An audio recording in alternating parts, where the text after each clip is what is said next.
All the way Virginia, bitch. Oh no! Oh jeez!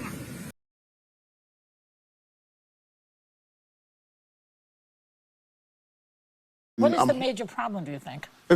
Too much hormones.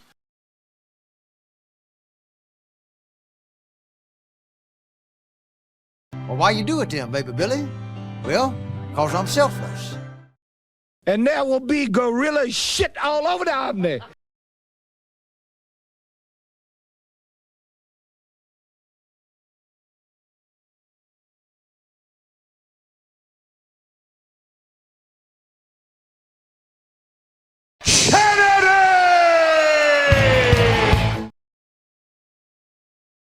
Yeah.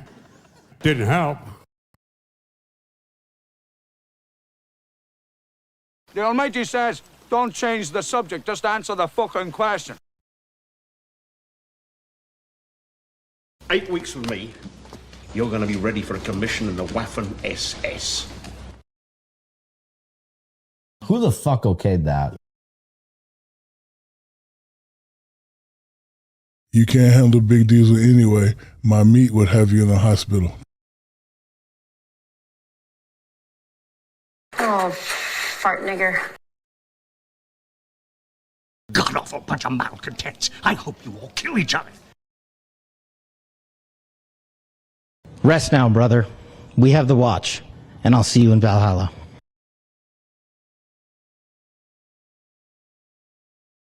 Well, I can't understand none of it.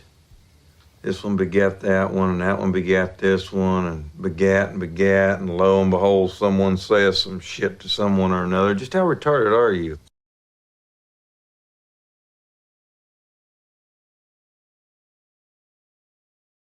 Nobody's saying you can't own a gun. Nobody's even saying you can't carry a gun. All we're saying is you can't carry a gun in town.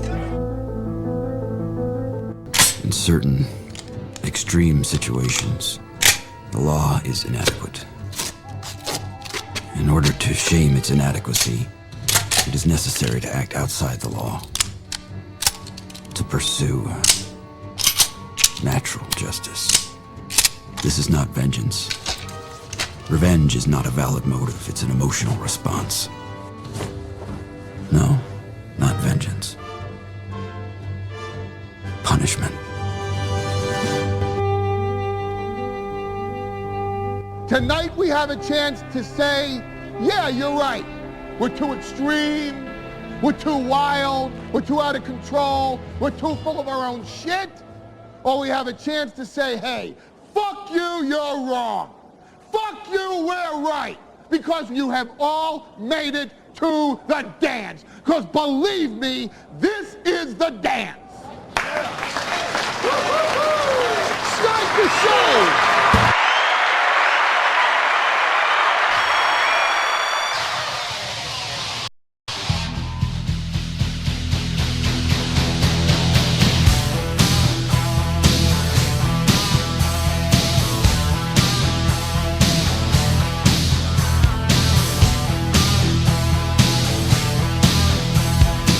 Good morning, everybody.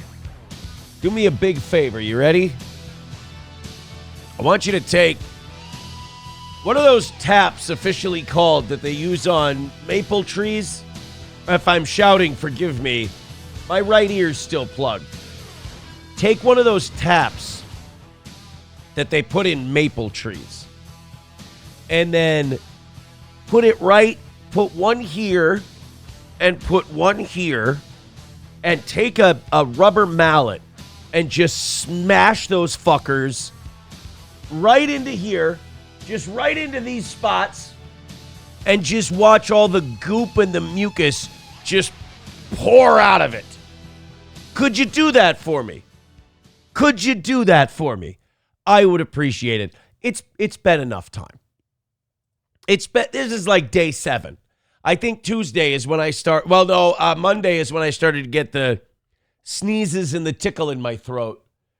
So it's been a week. It's enough. I finally gotten to the part. It is disgusting. This is really gross. I should have taken a picture and shared it with you. I started coughing up all the shit. I look like a 40-year-old smoker over the sink this morning. I'm just, and it's, by the way, that's my favorite part of a head cold or any kind of sinus problem or anything, is when you finally just start coughing the shit out.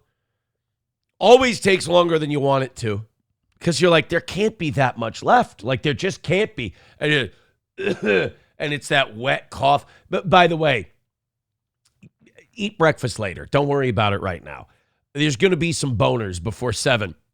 You get that wet cough and it's just, and you just hear it dislodge and come up from your chest. And you go, and you stand over the sink, you go, and you get that big grayish green blob that comes out. And you're like, that's a little bit of it leaving my system.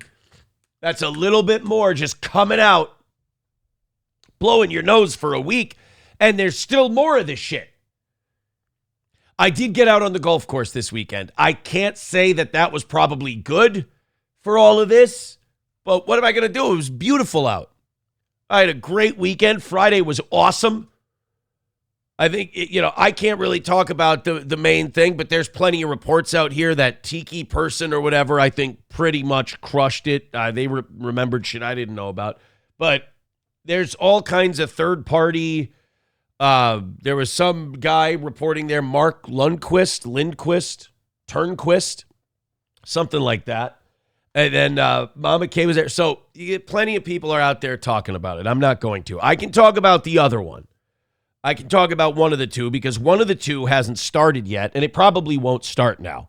The judge pretty much shut down any new hearings on the Melton one, which I think that's probably the end of it, because if we ever do pick it up again, it would have to be that side going to the judge and petitioning the judge to start it back up again. The judge is scheduling no more hearings for the Melton HRO thing. So they're going to have to do that. But before they do that, so when they come to the judge and they say, we would like a hearing, the first hearing is going to be determining whether or not Dr. Steve gets found in contempt of court. So that's got to be the first one. So the hearing that we were going to be there was confirming that Steve did not have a valid doctor's license in Nevada. And if that was confirmed, which Patrick and his attorney would have had to confirm that, then there most likely we would have seen contempt of court charges, because a third party came in out of nowhere and just completely fucked up the proceedings. So you remember when Ralph recorded my arraignment and they found out it was Ralph and they gave him contempt of court? That's because he fucked up. He violated the judge's order not to record it, and he fucked up all the proceedings. He slowed everything down. So it's kind of weird. Like, the judge stopped short of granting a default judgment, but he says, order stands, order's good. I'm not scheduling any more hearings. That's it. We got to do it in person. I've scheduled 2. They couldn't do it. They didn't answer the bell, whether they were scared or whatever it was. They're not coming. It's in their court now. I'm not scheduling anymore. So that one is probably done. And then, both now are technically, I don't have to do anything more. There's no more hearings, anything like that. So I was very excited for Friday going in. I was excited about Friday leaving, because it's done now. It's over. It's finished. Again, if we have to go back, it probably results in Dr. Steve getting a contempt of court order, because all they're waiting for is for Melton to because we've already put forward the Dr. Steve was not licensed in Nevada to write that kind of note. And then you get the contempt of court thing, and then you could throw that at the medical board and say, look what your boy Steve's doing. This isn't good. He wrote a doctor's note in a state that he's not licensed in. There's all kind of problems there. So we'll see. But as of right now, I am done. I have no more court dates. I am finished. I am so excited about that. Thank you to everyone who was so patient throughout this whole thing. Thank you very much. So we've got all that settled. So then the rest of my weekend got to start. The kids and I and the grandparents and SP and everybody, we were all out at the lake, just working. Where the cabin needs some upgrades, and we were putting in new windows. The gals were all painting the deck and painting the the front-facing siding of the upper level of the cabin, all kinds of shit. I was doing some picnic table boat work, if you will, throwing the football around a little bit. It was a good time, man. It was fun. And then I got around to golfing as well. Broke 100, did not break 90. I can't putt. It's gone, man. It's gone. I think it was, I shot a 95. And like legit, we're counting out of bounds. I marked my out of bounds, everything. So shot a 95, straight away 95. And I keep track of my putts on the scorecard. So if you have a 5 and you 3-putted, that's a 53. And you take, at the end of the round, you count all your 3 putts and you deduct 1 from your score to see what you would have done if you would have been a half-ass putter and 2-putted every hole. So I had 6 3-putts. I shot 95. Do the math. If I can learn how to use a putter like a grown-up, I can break 90 consistently. And then I can get new clubs. But it was a great weekend. It was a lot of fun. Golf is a wonderful sport. It's a lot of fun to play, even when it's frustrating. It's really, really nice. So I hope your weekend was half as good as that. Again, Judge Ole has been insanely patient. The guy's, I think he's up for sainthood at this point. He's been so patient with this circus. I mean, he has, he deserves to be sanctified.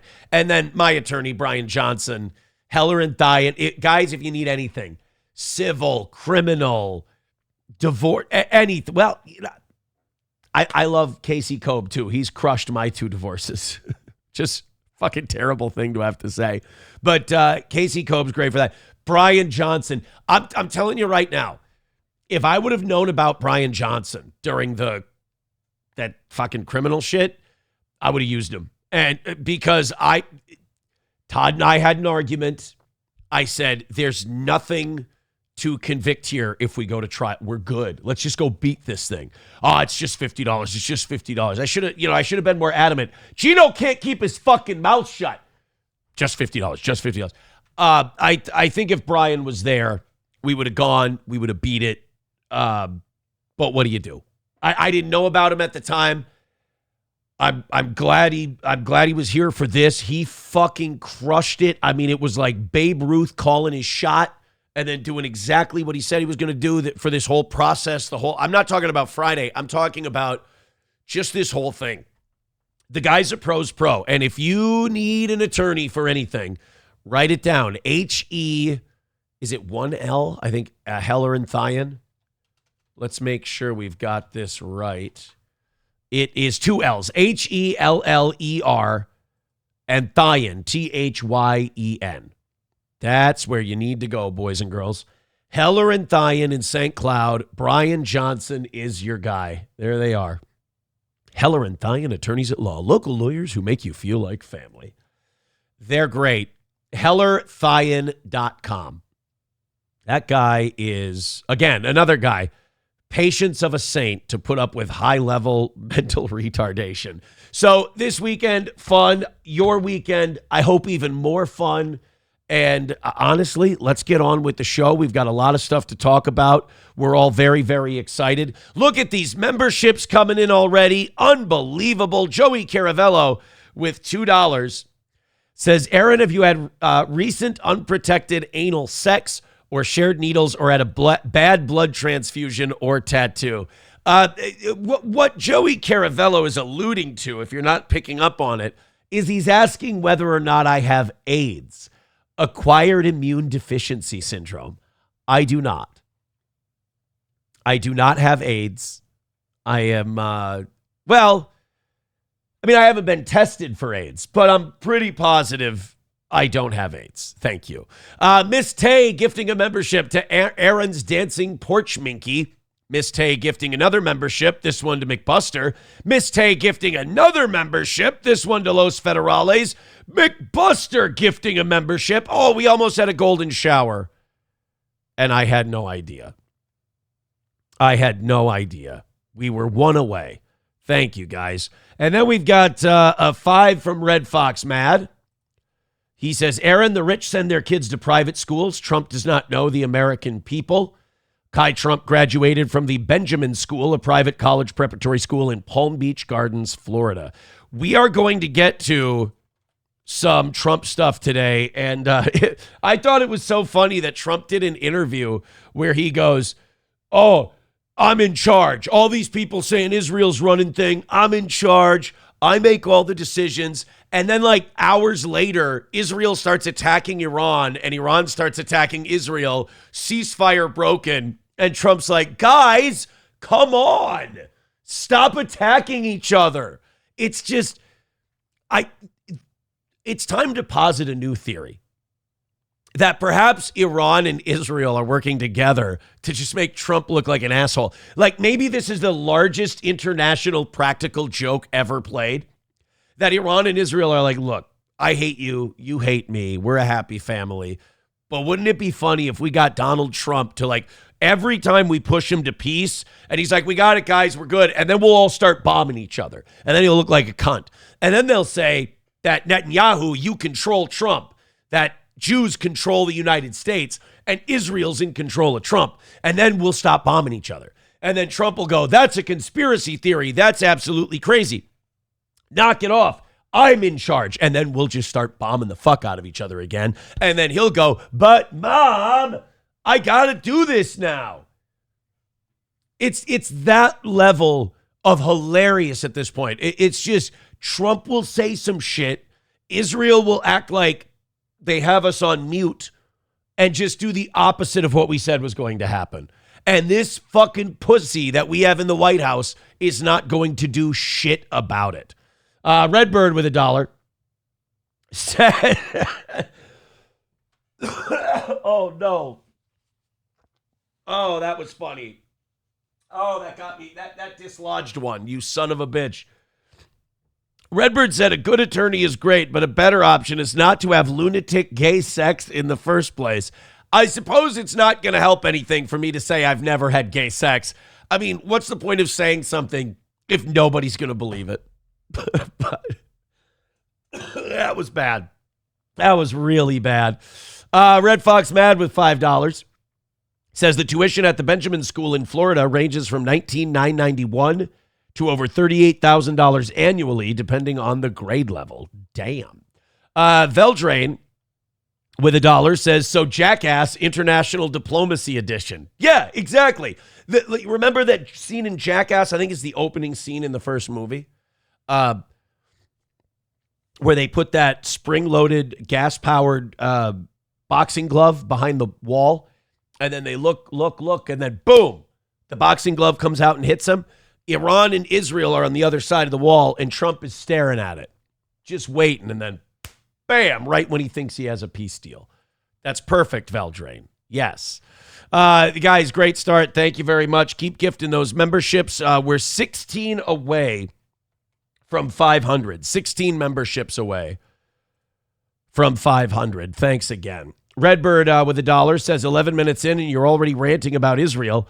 A new record and not a good one. Oh, I forgot.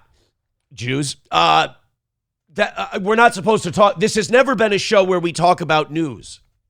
And it's not like war is like the biggest news out there. I forgot how sensitive some of you are. I forgot how damn near SJW some of you are. That talking about the news is now all of a sudden, oh, Lord, I can't. Figure out your own problems. Don't put them at my feet. Welcome to the show. I'm sweating already. Mikey Two Milk says, my name is Donald Trump. Welcome to Jackass. It's Mark Levin last night was losing his mind on I'm falling asleep. I go to check Twitter one more time to see if there's anything for the show. And Mark Levin tweeted, why is everyone turning on Israel? And it's like, I had to check the date on the tweet. I'm like, is this from 2 years ago? Sure enough, it was from that night. It's like, well, because you guys keep bombing the fuck out of people. I don't know what to tell you. Annoyed Wawa Supervisor, a very funny meme of my attorney. Thank you. I'm just letting you know I received it. Thank you. But we're not going to dive too deep into Friday. I respect Judge Ole. He's made certain requests of us. Plus, I think if you need to go around trying to convince people that things went well, it probably went poorly for you. So I wanted to mention this. Guys, hey, stop me if you've heard this one before. So remember that Los Angeles mayoral election? Remember Spencer Pratt was going to go up against, Karen Bass. Remember the woman who burned down part of California while she was in, Black Panther? While she was in Wakanda? She was in Wakanda, and then the Palisades burned down. So Spencer Pratt has made his whole campaign like, that fire, and I live in an RV now, and all this shit. And Spencer Pratt was going to be one of the first Republicans to have a chance to move on in the Los Angeles mayoral primary in a long time. Well, Spencer Pratt came in second place next to Karen Bass, and it was going to be Bass and Pratt moving on to the general election.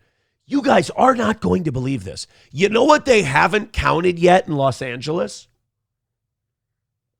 Again, stop me if you've heard this one before. But in LA, they have not counted the mail-in ballots yet. They're doing this again. They're pulling this rabbit out of the hat again when they needed it. Spencer Pratt, who the morning after the election, the primary, was firmly in second place and moving on. He now has just a 4% chance of advancing in the LA mayoral race as officials continue to count mail-in ballots. Dude, he was at like 70 or 80% at one point. And now they start counting the mail-in ballots. He's at a 4% chance. You know, it's amazing. No matter what the voting trends are, no matter what the polls that night are, those mail-in ballots always seem to bend about 90-10 Democrat. It's incredible, like clockwork too. It's amazing. You know how like when a company is laundering money, you'll be able to tell because their revenue streams and their profit margins and everything will be the exact same every year, like clockwork. Oh my God, they're growing at 4%. Like that scene in The Dark Knight where the Chinese guy, he's like, his revenue stream is growing by 8% annually like clockwork. And then they're like, oh, well, his revenue's got to be off the books. We're supposed to believe that no matter what the election, no matter what the situations, no matter what the locale, that these mail-in ballots will magically always come in Democrat. But like, it will come in Democrat to the exact amount that they need the result to be, if you will. Remember the Thomas Massey primary? Thomas Massey lost by 10,000. He lost by, wasn't it 10,111 votes? And Ed Gallerine got 10,450 mail-in votes. Isn't that incredible? Isn't that something? The guy that the power structure wanted to lose lost by just about the same amount of votes the other guy got in mail-in ballots. It's amazing. And now Spencer Pratt, who, by the way, Spencer Pratt was not going to win. LA's an insane city. They were going to elect Karen Bass. They'd probably like 60-40, 65-35. She was going to do well. Cities like LA are in a suicide pact with themselves. Well, Spencer Pratt, again, was moving on. He was at about 60-70% at one point. He now has a 4% chance of advancing after the mail-in ballots have been counted. Guys, I am so glad that Democrats have restored free and fair elections to the United States of America. It's beautiful. It's beautiful.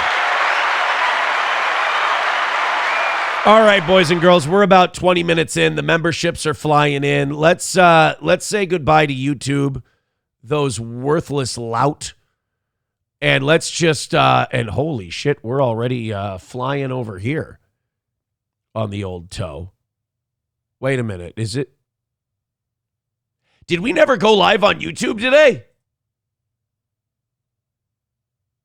Oh. Well, then that fixes everything. Well, guys, welcome to the Rumble Only Show.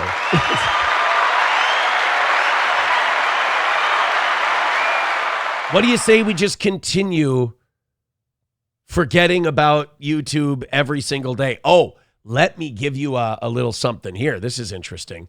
So we got our first results. You know how we had to do 2 weeks of Rumble only last week or last month because of the demonetization on YouTube? I have to do another one of those. The audience was right, Aaron was wrong things. For those of you who have been saying for a couple of years, Aaron, you should have banned, like once we got the COVID strikes, you guys were like, Aaron, you should just do Rumble by itself. I'm like, I don't think we'd make it Rumble just by itself. If we would have just done Rumble itself with the creator program and the live reads we can do on here and the amount with and the way Rumble grows your audience and the way Rumble puts you on the front page and gets you to more people, we would have been making more money. So again, OGs were right. Aaron learns late, but Aaron does learn, and that's the point. So thank you, Chris Pavlovsky, and thank you, Rumble, for being so great for our program. All right, let's go into Stephanie. Says, love the show. Please explain the steel toe character in the words of Aaron Imholt, the person. If I was like this, let me put it this way. If I was like this all the time, I would be a fucking psychopath. That you can't be like this and shouting like this all of the time and acting like a lunatic. I mean, you got to be slow not to catch that. It's unbelievable. But then again, if anyone comes here from the Dabbleverse, they usually leave just very angry and they start kind of feeling like they just had a mirror held up to themselves and they don't like it. I will say this. Those Dabbleverse people, I feel really bad because, like, you can always tell. If I need to know whether or not things are going well for me, I just check how angry Dabbleverse people are. And they are fucking pissed. And I don't know about what. I don't know what I did. I just kind of went along, had a good Friday, had a good Saturday, had a good Sunday. We're here doing a good show today. And they're fucking angry. Like it matters to them. Like this is real life to them.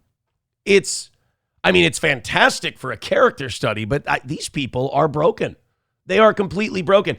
And, you know, it's funny to watch lol cows in a fishbowl think that they're laughing at lol cows. The Dabbleverse is made up of about 500 to 1,200 different human beings. And they all have that they've either got felony records, they've either got like assault convictions, or they're like 50 living in a basement, or just got really fucked up, weird, mentally ill backstories. And they do not have the ability to realize that as they look out at the fishbowl and go, everyone sucks, everyone's terrible. Even if people hate me, if they're outside that fishbowl, they look in. I can't tell you how many times I've heard this. I don't like Aaron. But my God, that Dabbleverse is so much more mentally ill and insane and triggered. It makes me just completely ignore him. And I'm like, I don't think I could get a better endorsement than that. But watching how angry those people are, I must be doing something right. And by extension, you guys must be doing something right. So keep it up. We're owning them. Veldrain with $1 says, BB, in my country, Jews hate you. You know what? That's a good point. We always talk about how there's all this anti-Semitism in the United States and in the West now. But I think the Jews make up for it in Israel by how much they hate the rest of us. You know, bombing our churches, blowing them up, spitting on Christians. You know, at least we just say, hey, you guys sure are murdering a lot of people. That's our anti-Semitism. Our anti-Semitism is, I don't think it's very good to murder a shitload of people and manipulate governments and manipulate people. I think that's really evil and awful. And they're like, that's anti-Semitic. You guys are terrible. You're just like Nazis. Now hold my beer while I go and flatten a cathedral and spit on a nun.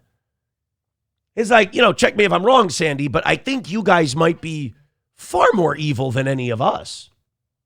I feel like we're just kind of calling shit out that's happening. You're making the call-outable shit happen. I was tweeting back and forth this weekend with Gabe Hoffman. And I don't mean to jump on a guy. I don't mean to mock a guy who already gets mocked. But Gabe Hoffman is such a caricature of a disingenuous, dishonest Jew. He is a complete chicken shit. So I was tweeting back and forth about Zionism with Gabe Hoffman. Gabe's one of these guys who thinks he can shame you off a completely reasonable position. He's like, oh, Zionism just means that you believe Israel deserves a homeland for themselves. And he's like, and you're saying Zionism is evil? I'm like, yes. It's just, that's all you have to do with Gabe is he tries to guilt you into a position. You just have to go, yes. Like push through his shame and you're like, now what, fatso? Like, now what do you want? So I finally just DM'd Gabe. And I'm like, Gabe, if you want to talk about this, come on the show. We'll discuss it. I'll talk about why Zionism is evil, and if white people tried to do it, it would be considered Nazism and white supremacy, and how you guys are using it to ethnically cleanse entire regions and using it as an excuse to murder people and take their homes from them. We can discuss that on my show. I DM'd Gabe. I said, let's not talk at each other. Let's talk to each other. Let's do this. It would be great for the show. I am sad to report, boys and girls, Gabe Hoffman did not respond and stopped tweeting at me after that. No, it's not good. I thought we were going to get old Gabe on the show. Darkness Rising with $2 says, I moved from San Diego 5 years ago, and I still get a ballot in California every year. My dad votes for me. That's a guy who moved out of San Diego 5 years ago, still gets a ballot, still gets a vote. Mail-in voting is great. Redbird with $1 says they aren't just coming in Democrat, they're coming to the exact Democratic candidate that needs them and in just the right amount. That's what I was talking about. Is, you know, whether it's the Galrein Massey thing, whether it's Trump Biden, whether it's Spencer Pratt, Karen Bass. Yeah, because aren't like a lot of the mail-in votes coming to that socialist candidate, the Democratic socialist lady? Yeah, and she's just about to overtake Spencer Pratt with the mail-in votes. Unbelievable. Just wild how that happens. Veldrain with $1 says Democrats usually win by popular vote. Does that popular... I think he means population. Does that population consist of illegals, mail-in ballots, and rigged voting machines? Yes. And now I'm getting sued for asking?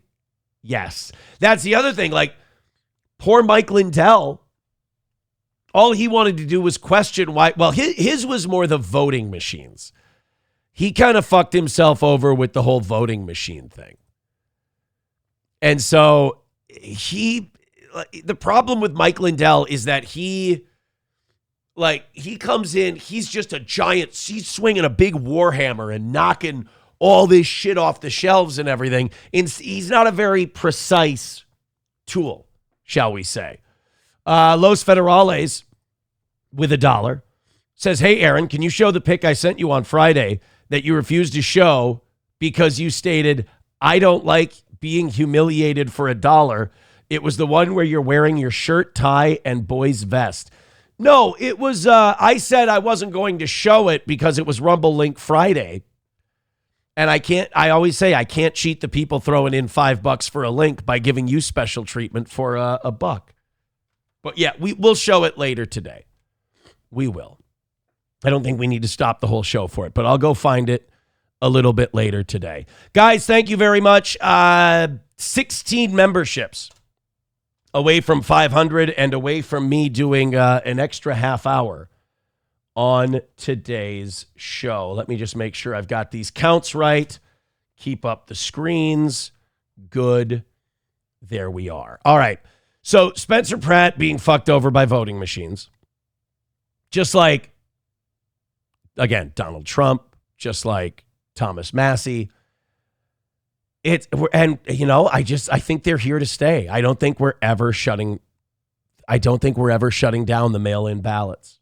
Veldrain with $1 says, Aaron, I loathe you and I hate you 100%. Please don't ever stop making content or I will lose all of my viewers, which technically are actually your viewers. Oh my God, do not say that. Do not say, dude, that sends people into a tantrum. That drives them nuts, Veldrain. What are you trying to do? Stop it. Stop it.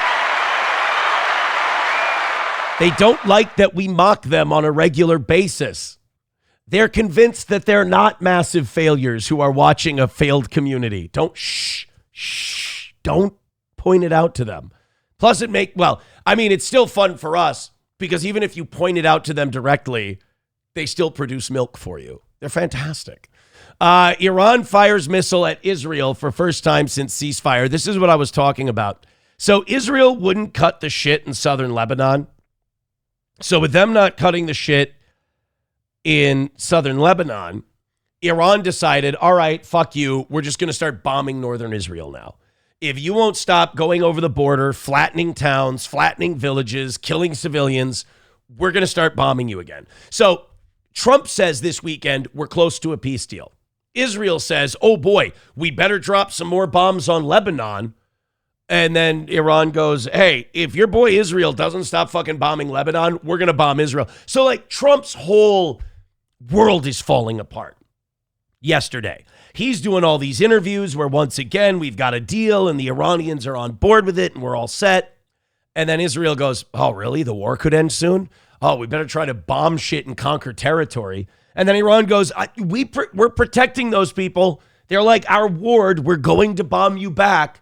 And I just imagine Trump just pulling his fucking hair out and just going, what have I gotten myself into? Or what did I let Miriam Adelson and Mark Levin and Marco Rubio, what did I let these guys talk me into? You little bastard, you attacked my stepson? Exactly. So Iran fired missiles at Israel. Israel is now firing missiles back at Iran. And I think you can pretty much kiss the ceasefire goodbye, guys. I don't think the ceasefire is going to hold. I think the war's back on. Let me see. I wonder what oil's doing right now. Oil prices. Hey, they're down pretty good, but they're coming back up today. They were at 80.85. This is West Texas crude, by the way. But they're coming up 139 today, and they might go up a little more. Gas prices are coming down. We're kind of adjusting to the reality of the Iran war.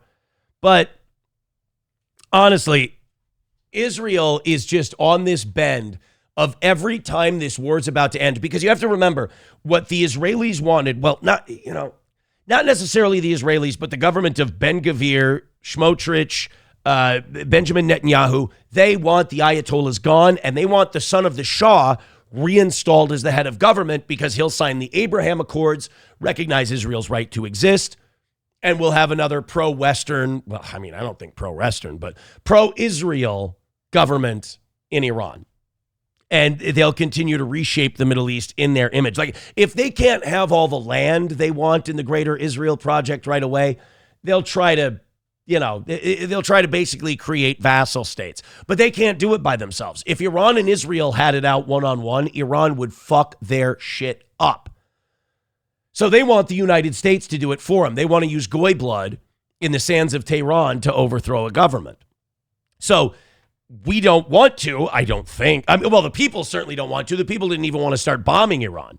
So now Trump's trying to extricate himself from this so oil prices can go back down, so gas prices can go back down, so he can become more popular again. Every time he gets close to a peace deal, Benjamin Netanyahu finds more kids to blow up. And then Iran says, no, you talk to your boy. We're not signing shit until these guys knock it off. And then Trump goes, fuck you, baby. You'd be in fucking jail if it wasn't for me. And then everyone thinks, oh my God, Trump's really got him. And Trump tells the media, I'm calling the shots. We've got a ceasefire ready to go again. And then Bibi bombs southern Lebanon again. Like, how much longer does this shit have to happen before we finally go, I think Israel might be the enemy here. I think the real enemy here might be Israel. Redbird with $1 says, what kind of gas station slop did you celebrate with after court Friday? I didn't. I came home and made a ham sandwich. That was it. Nothing fancy. I just came home and made a ham sandwich. It was very nice. So some people are theorizing that the new attacks against Lebanon and renewed hostilities with Iran have something to do with this report that came out Saturday, I believe. This one came out. The Pentagon has raised the threat of Israeli spying on the United States to its highest level. by the way, you read that right. I didn't say Iran. I said Israel. You know, our good buddies, our good friends, our pals, our partners in peace, our friends in trying to remake the Middle East as a safer world for democracies and all people. Yeah, they're spying on us. They always have spied on us. They get involved in our elections. They have personnel that have offices in the Pentagon. They're spying on us. So, like, we give them all this access, and then we go, hey, since we're giving you all this access, could you please stop spying on us and trying to get our secrets? And Israel goes, oh, no.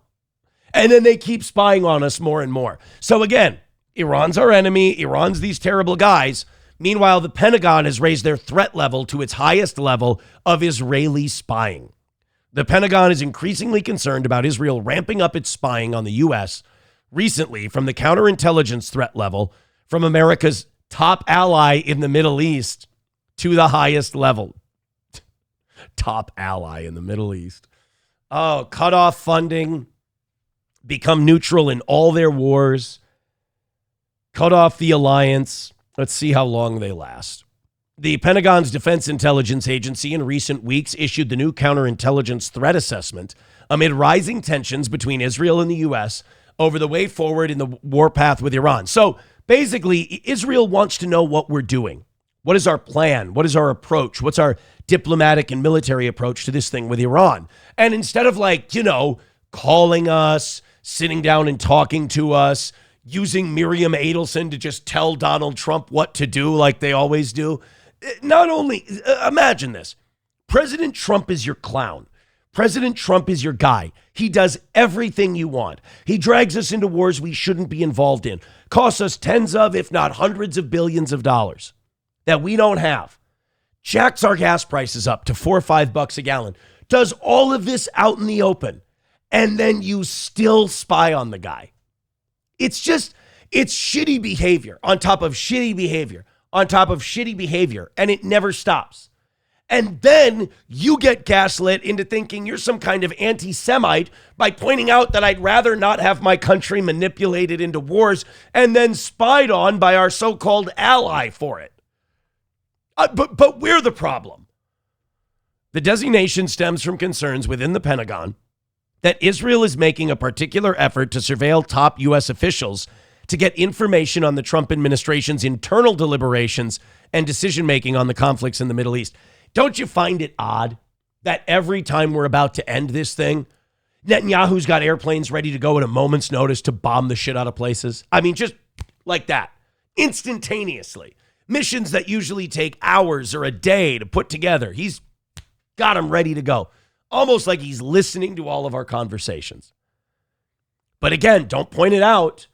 Because then, Aaron, you sure are getting to Israel early today. That's not a good thing. Oh, I'm sorry, Goyslop. Would you like to continue to live in your Matrix false reality where everybody tells you everything's nice? Meanwhile, the country that your forefathers fought for is gone. It doesn't exist. It's lost under the rubble somewhere. I'm really sorry that we talk about that kind of stuff. The assessment includes a 7-page document and features a chart, according to one of the current U.S. officials. The document says the assessment of Israel is that its ability to conduct human espionage and technical collection is at a critical level. It also identifies a series of specific incidents that heightened U.S. concerns. Now, remember this. The Israelis just come in there and blackmail and steal like Jonathan Pollard, spy on us, everything else. At least the Chinese, who we kind of treat as an adversary, when they spy on us, they send pretty little Chinese ladies to suck our congressmen's dicks. You know, everybody's getting fucked and sucked and cranked off and all this other stuff. Everybody's getting the royal treatment. And then while they fuck them to sleep, the Asian spy will dig around with their little fingers, which are perfect for spying and going through files, and they'll get stuff or they'll upload stuff on a flash drive or whatever. You know, they'll fuck them. If Hunter Biden never got caught up in anything, at least it was a Ukrainian whore, and she would suck his cock, and she would have sex with him, and she would smoke crack with him in a bathtub like a lady. And then basically Ukrainian Scarlett Hampton. And then she would, we'd get Hunter Biden laptop material. And that's because he brought it to Best Buy. But still, At least there was something out of it. It is so Jewish and so Israeli for the Israeli spies to get all this information on the United States and not even touch a dick. The Jews that are spying on us won't even suck any of our people's dick, probably because they're not a baby at a bris. And that's why if it was a baby at a bris, the Israeli wouldn't be able to help themselves. They probably wouldn't even get any spying done. They'd just be all over the baby dicks. But there are no babies in the Pentagon. I mean, the only babies that Israelis like are dead Gazan babies and bris babies they can suck off. Those are the only two. Other than that, they don't want to hear about babies, see babies, nothing. Baby see, baby do, not a single baby. If they can't kill it or suck it, they don't want to know about it. And you know what? I'm tired of those jokes being looked at and groaned at. These people are murderers, and they're a den of vipers, and they're fucking up our country. So yeah, we're allowed to tease them about the baby dick thing. Pablo Pacheco says, and now we passed provisions where the IDF will intertwine with our military. I don't think we've passed that yet, but it is being proposed, and it does need to be shut down. Call congressmen, call senators, do whatever you can, form militias. You know, McBuster, hold on, guys. McBuster says they can spy on us, but they will never win the eighth front. They will never understand the American mind. What do you mean they'll never understand the American mind? Hollywood invented it. They can manipulate us for a time, but they are users, not self-made. Well, that's something that Epstein said. When Epstein was emailing, was it Greenspan? Not Greenspan. Was it the attorney guy or was it somebody else? Somebody will know this. But when it comes to Epstein, he was the one that was emailing that guy and saying, we don't actually produce or make anything. That's Goyim work. The Goyim make and produce things. We just trade off of it. And I was thinking about this on my way back. I went to Menards to get some stuff for the windows at the cabin. I was on my way back and I was thinking about it. I was like, I bet you if you announced that you wanted to ban market speculation, if you wanted to ban futures markets, ban short selling, ban all these stupid bets you can make in the stock market. It doesn't make any fucking sense. You can't make hundreds of millions of dollars on bets when the money doesn't exist in the first place. You're not trading based on production. You're not trading based on an economy. Like if I buy stock in Apple, Apple now has my money. They can use it to grow and develop the company. But if I make a short bet that a stock's going to hit a certain price and then it hits, I get a shitload of money. How? What was produced? A lot of times these people get paid off because shit doesn't go well. I mean, that's just cannibalism. That's just being a vulture. You're just picking the bones of a rotting economy. But I guarantee that if you proposed getting rid of those things, you'd be called anti-Semitic. I talked about how I've been watching The Man in the High Castle.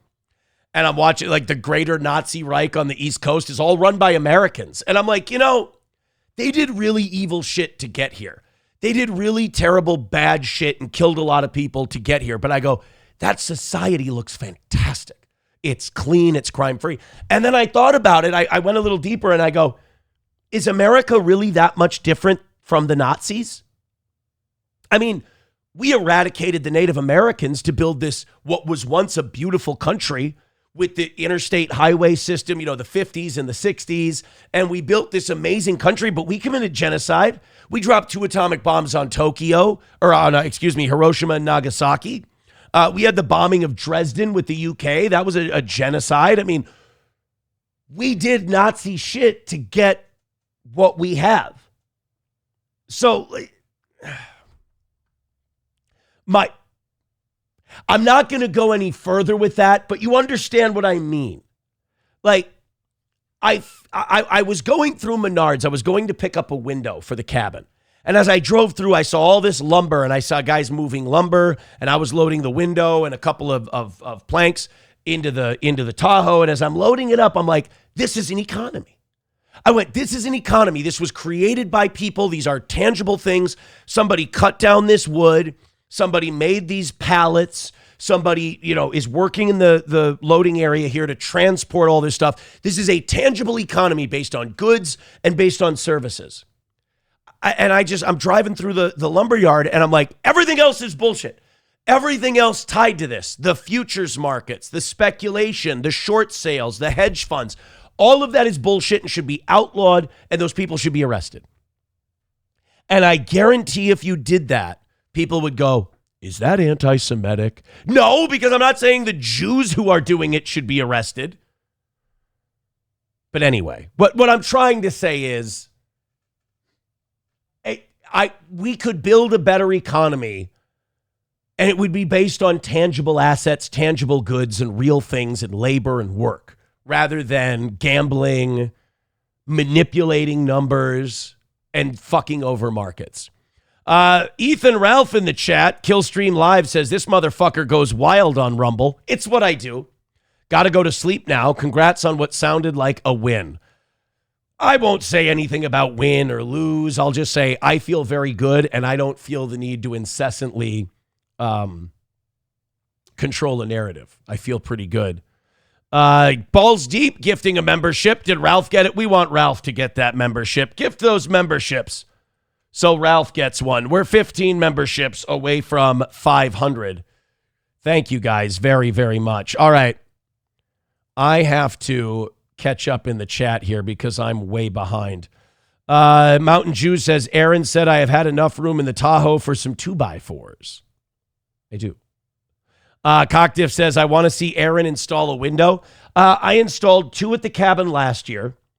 I helped install one Saturday. I had to go. The kids and I had a thing, but we were almost done. We had put a couple of 2x4s in the frame because the window didn't fit quite perfect. But I can install a window for you. I can install a water heater for you. I can repair a water heater for you. Believe it or not, I know some shit.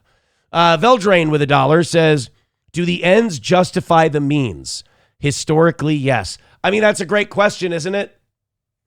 Don't we all get really bucky when we talk about, well, slavery did help build the country. You can't have this highly profitable agricultural system with tobacco and corn and cotton and all of this without free labor. That's an atrocity, right? That's a form of genocide. You can't have all the land that we have in this country without killing a fuckload of Native Americans and taking it from them. That's conquest. That's displacement. That's ethnic cleansing. We put them in camps where they had to learn how to be Western and get rid of their old culture. Right? I mean, are we going to give it all back? Are we going to pay black people for what their ancestors did during slavery? Probably not. So, do the ends justify the means? That's all. Somebody, too, says, when you were at Menards looking at all the stuff people do to make this economy run, did you think, damn, here I am just talking to random people on the internet? Yes, like a vulture, like a tick, like a parasite. Streamlabs, PayPal, Venmo, Rumble Rants, and gifted memberships.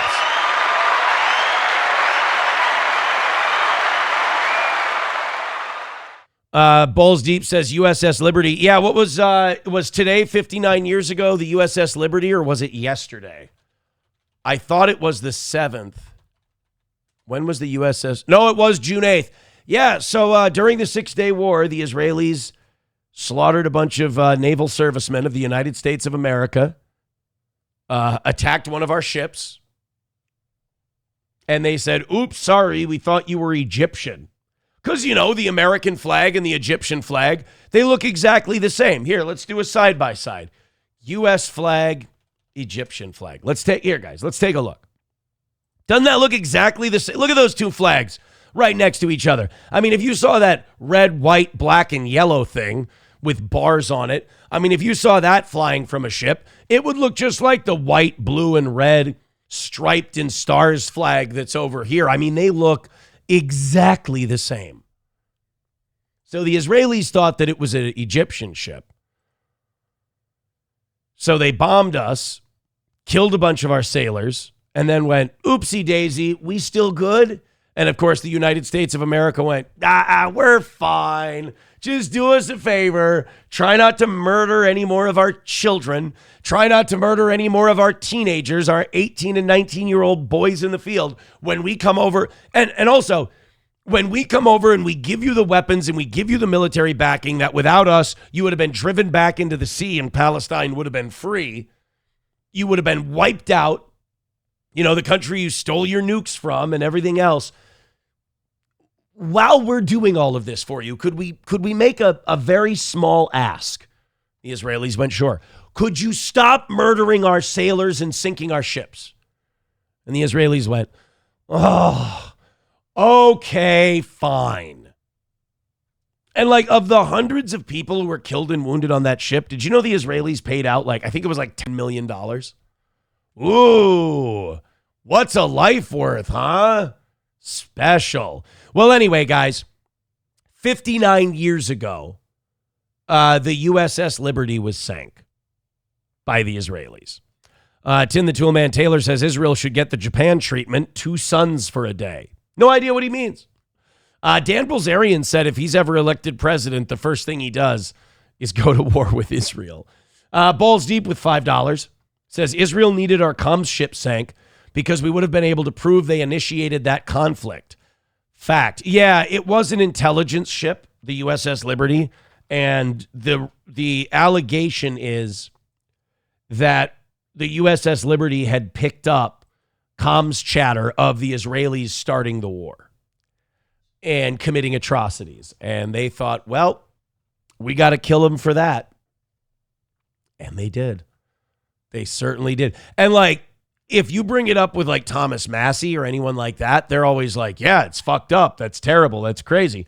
But if you bring it up with Mark Levin or Ben Shapiro, they're like, that's a long time ago. It doesn't matter. Knock it off. Quit it. It's not worth bringing up. That's anti-Semitic, blah, blah, blah. It was 59 years ago. Get over it.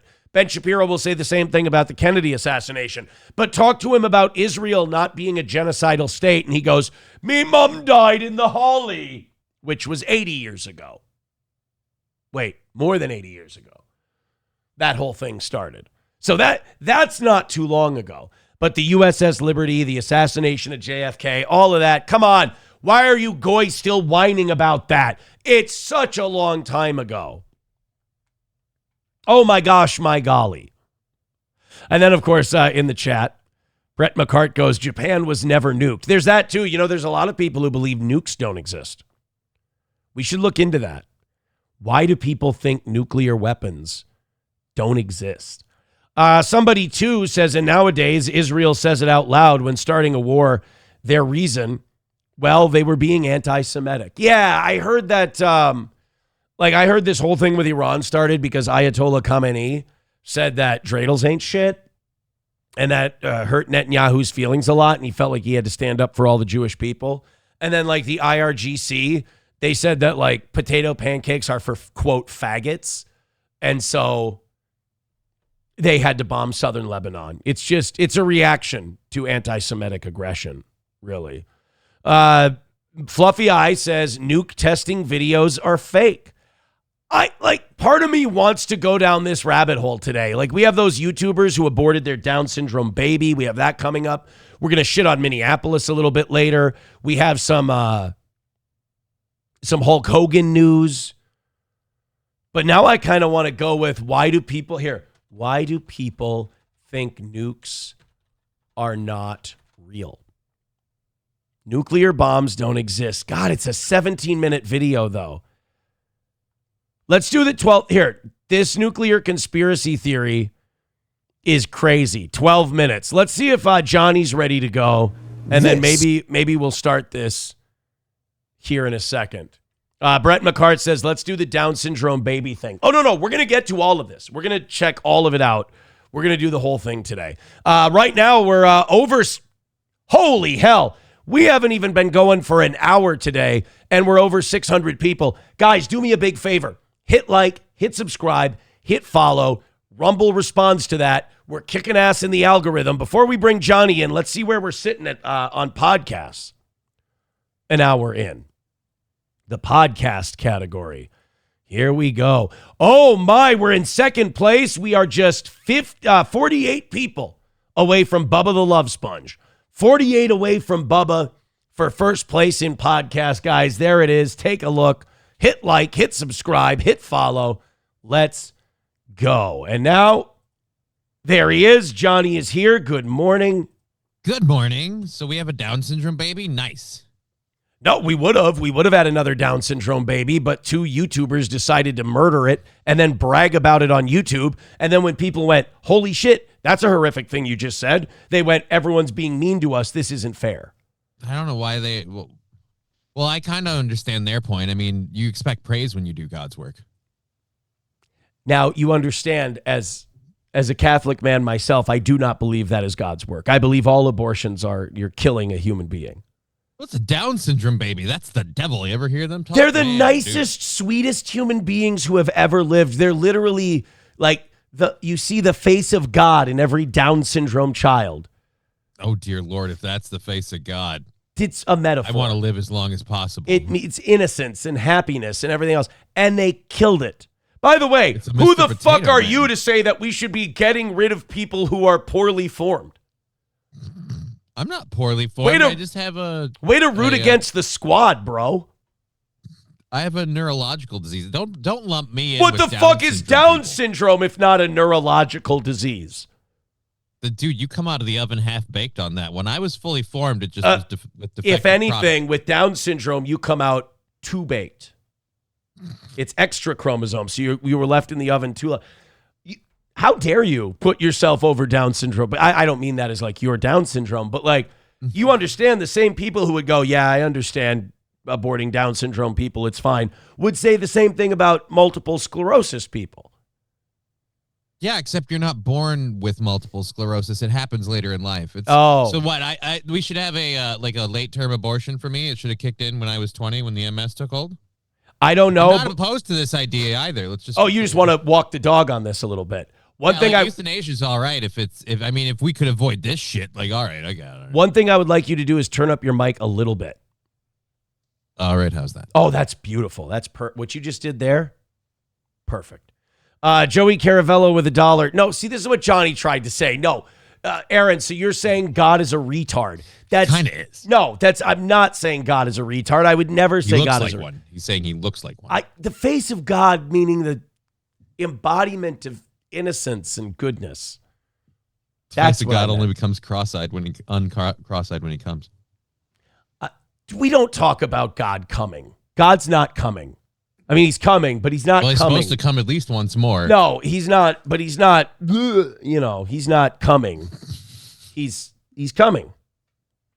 He's like coming. Right. He's not, Right, exactly. And Down syndrome people are not the face God makes when he climbs it. This is getting very, what do you call it? This is getting very sacrilegious, blasphemous. This is incredibly blasphemous. We'll get to the Down syndrome abortion story. Okay. See, now, unfortunately, WMG says, wait, God bags my groceries. I don't think people are understanding my metaphor here. I don't think I'm communicating it properly. It seems like it's being missed. Yeah. No, I'm not saying God. But mostly by you, but by no, it was a metaphor. The face of God is in... You ever ask a Down syndrome person to spell metaphor? No, I would never do that because that would be mean. That would be like asking you to drop and give me 20. I'd do it, though. Like, especially if there's money involved. Girl push-ups don't count. Very well. We'll get to like 5. Stephen Bravo says, Toe was okay until he went Catholic. I wasn't a man. I wasn't a real man. I wasn't all the way healed until and by the way, I've always been Catholic. I just, was... just lapsed for most of it. I was dormant. I've been confirmed. I was baptized and confirmed Catholic.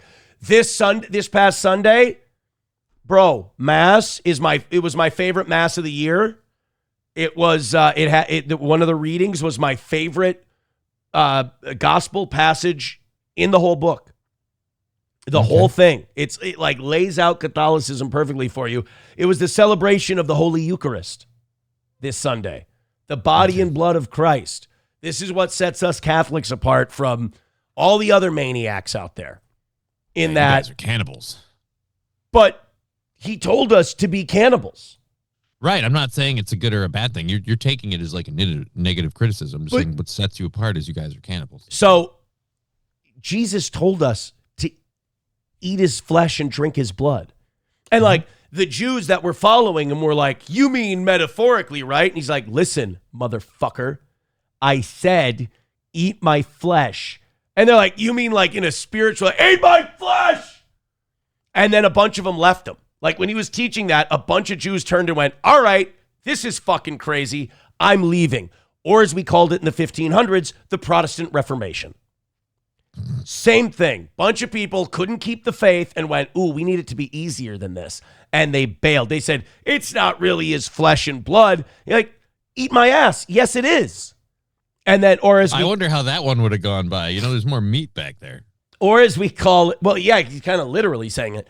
Or as we call it in the 21st century, non-denominational movie theater churches or evangelicals.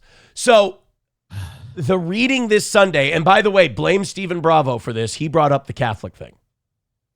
I was not going to bring this up. Until he opened his mouth. Let's start at John 6:43, and we'll go to John 6:69. Stop it. Or John 6:59, excuse me. Stop grumbling among yourselves, Jesus answered. No one can come to me unless the Father who sent me draws them, and I will raise them up at the last day. It is written in the prophets, they will all be taught by God. Everyone who has heard the Father and learned from him comes to me. No one has seen the Father except the one who is from God. Only he has seen the Father. Now, this is, I don't know what translation this is, but this isn't how it works. Amen, amen, I tell you, the one who believes has an eternal life. I am the bread of life. Your ancestors ate manna in the wilderness, yet they died. So we're talking about literal eating here. They literally ate it, and they died. Well, now I fucking missed. Here we go. But here is the bread that comes down from heaven, which anyone may eat and not die. I am the living bread that came down from heaven. Whoever eats this bread will live forever. This bread is my flesh, which I will give for the rest of the world. Then the Jews began to argue sharply among themselves, showing some things never fucking change. How can this man give us his flesh to eat? So right there, Johnny, you see it? He's like, eat my skin. And they're like, he doesn't mean, guys, it's like they were looking back at each other. Guys, he's fucking around. Like he doesn't literally mean his flesh.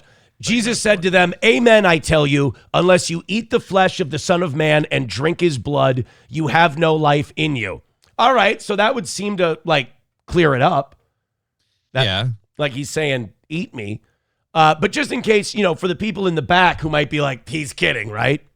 Whoever eats my flesh and drinks my blood has eternal life, and I will raise them up at the last day. For my flesh is real food, and my blood is real drink. Johnny, Protestants think that's a metaphor. I have to ask you, does that sound like a metaphor? It doesn't sound like a metaphor. Now, I've got a whole lot of questions about this Last Supper. Was it just Jesus laying on a table begging people to dig in?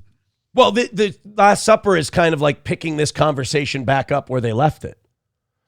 Whoever eats, and then we go again. Whoever eats my flesh and drinks my blood remains in me and I in them. Just as the living Father sent me and I live because of the Father, so the one who feeds on me will live because of me. This is the bread that came down from heaven. Your ancestors ate manna and died, but whoever feeds on this bread will live forever. And it drives me nuts reading that because Protestants will tell us Catholics, you guys believe that that's actually Christ's body and blood when it's consecrated and blessed. You guys are crazy. And I'm like, I'm sorry, but he said to eat him. He said, and I don't know if you know, he's delicious. He didn't say, hey, have some grape juice, bitches, and just pretend it's me. It's not what he said. It's weird. It's weird, though. We can't have pork, but we can eat the other long pig. Like, it's... Did you just call Jesus long pig? Well, I mean, like... You can't call Christ long pig, bro. Well, I'm just saying, dude. Like, he's anti-pork, but he wants to eat people. Not people. One person. But then, like, I'm sorry, so we still have him around? Like, the communion wafers aren't really him, so... No. You don't understand symbolism of the act. Then no, you don't understand how what's the fundamentalist Catholicism. People look at Catholicism as like casual. It's probably the most like crazy aggressive of any of the denominations. It's not a symbol. So Jesus told Peter, as the head of the church, that if he made something so on earth, he would bind it in heaven.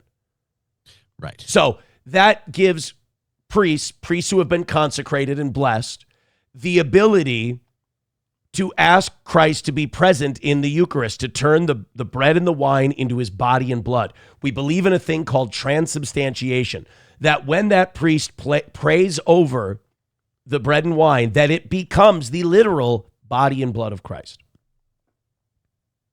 Okay. So when you say, oh, come on, a wafer and some wine. No, that's the thing. We don't believe it's that. You're right. If it was just like a wafer and some wine, that'd be fucking weird. But we're eating flesh and drinking blood, bro. I mean, That's not weird, is it? That's totally fine. No, it's still weird. It's a religious practice, so I can give you some space. But at the end of the day, we're still going with the cannibalism here. It's fun. He told us to. That's how you don't. You can't live forever. You can't have eternal life unless you eat his flesh and drink his blood. And I'm just saying you can't advocate cannibalism for any reason where I don't go, well, that's a little weird. It's not cannibalism. He's God. You're still eating the guy. It's still, once it transubstantiates to his flesh and blood, it is cannibalism. Are you very select? Will you only eat one person? Apparently, yes. See, right now, you're being a Jew. The Jews that turned and walked away and said, this guy's holy fucking... shit, my foreskin grew back. What, No, they get rid of that shit. Oh, fuck. Never mind. Then they suck. Remember, the difference is they suck the baby dicks. See, this is why I'm just happy I'm not of any denomination. I got to eat people or I got to suck baby dicks. I like being in the middle where I did none of this crazy stuff. Let me help you out. You don't have to suck the baby dicks. The Jews choose to suck the That's somehow even worse now. Thank you. It's weird because they're usually not a tipping people. Right. Joey Caravello with $1 says, Aaron, have you ever seen a Down syndrome preacher, or would you go to a church with one? No, it would have to be a priest that's been consecrated, that's been, that's gone through the rite, the sacrament, if you will. Silverwolf with $1 says, good morning. Are we going to talk about Jews? Because if so, I have a Mighty Mighty Boss Tones CD calling me. No. We just got into what Mass was about on Sunday. It was my favorite Mass of the year. I wanted to share that with the audience. Veldrain with $1 says, so if Tards, okay, we're going to say Tards now with the, you know what? We'll do the nukes aren't real thing a little later. People really want to get into this Tard thing. We'll do that next. Veldrain with $1 says, so if Tards were left in the oven a bit too long, does that mean blacks are formed from the burnt stuff from the bottom of the oven asking for a friend? I don't think so. I don't think so. No. In fact, I think that would be horrific to say that. It seems a touch racist. I don't know. $1 from Joey Caravello says, I want to have sex with Mary Magdalene. I mean, she's a little past her prime, but whatever. Small Town MN Cal with $1 says, so cannibalism is okie dokie. He's not a man. He's the son of God. And it's only okie dokie in this one instance. It's you can't go out just eating any old guy that comes in front of you. You gotta get the body and the blood of Christ. That's the top shelf cannibalism stuff. Everything else is an imposter. It's not cannibalism. It's not. Joe Higachi quoting an old Mitch Hedberg group. He goes, Dufresne, party of four. Oh. All right, I think we're good. Yep. I will say this. People are like, oh, would you abort a Down syndrome baby? And I tell them every time, I've never had to, knock on wood. Right. But I know someone who has. But I've never had to. You've never had to. Knock on wood. Okay. I can't remember what's the part before that's the impression that I get.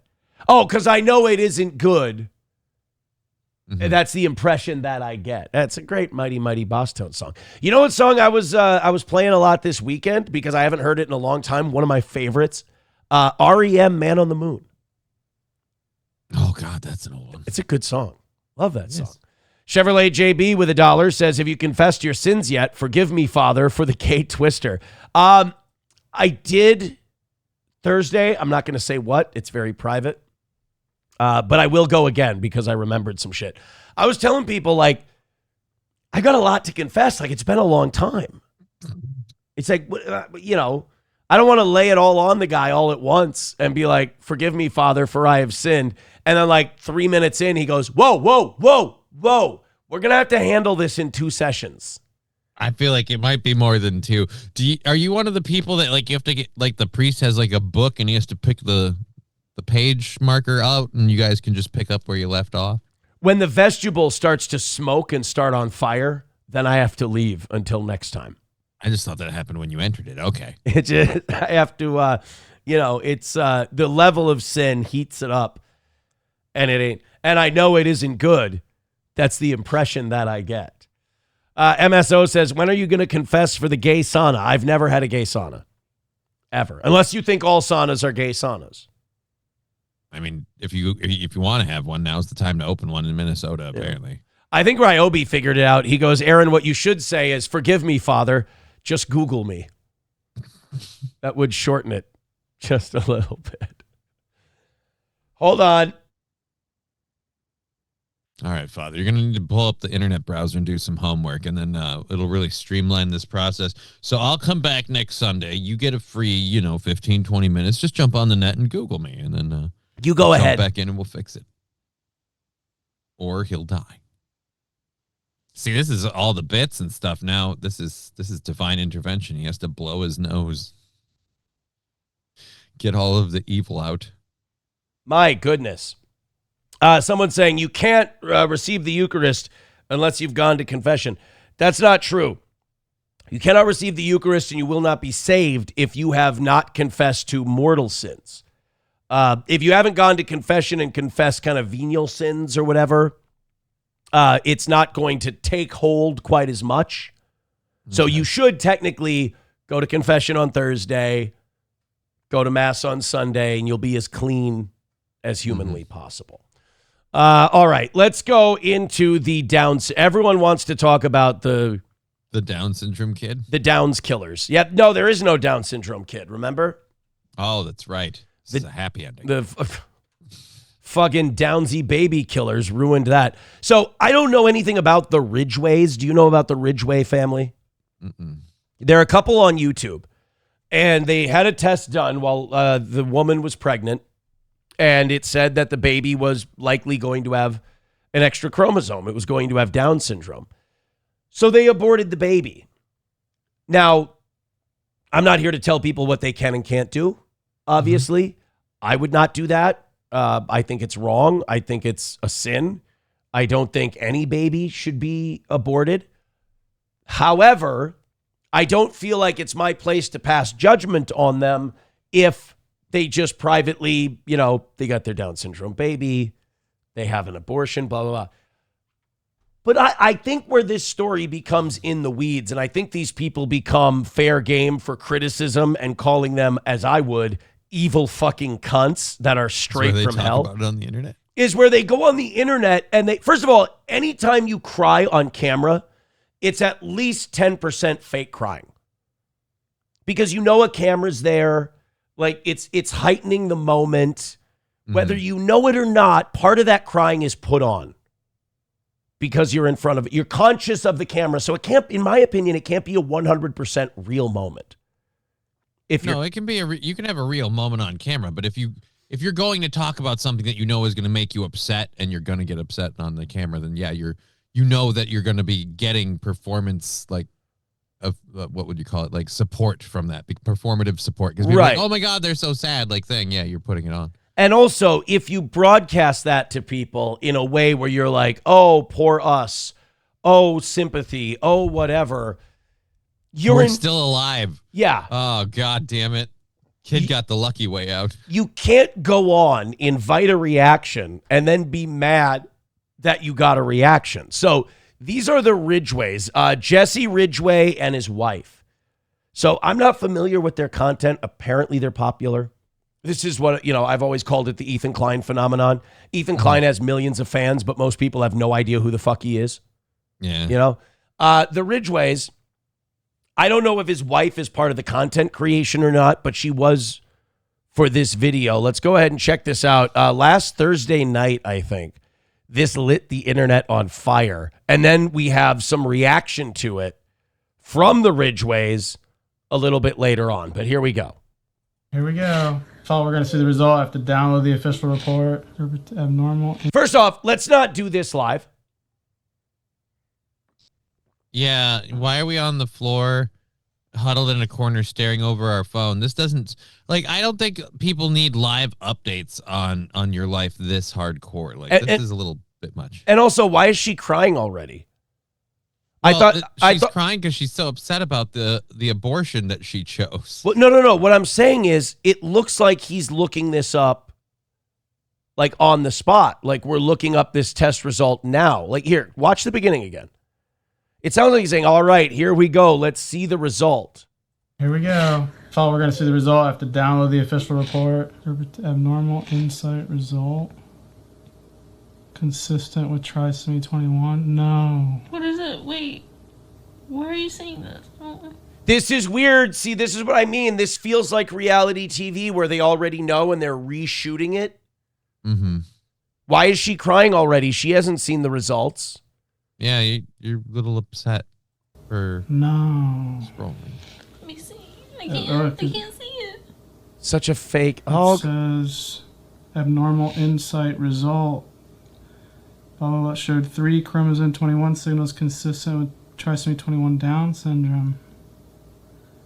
Genetic counseling is recommended. Pattern consistent with trisomy 21. They edited it too. They were really upset about this Down syndrome test, but they were able to sit down at a computer and cut shit out and edit it and fuck. This is weird. Don't ever do this. She's fake as fuck then. Yeah, don't ever do this. I thought they just went on and are like, well, here's what happened. I don't like people who are like, we're going to do this live and you can see our reaction to it. And then it's obvious that, no, you've already reacted to this. Right. This is not what's happening. So first of all, here's another thing. If you're so upset, don't kill the kid. Problem solved. Right, yeah, if this is so upsetting to you, I don't think killing that kid and then having to live with the what ifs, because people are like, oh, well, think about raising a Down syndrome child and how awful that would be. At least you'll never go, oh, like once you see the child and it's a happy child and it has Down syndrome, it's going to be challenging to raise that child, sure. But you're never going to go, oh, man, what if I would have just killed you? Because it's there and you love it and it's this living human thing. But if you kill it, the rest of your life, you're now sentencing yourself to, I wonder if they would have been here. Or if you see someone else's Down syndrome child alive, there's going to be a part of you that's going to go, oh, that person's a way better person than I am. Ever since I aborted my Down syndrome baby, I see his face in every deformed muffin, every misshapen loaf of bread.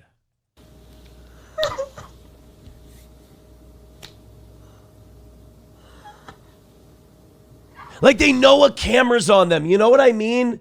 Like, yeah. They know that. No, I totally get what you're saying with this. This is fucking gross. Like, this is so narcissistic. It's like, we don't need to know this shit. This is why I always say public persona, private life. We don't, anytime someone's like, I need to unabashedly live my entire life, nothing secret to the public, out on the camera. It's like, well, then you don't have talent. You don't have any. Well, that's the Faustian deal they made to be popular, is they put literally every moment online. And that's where they get their fucking shit going. If you have talent or you have ability, you don't have to tell everyone every lurid, dirty detail. You can just entertain them by talking about other things and doing programming. Johnny Carson at one point in his life went to his wife's apartment with a fucking gun because she thought she was cheating on him with Frank Sinatra, and went to her house with a gun to murder her. We never knew about that until after Johnny died, because Johnny just did a show and he entertained people and he made jokes, and he didn't say, by the way, everybody, I was found out my wife was cheating and I was going to kill the cunt earlier this afternoon. Aha, yes, kill the bitch. They didn't need to do that on the show because it would have bummed people out. This bums people out, and you're using this. First of all, you're trying to paint yourself as the victims when the real victim is the kid who doesn't get to live because you guys did this test. This child is growing inside of you currently, but because you decided to have a test done, now he gets his life snuffed out and he had no say in the matter. And they didn't say the kid will have Down syndrome. It's just very high probability. You never know. You might have, if you bake him just long enough, he might come out all right. Right. And you'll never know now. High likelihood. And plus, the way kids are educated now, you're probably not going to be able to tell much of a difference. Oh, so what you're saying is with the broadening of the autism diagnosis and the way we treat all those, that the Down syndrome kid will just be one of the norms now? And maybe he becomes like the retarded policeman. That guy fucking kills.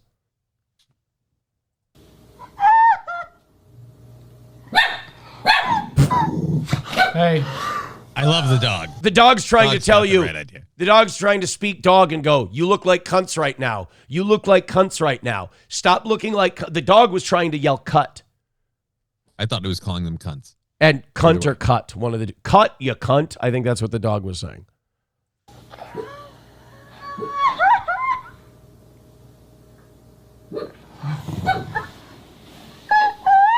You can hug her with two hands, bro. Look, they're editing. That's what I mean. There's jump cuts and shit. Like, how fucking gay are you that you put jump cuts in your I'm going to abort my retarded kid video? Well, that's my point. Like, you made this video. It's as simple as not uploading it, because this clearly isn't live. No. Because we're going through cuts. So you did this before the fact, and then you thought, you know what will make the internet really like us and really look good if we upload this. I mean, forget the fact that you did this, you had this reaction, and you could have taken a moment and gone, oh, we look like shit here. Right. We can do just a simple update of, well, we did the test. It's not good. And like, you know, kind of come at it with a clear head. This is again where I'm like, you know, it's not performative if it's happening live and real and on air. But if it's something like this where it's pre-recorded and you have the option to not share it, putting it online is performative. I expect this asshole to like hug her, put his head in her shoulder, and then just kind of pull off at the last and go, remember to like and subscribe. Don't forget to check out our merch shop. We have a new t-shirt that says I break for Downs. You guys don't. You run that bastard over. I don't think he's hugging her with both arms just because I think he's kind of blaming her. He's like, I know it wasn't my seed that screwed this up. Must have been your easy bake oven. I don't know, man. Look at how thin and patchy his beard is. It's definitely his genetics. Oh, yeah, it's definitely his genetics, but he won't face that. No, he's not hugging her with the other arm because this douchebag probably thinks, ooh, that'll cut across the frame of the camera. And that'll cut off my face so everyone can see. Yeah, we have to make sure everyone's seeing all of the crying. It's good for the algorithm. Hassan said zap the dog, you'll feel better. Yeah. And by the way, fuck YouTube too for like this becoming popular, meaning YouTube is like, yes, like killing Down syndrome babies is great for the algo, but don't talk shit about Israel. Like, people mute the word Israel in their videos because it's bad for the YouTube algorithm.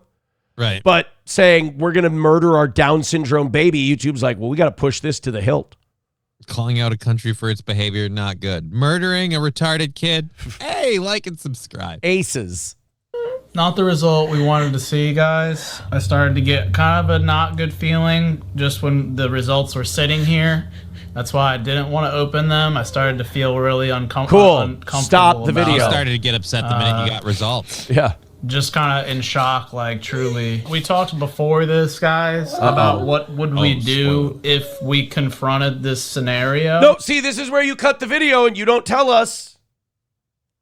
You don't have, this is a very personal moment that none of us should be involved in.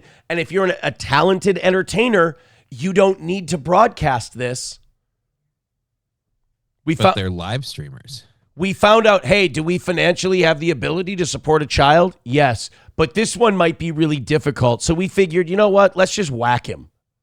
You know, and as successful YouTube streamers, they don't have the money to provide the support needed for a Down syndrome baby. What are you, nuts? Right. And then, you know, could we have the baby and then let somebody adopt it who would love the shit out of that Down syndrome baby? Yes, we could do that too. But that might inconvenience me as a woman. Well, God forbid. God forbid. We should just kill something. It's just, when you break it down to what it is, and I know a lot of people like to run from this, and we can go to the Rumble rants after and we can see what people think. But when you really break this down to like what it is, be like, don't tell women what to do. Don't tell women they have to carry it to term. Oh, you're right. You know what I should do is stand idly by while they murder it because its face is going to look funny. That I should definitely just sit back and let them do that, because how dare I? No, I'm questioning you. I'm questioning you. I'm accusing you. I'm saying that what you did, in my opinion, is really, really, really fucking bad. Really bad. Because this was the more likely scenario. We talked about terminating the pregnancy. Bro, you're retarded. You turned out fine. This kid would have been okay. Where did he think he got Down syndrome from? He learned from watching you, Dad. Yeah, I'm watching you, bro, and you got at least one extra in you. Obviously, things could change because this is traumatic, like very traumatic. Almost like we shouldn't be having this conversation together right now. This is almost like sociopathic. So she's so emotional about this, and then he's completely cold on it to the point where, like, are you feeling anything? I'm sorry, I can't tell. So I don't know. Is she like faking it to make up for his not feeling like? Well, and he's not comforting her or anything. He's just talking to the camera. This would be like Bob Vila doing This Old House, Hiroshima. And like This Old Vagina. Right. A radiation poisoned Japanese woman is just sobbing. And he's like, well, I think if we put some 2x4 frames up here, I think we can rebuild the dining room. And then my whole life, my baby's under there. We can. And Bob Laminated bamboo is really in season and in style in this part of the world. Right. And I know you guys even watching this, this is traumatic for the whole community. I think now that we have a definitive result, we'll talk with these counselors. No, it's traumatic, but not for the reason you guys think it is. We just wanted to come on here on the off chance we could all bum you out while we talk about being, quote unquote, forced to kill the kid. Right.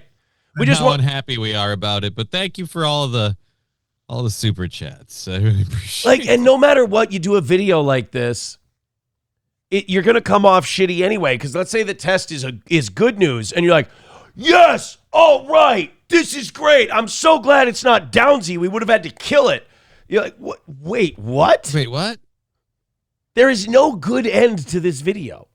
And we're gonna have some for a lot of people that actually struggle to get pregnant, like spend years and years, and there are plenty of them that never ever succeed. So many of them will be like, so wait a minute, so you got to the part where you have the kid, but it might not be the perfect kid that you wanted to order, so you want to send it back? Fuck you, motherfucker. Right.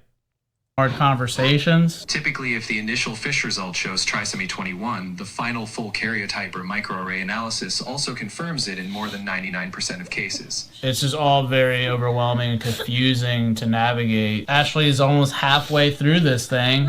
Ah! So this isn't like goo in a petri dish. This is like, it's like, what, halfway through that? At that point, you're getting like the kicking and stuff started. Oh, yeah. Right? Oh, God. Brain activity, heartbeat, kicking, the whole now deal. we're committing murder. All right. Like, I make my jokes, but once we start sliding out of that first trimester, I'm kind of like, there, you've passed the ejection lever point. This is happening. So she's about 20 weeks in. I believe at 28, if you emergency have to have the kid, it can live on its own in like an incubator and shit until it's. Oh, yeah. So she was like, no, this is straight up baby murder now. This is killing. Not saying we force it, but like the kid seemed healthy, and there's been stories of where the kid comes out and is like super functional. And so if this guy would have been trained at 16 years old to fight in the IDF and go kill Gazans in a bread line, he would do it. I mean, he's cold. You're this guy's saying he didn't? Well, it's true. Gila Klein, maybe. It's like, I don't know. There's a lot to digest, and we're not really going to be doing that in this video. We just wanted to let you guys in on what the results were. Where's your head at? Almost like you shouldn't have done this video at all. They're on video, and he goes, "Where's your head at?" Oh, I don't know. She's just sobbing out every ounce of moisture in her body. She's just spent like, the last couple months carrying this kid, developing a serious, and this is the other thing too. She's got a physical, emotional, and hormonal attachment to this child at this point. This is really the wrong time for, well, let's just not do it. He's like a second away from going, I mean, obviously we know what we're going to do, right? I mean, we don't want a tarred one. And she's like sobbing her eyes out.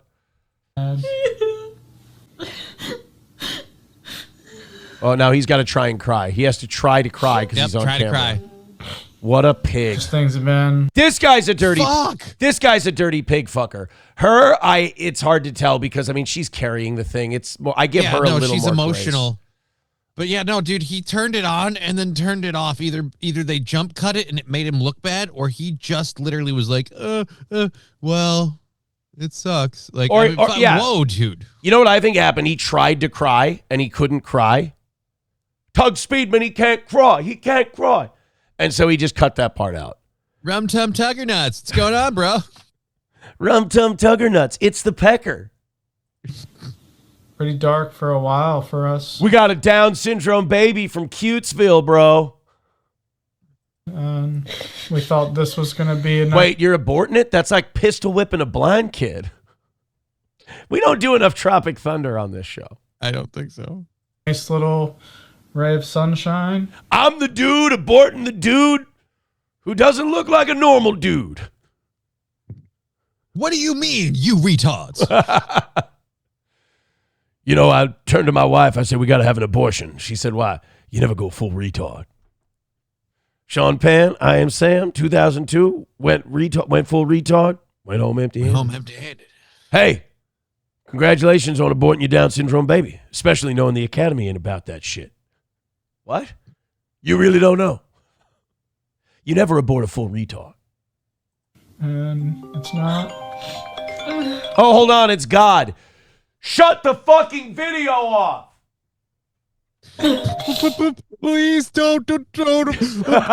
Oh, no. Oh, no. Simple Jack is calling them, telling me, you making me born would make me happy. Oh, man. Why are you aborting me? Because you ain't got a good brain. This is not. Yeah, what if your kid's born and he can talk to animals? It's a little late to kind of call the like I said, it's a little late to back out now. I don't like on offense. Why'd you guys do the test? Hey, man. Too late. It doesn't matter. We're on this. Everybody's Down syndrome once in a while. I could birth a couple of Down syndrome babies in the paddy, y'all. Could rustle up some extra chromosomes, yeah? Yeah! Ha! Sorry to be crying, dude. It's a lot. Yeah. Oh, and let's just keep cutting it to where she breaks down. Yeah. Because we're not tugging at heartstrings, begging for sympathy and hoping for some of those pity donos. We're just cutting straight to every time the emotional levee breaks on her. Exactly. I was so sure that it was I had the nursery picked out. You can still do all of that. You can still, yeah. You have a chance not to barbarically slaughter a half-cooked Down syndrome baby. You're allowed to keep the nursery. And by the way, call me the quarter Todd. Doesn't have the same ring to it. And by the way, that kid will probably be very happy and it'll probably make you guys laugh and smile and all kinds of stuff. I was ready. I was ready. I gotta start all over again. So they're not even thinking about this. They're just saying, like, they're moving over. She's already on the project. Like, now we have to start all over again. And it's like, not I'm killing a Down syndrome baby, not this poor child. I have to start over. I'm going to. Oh, no, you're going to. I mean, look, she's got to get fucked by this guy. So I do have I was about empathy. to say, I understand part of her pain. She has to let him on top of her again. I get it. Like, to completion. Got to take his Downsy cum. Thank God that'll only take a minute. Yeah. Literally The 60 start seconds. of our journey, you know, of just trying to start a family. This is how it starts. I know it's hard to look at like silver linings. Don't you do it. Silver linings. Let's talk about uterine linings, like the one you're going to get vacuumed out of your cooter in a couple of minutes. Yeah, because this isn't like you can't misoprostol your way out of this. No, this is a wet shop vac and pretending it didn't happen. This guy, you know what? I don't want to hit play because I don't want this cunt to go, I don't want to go silver linings on aborting a Down syndrome child. But it's really hard for me to feel for your guys' journey and how difficult it is when you're talking about someone else's journey being ended against their will because of test result. You are not the hero in this story. But, I mean, the fact that you can get pregnant is good. We weren't sure. And it was instant. We don't know why this happens. Maybe it is a birth control over a decade. Maybe. Wow. So now not only that, we're going to blame her. Right. She had to take those pills, and it's all your fault. Obviously, it's not my defunct semen. I mean, maybe if you weren't such a whore in high school and college and needed to pop pills to avoid getting pregnant, maybe if you just wouldn't have taken so much cock, maybe you wouldn't be. Maybe this is a punishment from God. He gave you a retarded baby because you're such a slut. A silver lining, you got so pregnant so easy, so quick. There's absolutely no women out there that have got pregnant so easy, so quick, figured I could abort it and start over again story, only to find out they'll never get pregnant again. Holy God, this is monstrous. Is just random genetic sequencing, and it glitches, just like cancer cells. Like sometimes it's just. So you're okay. That's the end of the video. Thank God. So and I know a lot about Down syndrome. After all, I have it. IR1. I'm not only the president of Tard Nuts for Men, I'm also a client. By the way, Ablo Pacheco with a very interesting. I got to make sure I got all of these here. We got quite a few Rumble rants coming in. A lot of people want to talk about this. Ablo Pacheco with $5 says those tests are extremely unreliable. My kid tested positive for Downs, but my kid turned out to be perfectly normal. I mean, I still test positive for Downs. So they do work. Well, yeah, I guess I'm kind of creating credibility to the test. I test positive for Downs, but that's a defective thing. It's because I'm half Polish. Right. They always, that's tricky. Yeah. We always test What if positive. your kid was just Polish and now you're committing this atrocity? Oh, dude, yeah. What if your grandpa just was like from fucking Lithuania or some shit, but you're an adopted, kid, so you need your parents to 23andMe, and even then it's a scatter shot. Oh, no. Yeah. The extra chromosome could have just been Slavic blood. Right? He's just a Slav. It's fine. Feed him some sausage and sauerkraut. Right. He'll sprout up like a fucking tree. You're great. Just make sure he has at least 2 friends at all times, so if a light bulb goes out, they can swap it. Just keep the bunnies away from him. That's it. Just don't let him pet the rabbits. And if he's big and strong, don't let him near women with dresses. Ooh, yeah, that's going to be a bad one. Stephen Bravo says they should have kept this shit to themselves. Do you think? We haven't even gotten to the reaction yet. We'll get to the reaction in a second. Oh, my God, these are bad people. $2 from Balls Deep says, every time I walk down the vegetable aisle, I think of it. Oh, God. Every time they walk by the really nice comforters, they go, you mock me! You mock me! If you're smart. That's a smart person joke. Because the comforter. Why? Because the comforter. Down comforter. Down. Thank you. I like jokes that, here's my problem with the audience I have.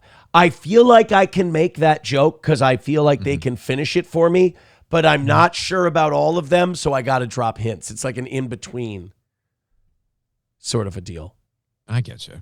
$1 from Professor Tie-Dye says they don't care about the baby being killed. This child was a product of their social media, and this was them deciding they wanted a different appliance. I don't disagree with any of that. I don't think you can be mean enough to these people. I don't think these people should suffer. There should have any mercy given to them. They broadcast this. They broadcast this to the world. Like I said, you recorded it, you edited it, you had multiple points. Any point in the process, your brain could have went, you know what? Maybe we don't put this up. This isn't a good look. It's not very polished. It's not very professional. It's very emotional. It's hard to follow at times. I look like a giant flaming sociopath. Like maybe we should just, I don't know, workshop a different script and retry. Right. Or here's a phenomenal idea. Fucking carry the kid to term at this point. You've come this far. Find out what's going on before you make a decision. Joey Caravello with $1 says they're spastic breeders. Kind of like that term. Balls Deep with $2 says he could have had 5 more months of hashtag free dumps. Oh, it's not good. I didn't say that was all right. And then we have, oh boy, I'm just scrolling way down. All right, we caught up with all of those. Thank you guys very much. 15 memberships away from 500 and doing a little extra time today. Thank you for all the Rumble rants and all that stuff. We're off to a solid start. So now, this Jesse Ridgway then decided to go on social media and respond to the reaction. Now, to me, I think you get to put your video out there about aborting your kid, and then the internet gets to react to it, and then it's done. I don't think you should get to have like a rebuttal to their reaction. You put out your thing. People reacted to it. Anything you do now is just damage control. It's not a genuine feeling. It's not what we saw how you genuinely feel about this. Which is scary. Which is Nazi-esque, if you will. So this guy says, you'll never guess how the child died. There's some tweets. Jesse Ridgway tweeted, I've never seen such hate and vitriol for two people grieving the loss of their unborn child and making an impossible decision. Fuck you. It was not an impossible decision. And second of all, we're grieving we're reacting for the unborn child, not for you two. We can't stand you two. We're reacting for the loss of the unborn child. You see, unlike you guys, it weighs heavy on us and we give a shit and we didn't even know the kid. You guys saw one test and you went, oh, guess we got to start over. Can't take the risk. Again, it's never been proven that Down syndrome people live long, happy lives. Show me one. I can show you two. Show me. Actually, that's a better. Show me one unhappy Down syndrome person. Right? Like cripples and other people. Like I see them unhappy all the time. Show me one Down syndrome person frowning. I've never seen a Down syndrome person light a bag of dog shit on somebody's porch. I've never seen a Down syndrome person like throw rocks at little kids coming to get a ball out of their yard. Like I said, I've never seen a Down with a frown. Mackenzie Shrilla is a way worse person than anyone with Down syndrome. I'm sorry, SP like falls asleep to Mackenzie Shrilla podcasts. Yeah. And so I fell asleep last night to one of her dad. He's a massive cunt. Like, I think Jesse Ridgway and Mackenzie Shrilla's dad would get along very well. Oh. Well, at least one of them had their retarded kid. So there is that. But I've never let her forget it. I've never seen such hate and vitriol for two people grieving the loss of their unborn child. But you killed it. Right. You didn't. And it's really weird to grieve the loss after the whole reason you had the loss is you. Right. Somebody did the Eric Andre bit where he shoots Hannibal Buress. Mm-hmm. And it said Jesse Ridgway, his Down syndrome baby. And then as Hannibal Buress lays there dead, and Eric Andre is holding the gun, he's like, why is the internet mad at me? It gets more unhinged from there. Ridgway then made a giant X post, and he said, I've never seen such hate and vitriol for two people grieving the loss of their unborn child and making the impossible decision. Now, in no way is this about to be him talking more and fucking himself over harder. Oh. The last 24 hours have exposed a side of humanity that is deeply disturbing. I agree. Yeah, no, you're right. Yeah, no. The last 24 hours exposed a side of humanity is deeply disturbing. You guys trying to get this fake sympathy for killing your kid is fucked up. Right. Being called murderous pieces of shit, evil compared to Hitler, and receiving nonstop death threats. Okay, that last one, that's a bit rich. None of you know these people. Stop being parasocial. But the rest of it's accurate. The rest of it's that's fine. Literally his plan. Right. You and Hitler both would have made the same decision. Like, except he might have taken out one or both of you because he would have viewed you guys as the cause. Like, yeah. You guys are the root of the retarded evil. Hitler may have gone further. But, like, if Hitler were sitting in a room with you guys, that video would have turned out exactly the same, and he would have never said a word. Like, Hitler would have sat there watching the video and gone, so far I don't find any problem with this. So far, this is great. They're killing it. Can we keep this short? I have an oven to start in 5 minutes. You guys are being very boring and predictable. I don't know why Hitler sounded like Anna Delvey, but yeah. Being called murderous pieces of shit. Well, I mean, again, the shoe fits pretty well. Yeah. Seeing my 6-year-old, oh God. Seeing my 6-year-old dog with stage 4 kidney disease be used as a weapon, manipulating my words and intent in a tweet or saying we'll regret this decision forever and must repent to God is absolute insanity. Okay, again, he did make a video when his 6-year-old dog got stage 4 kidney disease, and he said, we're going to spend whatever it takes to cure this disease and keep our dog alive. Right. And so you couldn't do that with your kid to keep your kid happy and healthy? Right. Also, like, before we get into it, the whole, like, fucking, we must repent and we'll regret this decision forever and must repent to God. That's an entirely accurate take. I've known multiple women in my life that have been like, well, I got pregnant and then I aborted it and now I can't get pregnant. And I wonder, was that the reason? Did I blow my only chance? What if? Like that, I have literally seen that scenario play out in multiple women that I've known throughout my life. So I'd say, yeah, that's an entirely possible scenario. Right. Okay, I'll give an example.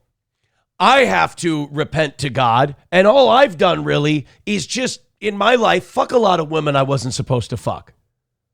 Like, that was bad, and I have to repent to God for that. You guys killed a kid. Yeah, I think you got some repenting to do. If you ever wanted to marvel at the depravity of people online, just check the replies on my latest tweet. It's a shit show of epic proportions. This is reflective of the current world and landscape we're all living in. Again, dude, they're the victims in his eyes. I know, like, oh, this is reflective of the world we're living. I'm agreeing with him, just not the reasons he thinks. It is reflective of the world we're living in. This is a private moment that you shouldn't have shared with a single fucking soul outside of your inner circle. But instead, you filmed it, edited it, and posted it online because like, subscribe, super chats. All the way. By the way, don't call me a Hitler Nazi. Like, no, you're a sociopath who went, well, we got to kill the kid. Oh, why do you hate us? I'm only super chatting you if I can call you a Hitler Nazi. So we're at a crossroads here.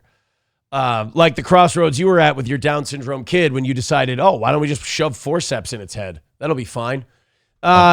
He then continued, what's more troubling is a lot of these people use God or Jesus as their justification for threatening us and wanting to cast us into hell. Seems pretty hypocritical. No, it wasn't. It's time we all have a talk about Jesus. He wasn't your nice, sweet camp counselor, all right? He came down and said, I'm getting you ready. I'm going to sacrifice myself. This is what you have to do to live a clean life. I'm going to die so that your sins can be forgiven and you can have eternal life. In exchange for that, I've got some things I don't want you to do. And he got mad when people didn't follow them. He yelled at his own apostles when they fell asleep as Jesus was waiting to be arrested and he was praying at Gethsemane. And Peter fell asleep and he said, I ask for you to stay awake with me for 1 hour and you can't do that. Like, Jesus wasn't this guy where like, oh man, your kid has Down syndrome and you want to have an abortion? I get it. I understand. Shit's tough.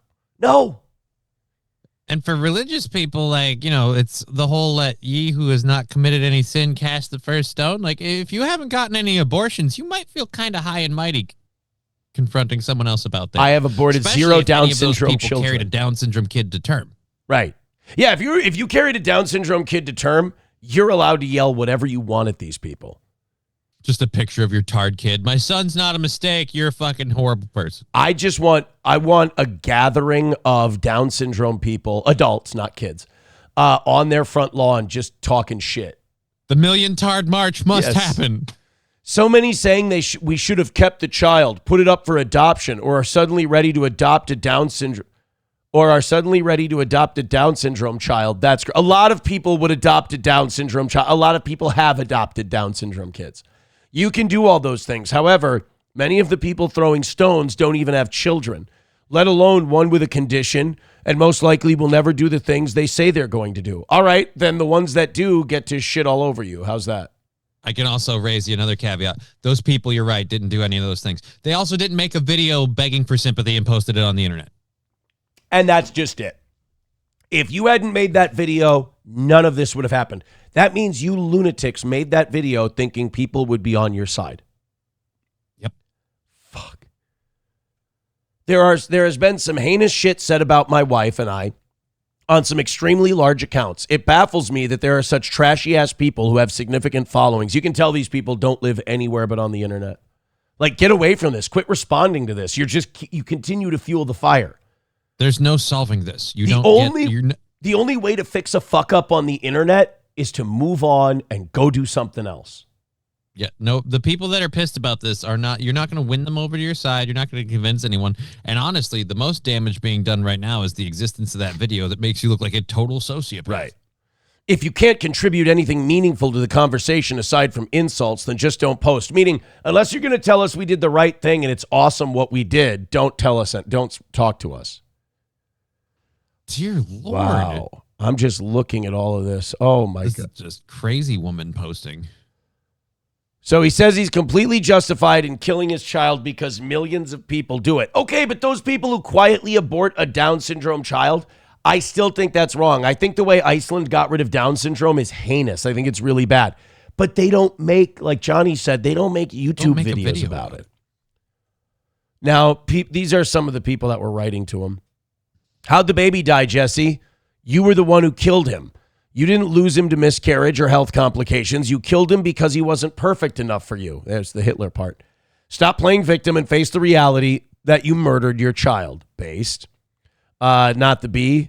That's a lot of words to say you have a guilty conscience and want very badly to blame somebody else for it. That's kind of Jewish of you guys, but that's on brand. Quarter Black Garrett kills their own child. Everyone else is the bad guy. Yeah.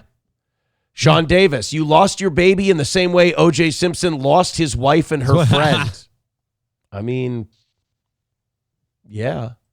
Tell me when he's telling lies. Only unlike O.J., you guys admitted to it. So. And it's ironic. The name of the post was If They Did It. The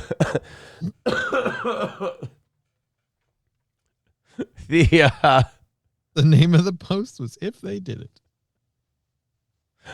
Oh, man, I'm just looking. There's a lot of Rumble rants coming in on this one. I'm scrolling up to get to the beginning of it. 383 Novocaine with $2 says, get back to funny. This sucks. I'm sorry. Did we not do Tropic Thunder quotes? Was that not? Million Tard March. I felt like I was punching it up as much as I could for a Down syndrome baby story. We did some things. I mean, you can't make it all ha-ha. They killed a Down syndrome kid. $2 from Balls Deep says, killing your own tard is easy. Killing someone else's. Pussies. Jesus. Sticks Mattis with $2 says, there goes the baby weight. $1 from Scouse Ghost says, we can watch these two mongs on the internet, but not your court case. What's that all about? Well, they don't allow that. And plus it's civil. It's not criminal. Los Federales with $1 says, so they unsubscribed their own child, and this guy is a complete retard himself. If he wasn't down with the pregnancy and chose to monetize it, that's a complete sympathy grab and monetization grab. Yeah, they profited off this decision. Right. That's why they posted the video. They wanted the sympathy super chats of oh, we feel so bad for you. And oh, you're having such a hard time. Here's some money. And oh, poor you. You're so attached to this kid. And now you have to get rid of it. Like nobody said they did. It wasn't being advised by doctors or anything. They're just like, nope, it came back on the test. And the test has a high probability that if it came back positive on this test, it'll be positive in reality. So we won't go to term with it. Like that's not. Veldrain with $1 says, do the opposite of what they expect with a snappy hashtag. Sorry to hear about your misfortune. Hashtag kill all tards. Yeah, what if they went full Nazi in response and just went, if everybody did what we did, we wouldn't have to deal with this fucking problem. Like just really be the heel. Just go all the way. Balls Deep with $2 says, what if the test was wrong? Would fucking haunt me to the last breath. Our medical system is not perfect. And that's just the thing. You won't know that until you have the kid, or at the very least, the secondary test. And we've come so far that I really feel like at this point, the kid deserves a chance if you've gone through with it up till now. Sticks Mattis with $2 says they can't remove the video. It's sponsored by Raid Shadow Legends. Hey, we're going to abort our baby with Down syndrome. But before we do, we need to talk to you about NordVPN. Do you want to watch Netflix movies from countries you don't live in? NordVPN. Use the promo code DOWNWITHTARDS and get an extra 20% off at checkout with NordVPN. Your responsibility and obligation by getting NordVPN. Wally Word with $5 says, can you sign up for an hour-long confessional appointment? I might have to. $10 from Red Fox Mad. Oh, $10. How are y'all? Oh, bless you, brother, man. Can I love on you? Can I love on you? Can I love on you, baby? Can I love on you? That guy doesn't have downs.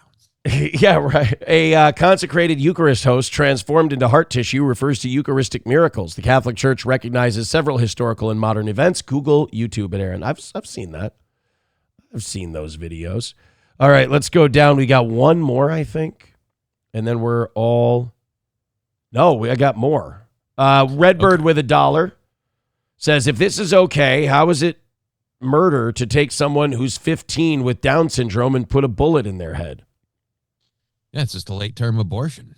I love that there's someone in our chat called Texas Law. That makes me think of MKE. Thank you. Redbird with $1 says, stories where a child was diagnosed with Down syndrome and then was born perfectly normal because the test got fucked up are not uncommon. Well, it's like Balls Deep. We'll never know now. Yeah, it's like Balls Deep said. That would haunt him for the rest of his life. Yeah, the Ridgways are awful people. Somebody, too, with $1 says, yeah, you're right, Aaron. Just have the kid, then abort it if it has Downs, just like you said. Wait, whoa, wait, excuse me. Did I don't know if you were ever for the pro-aborting part. I don't believe that is what I said. Oh, my. I believe I have completely miscommunicated my position on the issue. Yep. Oh, my goodness. All right, guys, 670 of you checking out the show. You know what that means. Hit like, hit subscribe, hit follow. Rumble supports the likes. Rumble puts you out there more. So get us up over 700 today. That would be awesome. Keep hitting that thumbs up. And let's do this because this is a shiny, bright number in our day. Let's talk about Rumble Wallet. We hear a lot about crypto, but here's the part most people miss. Crypto was created so you could actually own and control your money. After the 2008 financial crisis, Bitcoin was designed as an alternative to banks. So instead of a bank holding your money, delaying transfers, or limiting access, you are in control. I have Rumble Wallet. You should get it too. If you've ever had to wait for a transfer to clear, you felt this problem. Now fast forward to today. Everyone's heard of crypto, but getting started still feels complicated. That's exactly why I use Rumble Wallet. I get to control it myself. It takes all that complexity and makes it simple. Choose what you want: Bitcoin, dollar-backed stablecoins, or even digital gold backed by real gold. No complicated setup. It connects with MoonPay, so you can use your credit card, debit card, or bank and be up and running in minutes. Once you're set up, you can even support your favorite Rumble creators like me and Johnny directly. So do this now. Scan the QR code or click the link in the description and download Rumble Wallet. From there, you can set up your wallet, tap buy, and you're in the game. In just a few minutes, you can go from hearing about crypto to actually owning some with Rumble Wallet. Thank you, Rumble Wallet. And now we keep hitting like, we keep hitting subscribe. And Johnny, we're 19 people away from 700. What a day for the toe. Thank you guys so much. T-Baby with $1 says, speaking of pregnancy, Aaron, you're coming along nicely. You must be in the 3rd trimester by now. Thank you. $1 from Skousko says they could have had the baby and used the 28-day refund policy if they had the receipt. Oh, because you know how many parents go back to the maternity ward and go, hey, this isn't what I ordered. I'd like to speak with the chef. Like to talk to the stork if I could. I've got another one with a goofy face again. All right, guys, we are 225 away from a win today. So in the next half hour, let's just get 5 gifted memberships in, and we're on our way. Thanks, boys and girls. You guys are doing great. Keep those Rumble rants coming. Streamlabs, PayPal, Venmo, Super Chats, and no, not Super Chats, Rumble rants and gifted memberships. Cheetos just sent us something. Good morning, sir. He calls me sir. It's very nice. We have our annual Ride for Heroes motorcycle side-by-side run this Saturday. Nice. Vehicles are welcomed in street dance with Mystery Machine. So Stoney's has a street dance this Saturday. Beautiful. It's going to be a lot of fun. Have a wonderful week, Tater Tits. He shouldn't have included that. It's benefiting the Rockville Fire Relief. So the Heroes Motorcycle Side-by-Side Run is this Saturday at Stoney's, benefiting the Rockville Fire Relief. And there's a street dance with Mystery Machine. So the party's in Rockville this Saturday, and it's at Stoney's in downtown Rockville. All right. Now we can move on from the the retardation. Well, I'll just say one last thing. Oh, yeah. I understand why that guy had to abort the kid. He realized deep down, they go full term with this thing, everybody's going to say the same thing. Like, the kid's going to come out totally tarded. They're going to look at him and go, oh, he looks so much like you. And he's like, fuck, I don't need to be reminded I'm retarded. Right? Scuffed Asmongold over there. Just like, oh, no. Son of a bitch. Yeah, I mean, that's just, like, I still haven't gotten over that. And it's like 4 or 5 days since it happened. And I'm like, you guys really are. It's not just that they did it. It's the way they've responded to it, too. It's like, how do you not understand why people think you're garbage? Right? Like, if this is really such a horrible, traumatic moment, you know what a lot of people do when they experience something like that? They don't want other people to see it. They don't like, hey, let's make this public for everyone. So we got an update in the Hulk Hogan case, Johnny. Yeah. There was a little bit of intrigue surrounding Hulk Hogan's death because his daughter, Brooke, had been saying that she thought the doctors fucked him up. Mm-hmm. Like they screwed up something in his surgery. Like hit his spinal cord or something. Yeah. And it ultimately led to his death, his health downfall. Because he went in for a routine back surgery. Something fucked up. And then his health plummeted and eventually he died. He died. Give me 1 second. You keep talking. My nose is starting to dribble. Oh, wow. Those allergies are really getting to him. Either that or it's the abortion medication. It's just causing him to empty out of every hole, not just the one that was loaded. Oh, my God. My baby is leaking out of my nostrils. Damn you, misoprostol. No. So Hulk Hogan did have another analysis, another report. The police looked into it. His death was ultimately ruled natural. And this kind of puts to bed any idea that someone else could be sued for wrongful death, malpractice, whatever. The Clearwater Police Department has officially closed its investigation into the death of wrestling icon Hulk Hogan, including that the case is an attended natural death. In an update released Friday, Clearwater Police announced they had completed their investigation into the death of Terry Bollea. According to investigators, the case is now officially closed as an attended natural death. So the thing is, like, I understand if you're Brooke, I mean, it's your dad and you're upset and he, maybe shouldn't have died. Right. So you feel like someone's got to be responsible because he should still be here. Right. But it's also, that doesn't mean that somebody fucked up or not fucked up, but like, that doesn't mean somebody was like covering up some mistake they made. I mean, sometimes shit goes wrong. Or a standard procedure, the person's, once they go in there, the person's maybe a little more worse off than they thought, and things go awry. And, Hulk Hogan was in his mid to late 70s. He's not a young man anymore. He'd had a lot of back surgeries done. So, yeah, I don't think you can really sue anybody or go after anyone. I think you kind of just have to accept it. Yeah, but but I'm not, look, I understand why she did this. I probably would do the same thing as have it investigated every which way I could. I've got an idea. In today's day and age, Brooke, you have to go onto YouTube and read the results of the test live on air and then explain how it's not your fault and poor you. And abort your father. Right? That's Abort your what dad you do. right then Yes. By the way, I just have to point this out. I'm sorry for saying it too much. 693 right now. 694. Keep hitting like, keep hitting share. Thank you. Let's pump up to 700. Rumble rules. Bucklebrush Jones says, did you see the documentary about Bubba called Video Killed the Radio Star? They used the Hogan sex tape to flip Cohen and convict Trump in the Stormy case. Was that documentary produced by Bubba the Love Sponge by chance? Because I don't know if Bubba was the cause of Cohen flipping on Trump. I have a hard time. I just don't understand why would the Bubba tape make Cohen flip on Trump? Oh, by the way, Sam Show's telling us we had 700. He's saying we hit it. Thank you, Sam Show. He said we hit it. I want to see it, though. 695. Keep hitting like, keep hitting thumbs up. Let's go. And let's get to 700 again. How's that? Fried Fish says Brooke was not allowed to see the autopsy or medical information without signing an NDA. Well, yeah, and that's part of it, too, is that Brooke and the newest wife really seemed like they were not getting along.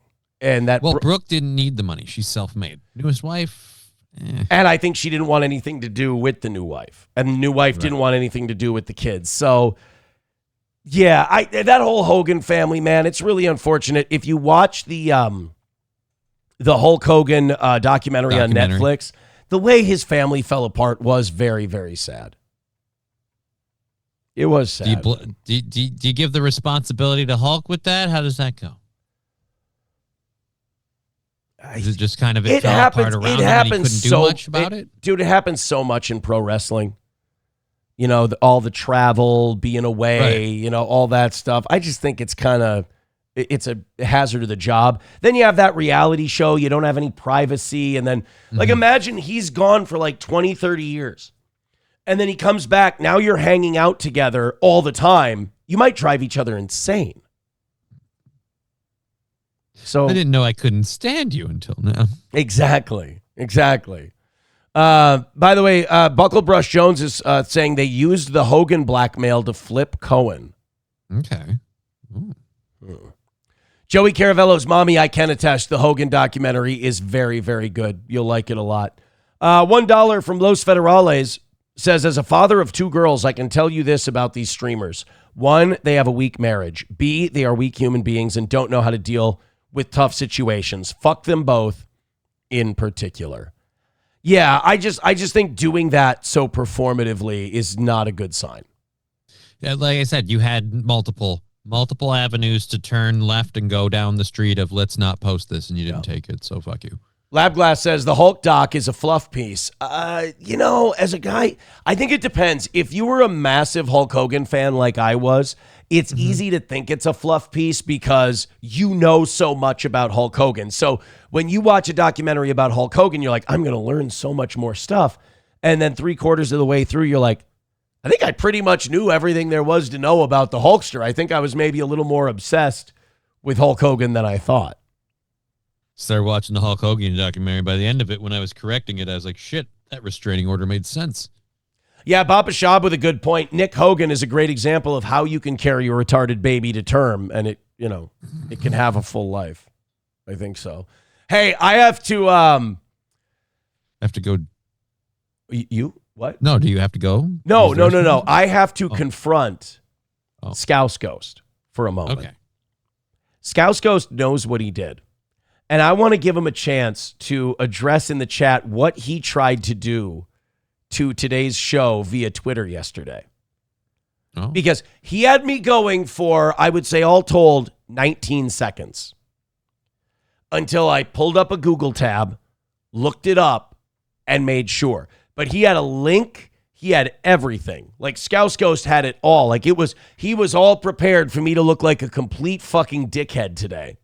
And okay, now I'm curious. What was the tweet? Well, it's really offensive because like he sent it to me early on Sunday as if I wouldn't look into this by Monday morning, as if I'd like read it cold and just go with it on the show. Like I don't sit down for an hour at least every day and put stuff together. I want to see if Scouse Ghost knows what he did.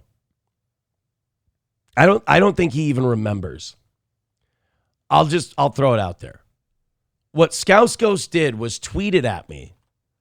And it was a link that Michael Jordan had died. Oh. And he said, I'm just pulling it up right now.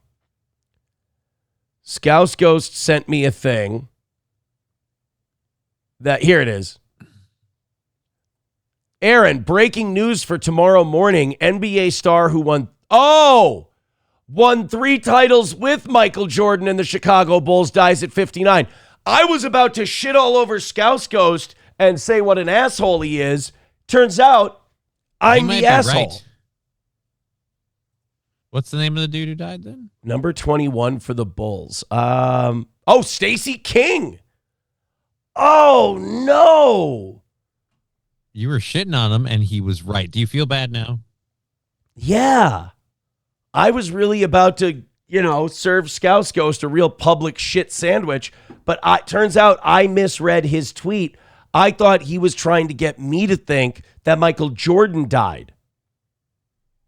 I'll be honest. When you see that tweet and you see the name Jordan and you see the picture, you do kind of, your brain goes to paranoidville. Oh no, Michael Jordan's dead. Shit. Look what were they trying to do with this article? They didn't put Stacey King's name in it. No, because nobody would fucking click on it then. If we drop Michael Jordan's name, you're going to look into this a little bit more. NBA star Michael Jordan dies aged 59. That's what they think people are going to see. Mm-hmm.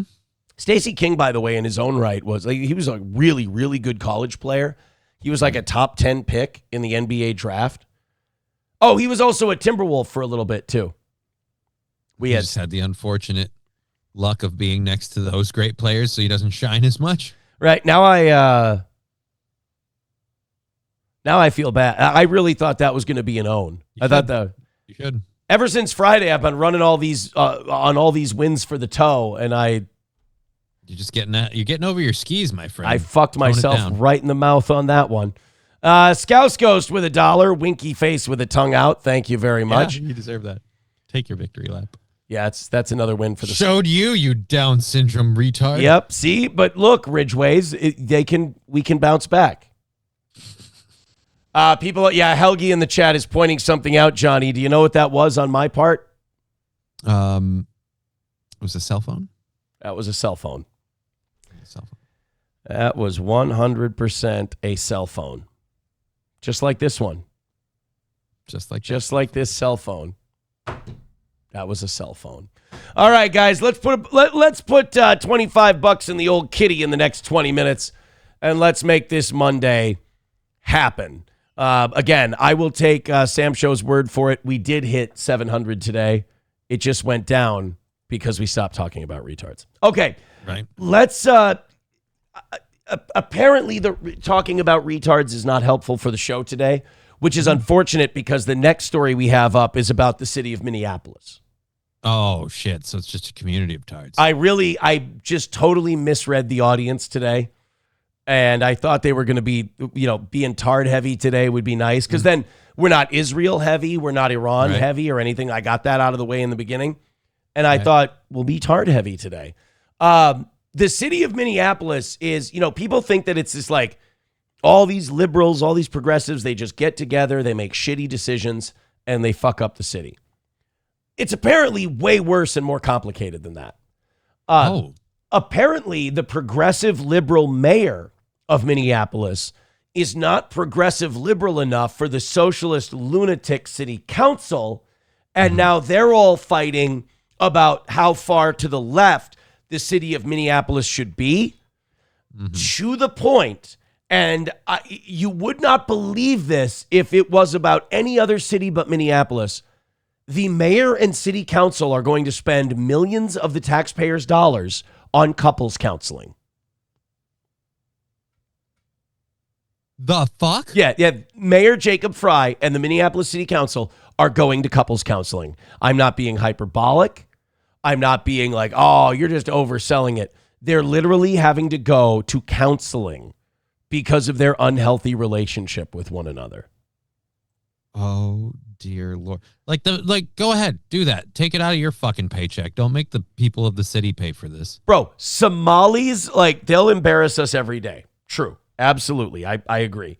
But if we got rid of every Somali, stop clapping, we would still have plenty of problems on our own. Oh, yeah. This city is, the city of Minneapolis is completely fucked. Oh, by the way, could I be racist towards Somalis for a moment before we start this story? Please do. If the audience would like to financially support Somali racism, I'm kidding. That's going to end up in a paper. So I was driving down the east side of St. Cloud, unfortunately, on Friday.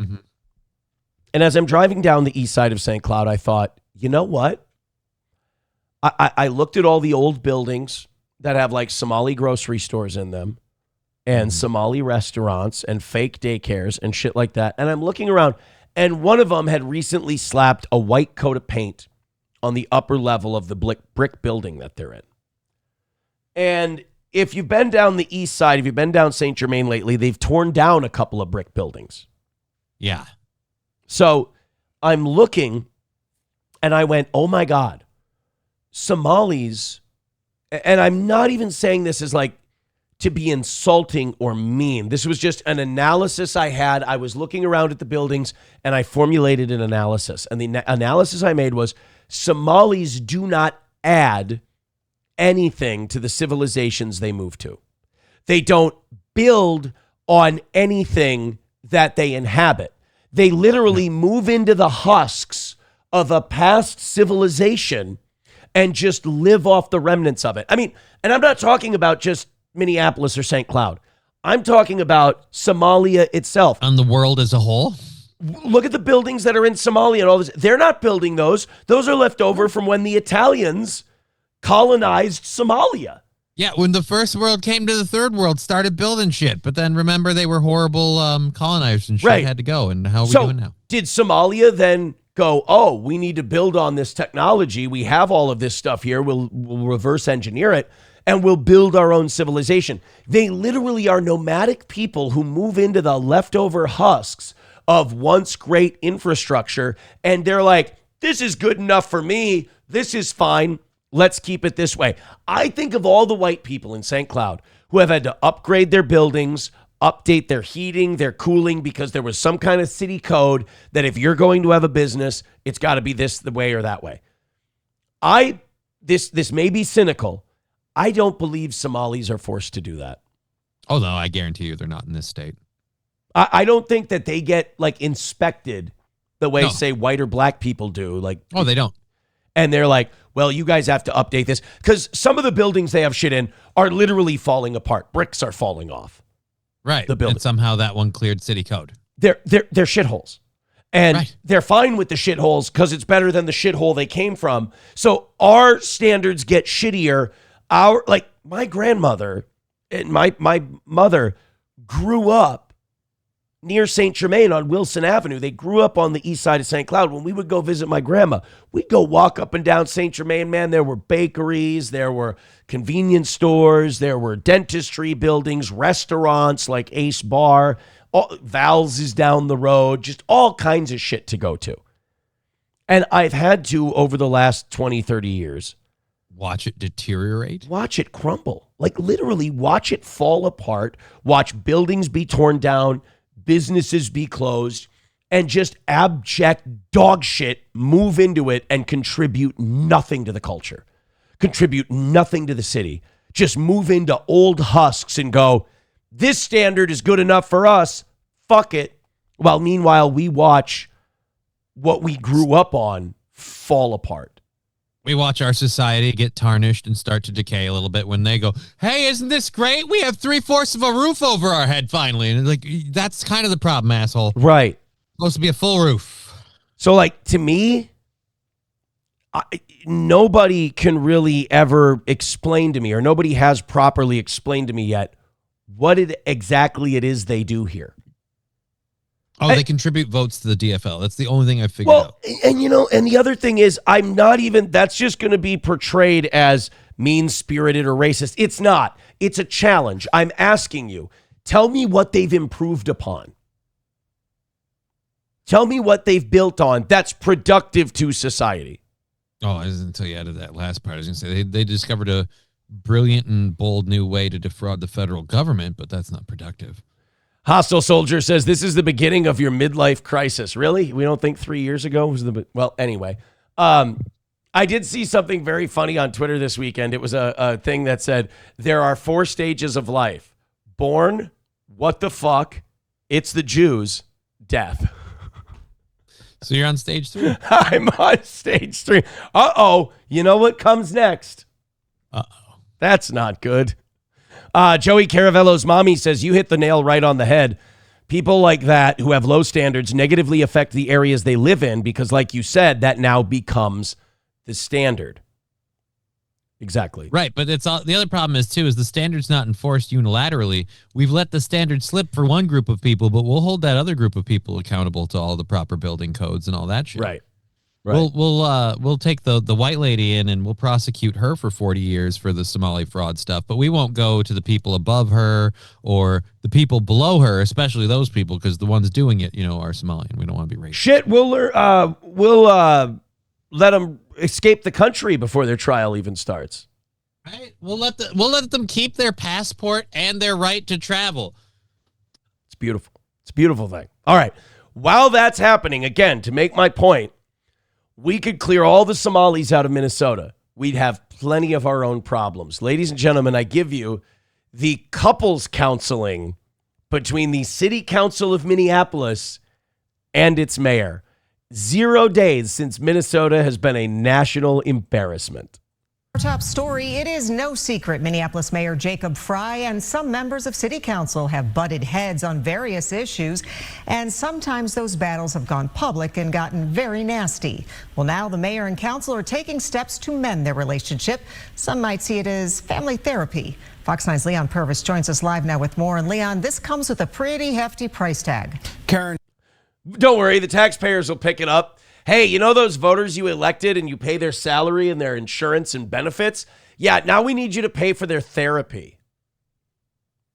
Like to do their job that you voted them in to do. You know those people on the city council who don't even really live in the city and they keep making the rules for it. Yeah, they need you to pay for their therapy because they don't like the other guy that's elected poo-poo heads. Yeah. Adults can't work City together. leader. Yeah. Say the goal is to help the mayor, city council, and his cabinet work through disagreements, improve communication, and focus on governing. The contract carries a price tag of roughly $1.4 million taxpayer dollars. You can't tell me nobody on the city council or Jacob Fry, like nobody's somehow getting this money, at least part of it back to them. Oh, see, that's what I was just going to say. I was going to say 1.4 million. And everybody's going to get a kickback being a consultant or something else for the company that provides the counseling for the mayor and the city council. Mm-hmm. But you know what?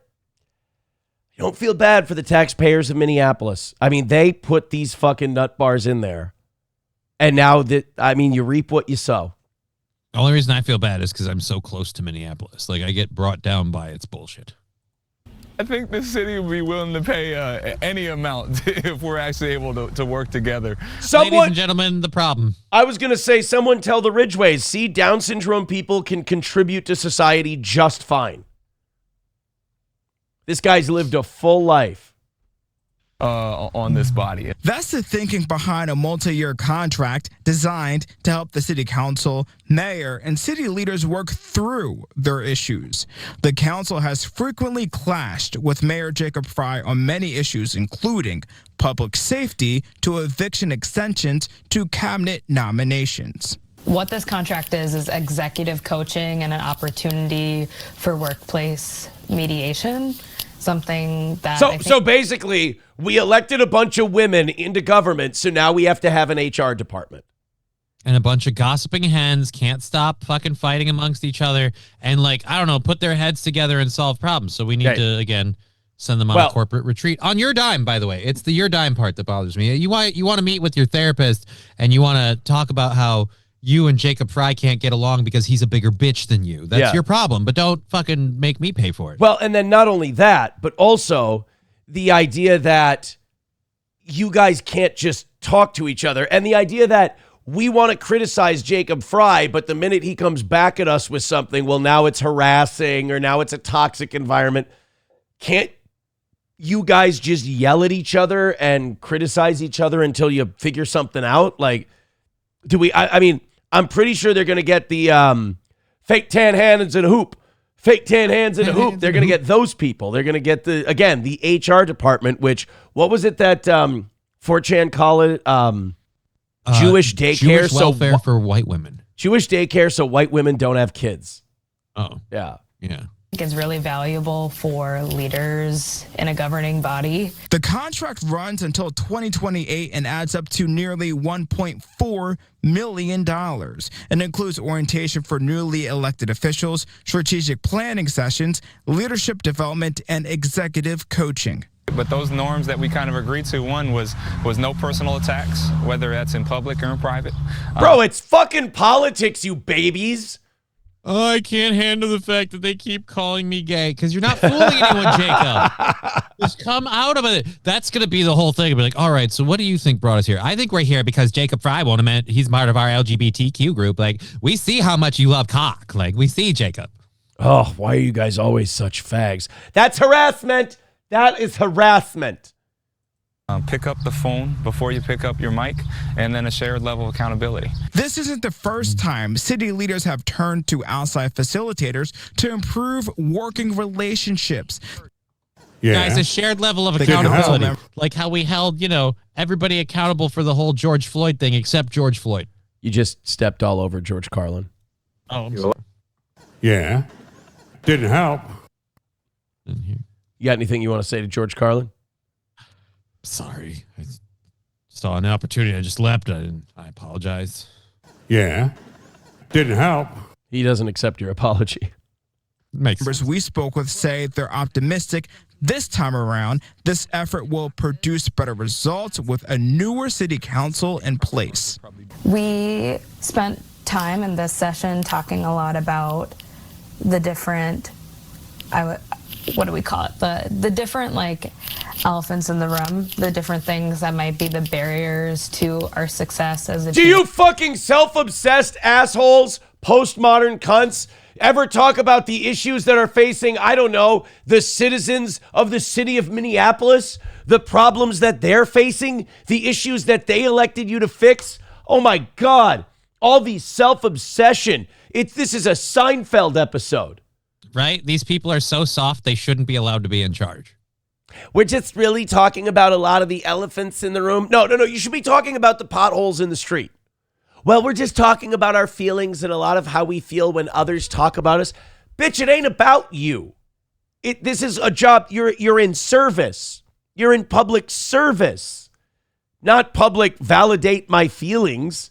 These are just a bunch of busybodies who just want to tell people what to do. And then they all get together and try to tell each other what to do. And then it becomes really toxic and they go, now we need counseling. Because they spent their whole lives growing up being told their every opinion matters, their every thought counts, and nobody ever pushed back against them. So they don't like being told that their ideas are wrong.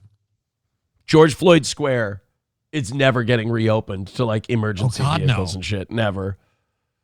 The mayor tells Fox 9 in a statement that reads in part, Minneapolis works best when the people elected to lead it can work through disagreements respectfully and get things done. We don't have to agree on everything, but residents expect us to solve problems, not create more of them. Okay, the problem is you guys are having to hire an outside group and pay it $500,000 a year because you don't know how to do that?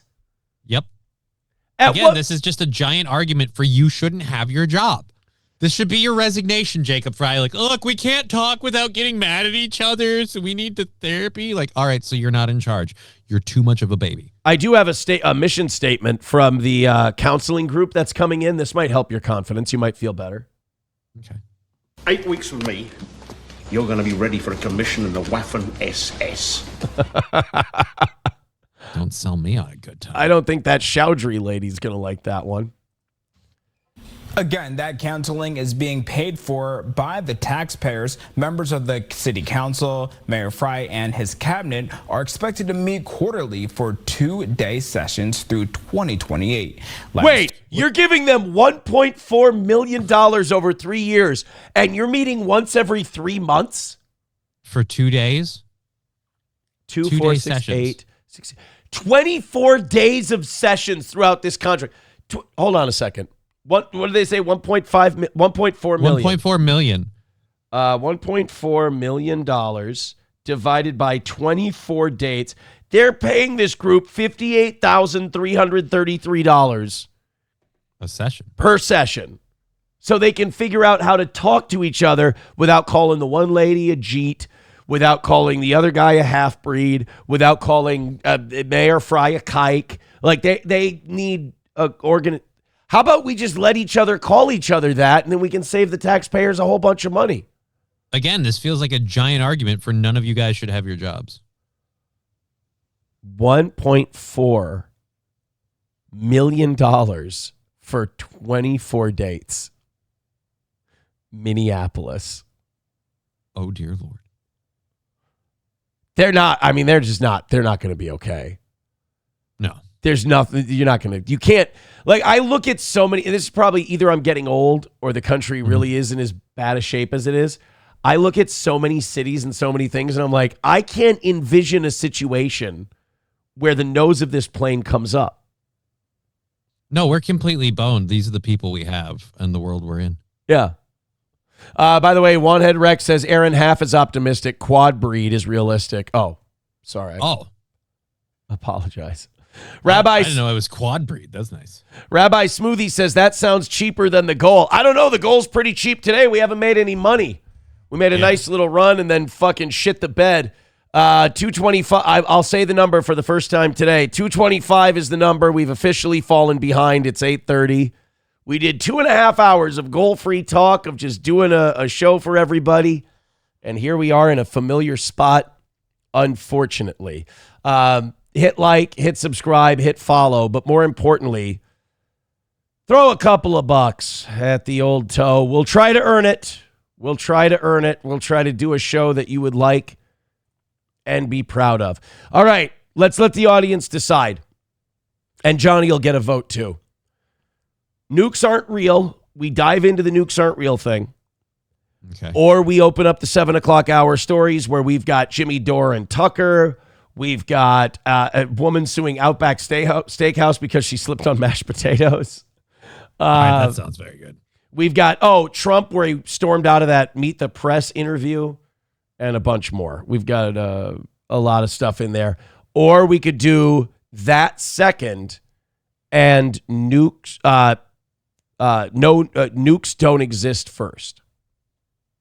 I kind of like the second hour stories, but I don't know what the chat feels. I have to go use the restroom quick. I will be right back. You do that. I'll open up the 7 o'clock hour stories. And while we do that, let's talk about our friends at All Care Towing. 320-253-5203 for All Care Towing of St. Cloud. Of course, if you break down, you get a flat tire, you go in the ditch, whatever your problem is, All Care Towing can help you. Put the number in your phone so you have it when you need it. That's 320-253-5203 for All Care Towing of St. Cloud. Call them when you need them. Midland Armory in downtown Foley, Minnesota. I have an email here from Midland Armory. We've got a lot of Midland Armory announcements. They're going to be very, very busy. You know, Midland Armory has a gun show coming up at Henry's in Foley on July 11th, so be sure to get there for that. Just a heads up on our schedule the next few weeks. It will be chaotic. This week, the 8th through the 12th, everything will be business as usual at Midland Armory in downtown Foley. But Foley Fun Days starts on the 15th and runs through the 17th. And since that week, we will be in Alexandria for the Trap Championship. We have decided to run appointment hours only for the 15th through the 17th. We are encouraging customers to email Midland Armory. Go to midlandarmory.com. Call or text to set up anything if they need to come in to pick anything up. Voicemails are always last to be checked and will most likely not be checked until sometime around the 26th. If I can think of more, I'll let you know. That's from Derek at Midland Armory in downtown Foley, Minnesota. midlandarmory@gmail.com, or again, midlandarmory.com. And we told you about Stoney's a little bit earlier. This Saturday, they've got their big bike run to benefit the fire department. And they're going to have a street dance. Mystery Machine's going to be performing live. It's going to be a hell of a time at Stoney's this weekend.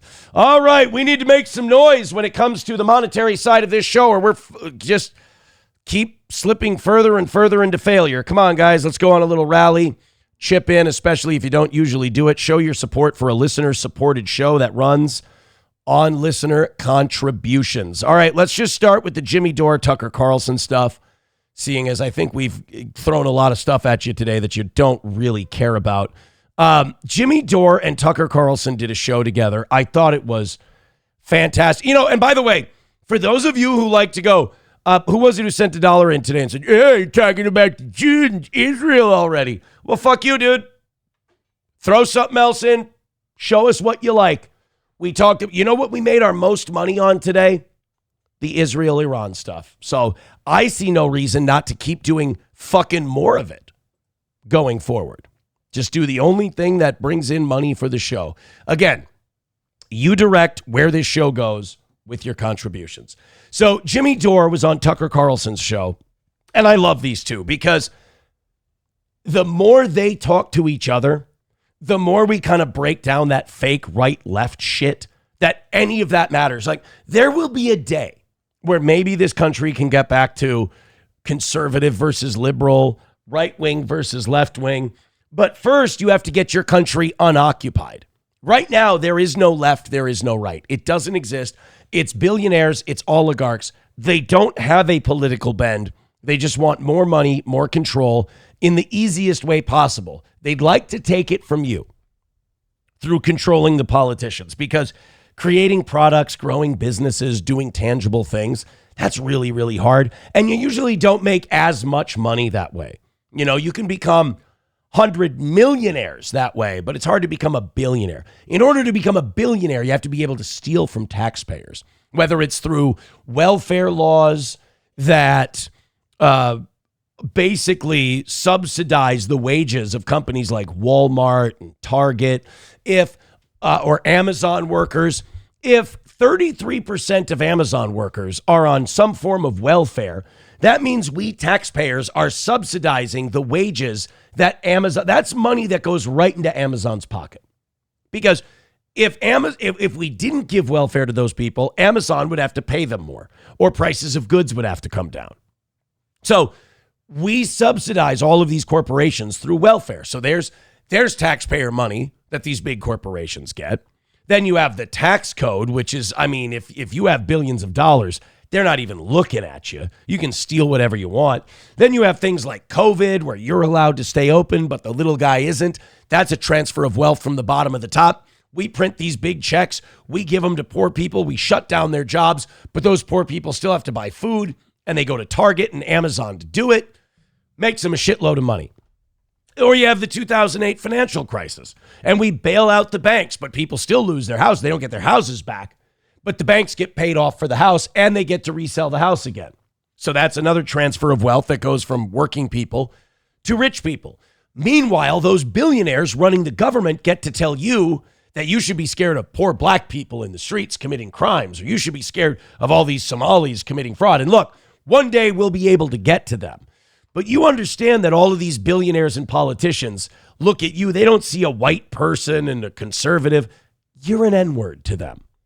You're a Somali. You're a black person. You're an illegal. They don't look at you as special or different. Stop voting for these fucking people. They think you're slime. They think you're shit. So, yeah, in a perfect world, we would have a Jimmy Dore and a Tucker Carlson getting together on a podcast and talking about liberal and conservative ideas. Instead, we have Tucker Carlson and Jimmy Dore doing a show together where they have to talk about who owns the country. Now, there was a very fascinating part of this interview as I was watching it, where Tucker and Jimmy, you could tell they wanted to say a certain thing. And you could tell they felt a certain thing, but they just couldn't bring themselves to say it. Tucker asked Jimmy Dore about these billionaires and corporatists that run the government. Tucker said, well, that's so corrupt, you can't have elections. They'll rig the elections and all of this. So how do you stop it? And Jimmy Dore did get to the point where he quoted, I don't know if it was Martin Luther King or Benjamin Franklin. They were so similar. They said, a government that does not allow for peaceful, it's JFK, a government that does not allow for peaceful resolution makes violent resolution the only option. And so I'm like, on one hand, I'm like, wow, that's pretty heavy. That's pretty good. But on the other hand, I'm like, Tucker and Jimmy both know what the answer is. So why don't one of you have the balls to just come out and say it? Just come out and say it. Like, we got to take this thing back from the people in control because they won't wrest it themselves. Right. Here, those who make peaceful revolution impossible will make violent revolution inevitable. That's the quote from JFK. By the way, the Ridgways found out he had Down syndrome, and they had to get rid of him. You know. So let's do this Jimmy Dore thing here. Oh, before we do that, holy buckets of balls in my mouth. 20 gifted memberships from Steffi Bea. Oh, and my I just want to God. say thank Big you support for making it happen. Thank you. Steffi Bea with the 20 gifted memberships. Johnny, thank you. Johnny Worski, one more time. Big support. Big support. Oh, my. And now we're 95 away from 600. And now my scratchy-throated ass is going until 11 today. Wow. Unbelievable. Steffi Bea for the win. Thank you so much. $2 from Balls Deep says, shout out that one bitch. The taxes theft 80. I don't know that. Oh, guys, keep gifting those memberships. Just keep passing them along. Holy hell. 125 away from a win today. Thank you. Let's keep going. Oh, my goodness. Steffi Bea with a big 20 membership drop. All right, so let's get to this Tucker Jimmy Dore thing. They talked about, they jumped all over the place. The first clip we have is about the Charlie Kirk assassination. Now, both of these guys are obsessed with this because Tucker was good friends with Charlie Kirk. Right, he knew him very well. Jimmy Dore loves conspiracies and hates Zionists. So the Charlie Kirk thing is like prime for both of them. This is the first clip we have of, and by the way, go to Tucker's channel, watch this conversation. It's very, very good. Klein, and he said, yeah, but, open borders are, that's a Koch brothers. So it's amazing the real, but he's always been a warmonger. He was, Bernie Sanders. He was for Kosovo and all that stuff. He was? Yeah. It's sad. Bernie Sanders, I saw one Bernie Sanders speech in person, and it was, in Iowa when he was running in 2016, and it was all about the oligarchy's bad. And, at the time I had pretty conventional views, but I've never been for oligarchy. Why would I be for that? It's the enemy of democracy. So I was like, and I know a lot of billionaires, and some are nice, but most are like gravely overrated. And like, I kind of liked his speech. It was pure economic populism. Yeah. And then, so I thought, yeah, I get it. And by the way, the audience was not all like, I don't know, people playing hacky sack or hippies or whatever. It was like normal people.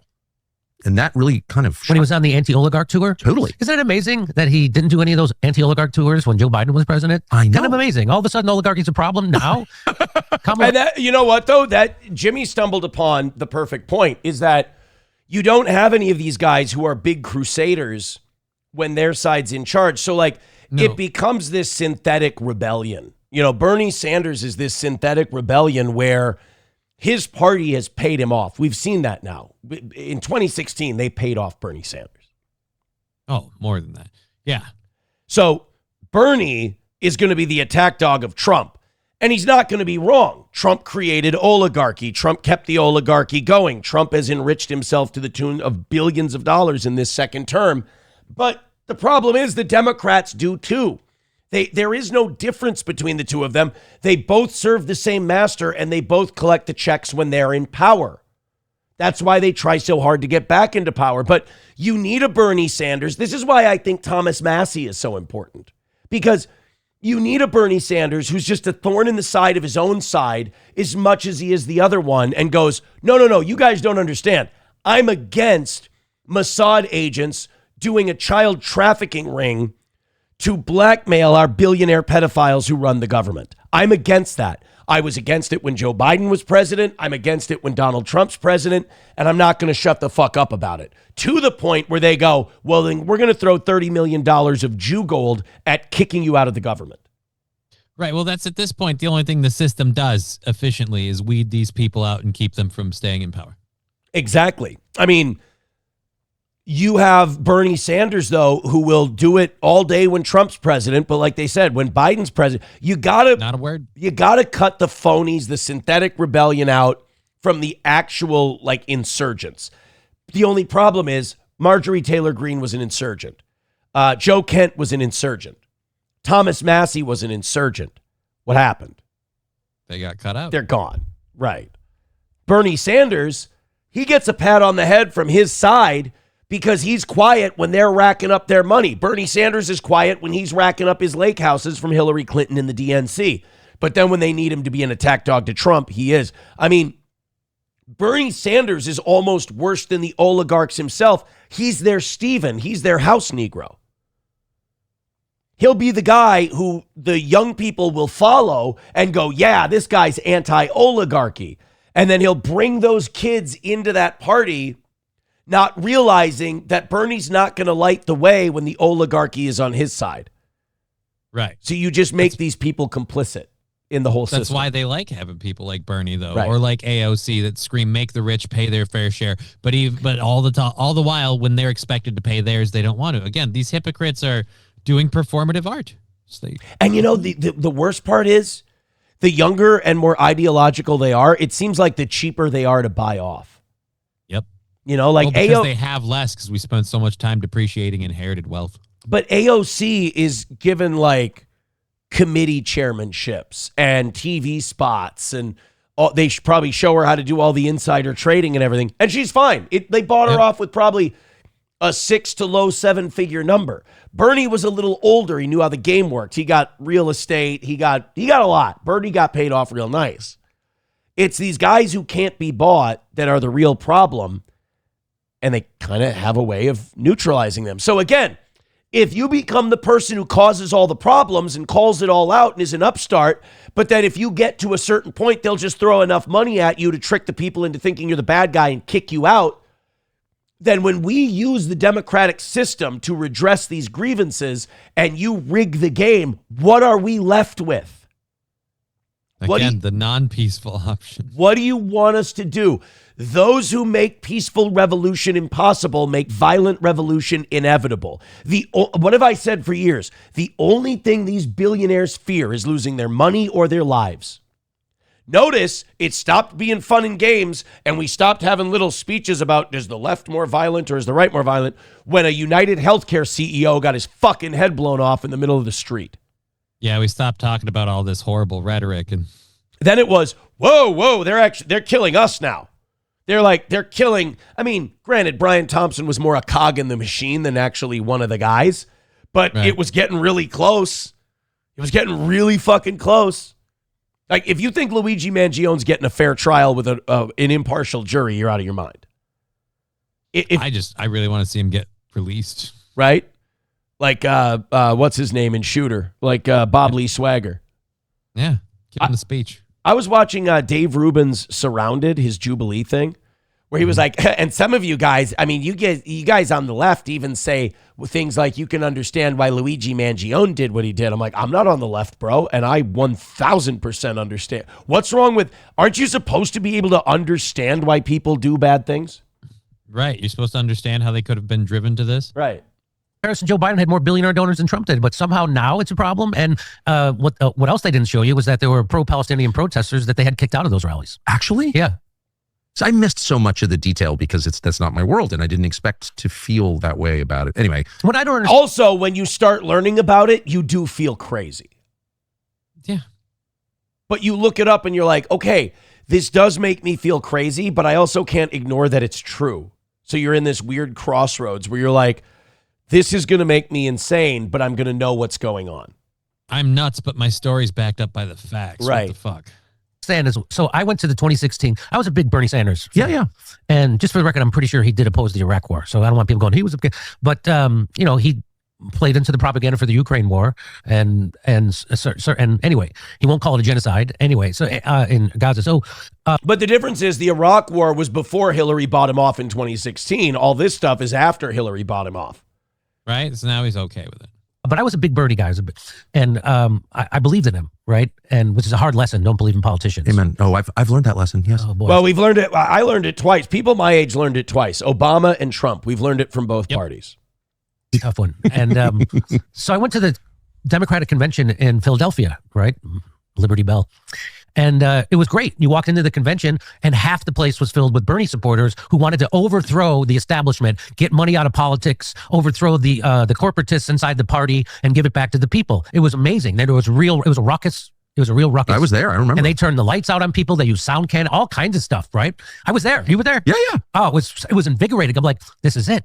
We got them. The next time we're going to have a convention, they can't stop this. This is a trick. Well, what they did was they got Bernie Sanders. So and then they go on to say and I just want to say thank you. Then they went on to say then COVID happened, and then they didn't have a convention in 2024, so they just conveniently just shut all of this stuff down. Yeah. Well, that's just it. Like, for those people who are like, this is it. This is the moment where we take it back from these oligarchs. Do you see these people with billions of dollars voluntarily ceding any kind of power? They're not going to allow you to do it. Yeah, they're not going to give up this great deal that they have. If they were willing to give it up, they wouldn't have pushed for things like Citizens United. Right. Yeah, exactly. Which, they talked about that in the interview too. They talked about the first thing you could do, like if you really wanted to try to vote your way out of this, if we could do this peacefully, the first thing you would do is overturn Citizens United and ban all private money from elections. Then you might have a chance. But that's it. That's the best shot you got. $1 from Power Windows says, Johnny, it's big support. Let's go. Well, then, Johnny, I think we need another $100 to come in so you can practice. So I can practice it again. I need the practice. Honestly, guys, I think of 5 gifted memberships, 10 gifted membership, 20 gifted memberships. I think the bigger we go with the gifted memberships, the more likely Johnny is to, get more practice. Excuse me. $2 from Bowls Deep.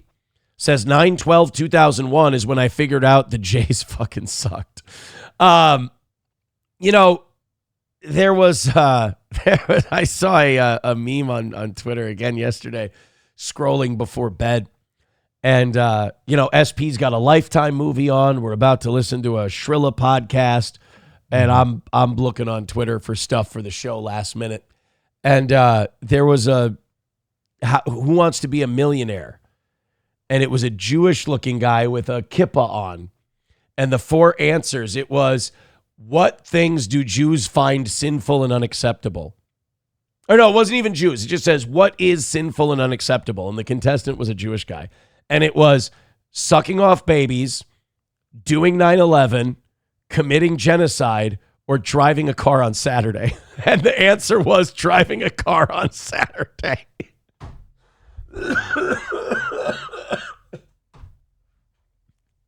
The others, fine.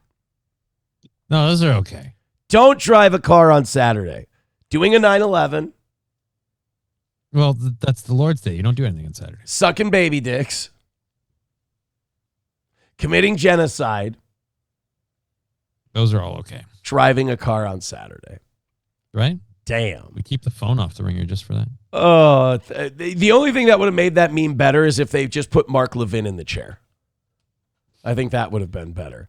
Thank you. All right, let's go to the next clip we have of these two. This was about the oligarch that's taken over our country, and they're talking about who's more dangerous. We kind of had a conversation like this on the show not too long ago. Who's more dangerous, the corporations or the government? Now, we had the conversation of who would you rather live under, these corporations or the mob? We had that Las Vegas conversation, and I've said numerous times. On the mob. The mob, 100%. I mean, they kill each other. Don't fuck with them. Come in, enjoy yourself, have a good time. Mob just wants you to pay them. All they want is a cut. And they want you to love them, thinking they're doing a phenomenal job. That's another thing too. They really like it when you're like, "Hey, this place is run well. You guys, yeah, you're right. I do a good job." Yeah, don't accept any favors from them. No. Keep your mouth shut. Never rat on your friends. That's all you're fine. You know what? Honestly, if the mob would have been allowed to continue running Las Vegas, the average person never would have been the wiser that the mob was running Las Vegas. You would have just seen, gaudy, tacky lights and, casinos with cheap food and free drinks. And they're done with the free drinks. Like, forget free drinks in Las Vegas anymore. What cheap cunts? Yep. Because it's a desert. I'm thirsty, bitch. Because go look at the lights and the signs and the hotels back in the 80s and part of the 90s. Mm-hmm. And then look at these mega structures that they're building now. I mean, they got to pay for these multi-billion-dollar giant monstrosities. And so we can't be giving our, the people who are gaming away their paychecks, you can't give them a watered-down whiskey and Coke. Yeah, why should they have any joy while we steal all their money? Exactly. Goy, just give us your money, Goy. Except the fact that corporations are even more malicious than government. Way more. I think I'm coming around to that just because the evidence is overwhelming. But well, government can only use itself. Government can only use government. Yeah, they've got bombs and missiles, and they can arrest people and they can use force. But when a corporation takes control of those levers of government, they're way more ruthless because it's all about money. And they can't get enough money. You know, we talk about the mob. Those mob guys that ran Vegas, if you flew to Kansas City with 150 grand in a suitcase, they were happy. These corporations, it's like, we made $2 billion last quarter. We need to make $2.5 billion next quarter. Right. The earning always has to be more. Somehow earning a regular amount, and that's stagnation. That's death. You got to always be earning more. Right. Like it used to be, you had a lumber yard. And if the lumber yard turned like a $250,000 profit that year, hey, that's great. That's awesome. If it turned a $200,000 profit the next year, still great, still awesome, still making money. Now your stock price is going to go flat. It's going to go down because you're not turning more profit. I mean, it's almost like if we really wanted to take an extreme step back, if you wanted to shut down the stock market and kill that kind of investing, it might be better for us as a people long term. Oh, yeah. You mean if we didn't gamble on the futures of companies and have people who have a financial vested interest in causing companies, societies, and other things to collapse because they bet against them? Well, Dodge v. Ford. I mean, how did that work out for the customers and the workers versus horrible investors? I mean, if there's a guy, if Chuck's Lumberyard in town, if you like Chuck's Lumberyard, you'd like to see it expand, and Chuck will give you 10% of the business if you invest in a expansion for him. You guys can work out a private deal amongst each other for that deal. But like computer screens and Wall Street and all that, I mean, that's just ripe for corruption and evil and greed and creating an unsustainable future. So yeah, corporations are way worse than the government. I do think there's like a training that takes place where you just have someone point to Soviet Poland and you're like, that's the option to what we have. And you're like, I don't want that. I don't like potatoes. You know what I mean? Bad architecture, grim weather. But I kind of believe that. You believe that that's the option? That was the option. Oh. So either you have like Google runs everything and, you know, they do it in Technicolor and it's like free and it's great, or the state runs everything and it's Soviet Poland. And so like, I do think the average right winger, or again, I'll speak for myself. It's like hard to accept that you want to live in a system where billionaires don't control everything. Like that's not good. That's not good. That's look around. You're right. This is the system we're living in. And well, look no further than COVID and the vaccine. I mean, that was Pfizer running the government. It was Pfizer running the government and a whole bunch of really big corporations getting an influx of private equity and wealth because we weren't allowed to use local mom and pop shops and small businesses. Who are the businesses that really died during COVID? It wasn't Amazon. It wasn't Walmart. Yeah, it wasn't Target.com. Small bars. It was grandma and grandpa. Yeah. Multi-generational small businesses died because of it. And then, you know, you have Pfizer saying we've got this experimental vaccine and we go, well, we'll force people to take it for you. And if they don't, they can't go to work. They can't go to school. They can't do any of this. And if there are any health defects, because you guys clearly didn't test this enough, we're going to sign a waiver that says you guys can't be sued. That you're not responsible. I mean, how is that? If you have a government that's free of corporate control, it never allows. You can't allow something like that. That's insane. Mm-hmm. Or the government's not powerful enough to even make that decision. And that's why we can't forgive the liberals, particularly Joe Biden, for Operation Warp Speed and yeah, they got to that in this interview too. You know, corporations, there's no long-term planning, right? At least in China, they have long-term planning, right? Which is why they get to have flying cars and great infrastructure. Wait, what? And beautiful bridges that make their own waterfalls and own rainbows, stuff like that. It's just amazing. And in here, I mean, look, it's made by slave labor and lead paint, but like, let's not. Jimmy goes a little far with the China love too. Yeah. It's like, I don't want that either.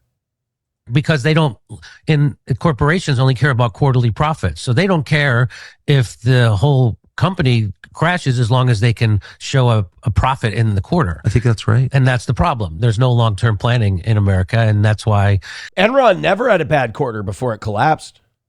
Right? Enron was they were always making bank. Yeah, they were crushing it. All those mortgage companies, JP Morgan, Morgan Stanley, They were doing great in 2000. They were killing it. The housing market was never going to fall until it did. Until it bites you. And, I also have a firm belief that, like in California, they spent $24 billion to try to fix homelessness, and none of it just got worse. And, I think you've talked about this, but somebody got paid. Yeah, Gavin Newsom. And the people who contracted with the government to run those companies, and Gavin Newsom got a kickback. Same with those data centers. Those data centers are not good for anybody. It is terrible for everything. It's terrible for jobs. It's terrible for wildlife. It's terrible for water. It's terrible for energy. It's terrible for real estate. But they keep getting voted in 3-0 by these county commissioners. I'm sorry, but that probably only cost them a 6-figure check to get that vote. Right? It seems That's planned. where those county commissioners, you got to be worried because there's somebody who couldn't afford to pay you off, but very much feels strongly about this opinion and majority support's on his side. And he might, come to your house late at night. Like, you got to be worried about that, don't you? Like, come on. Yeah. And again, it's just, they own it, they run it. And when you start to confront them and you start to get a little bit of headway, you're anti-Semitic. Yeah, I get it. And they take you down. Like I said, like Massey, they take you down. So again, you're stopping that peaceful revolution from happening, making a violent one, making Luigi Mangione inevitable. There will come a day, if they continue behaving this way, where Luigi Mangione is going to look like a Swedish massage.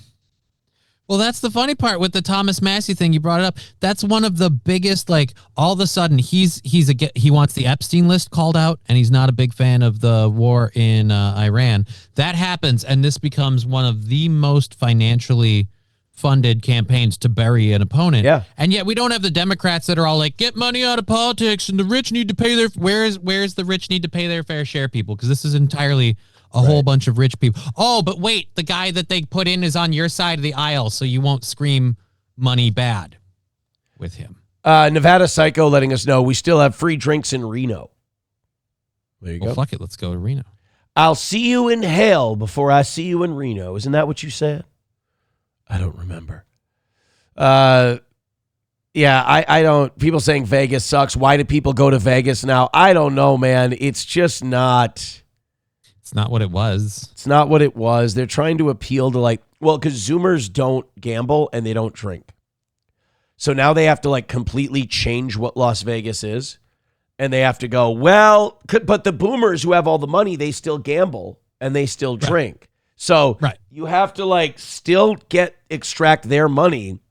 But now all these Zoomers, they want to take pictures of their food at a high-end dining establishment. And they want to, and who's to judge? If you want to spend $500 gambling or you want to spend $500 on your dinner, what's the difference? Who's the piece of shit? The chance that the $500 gambling works out for you, I guess.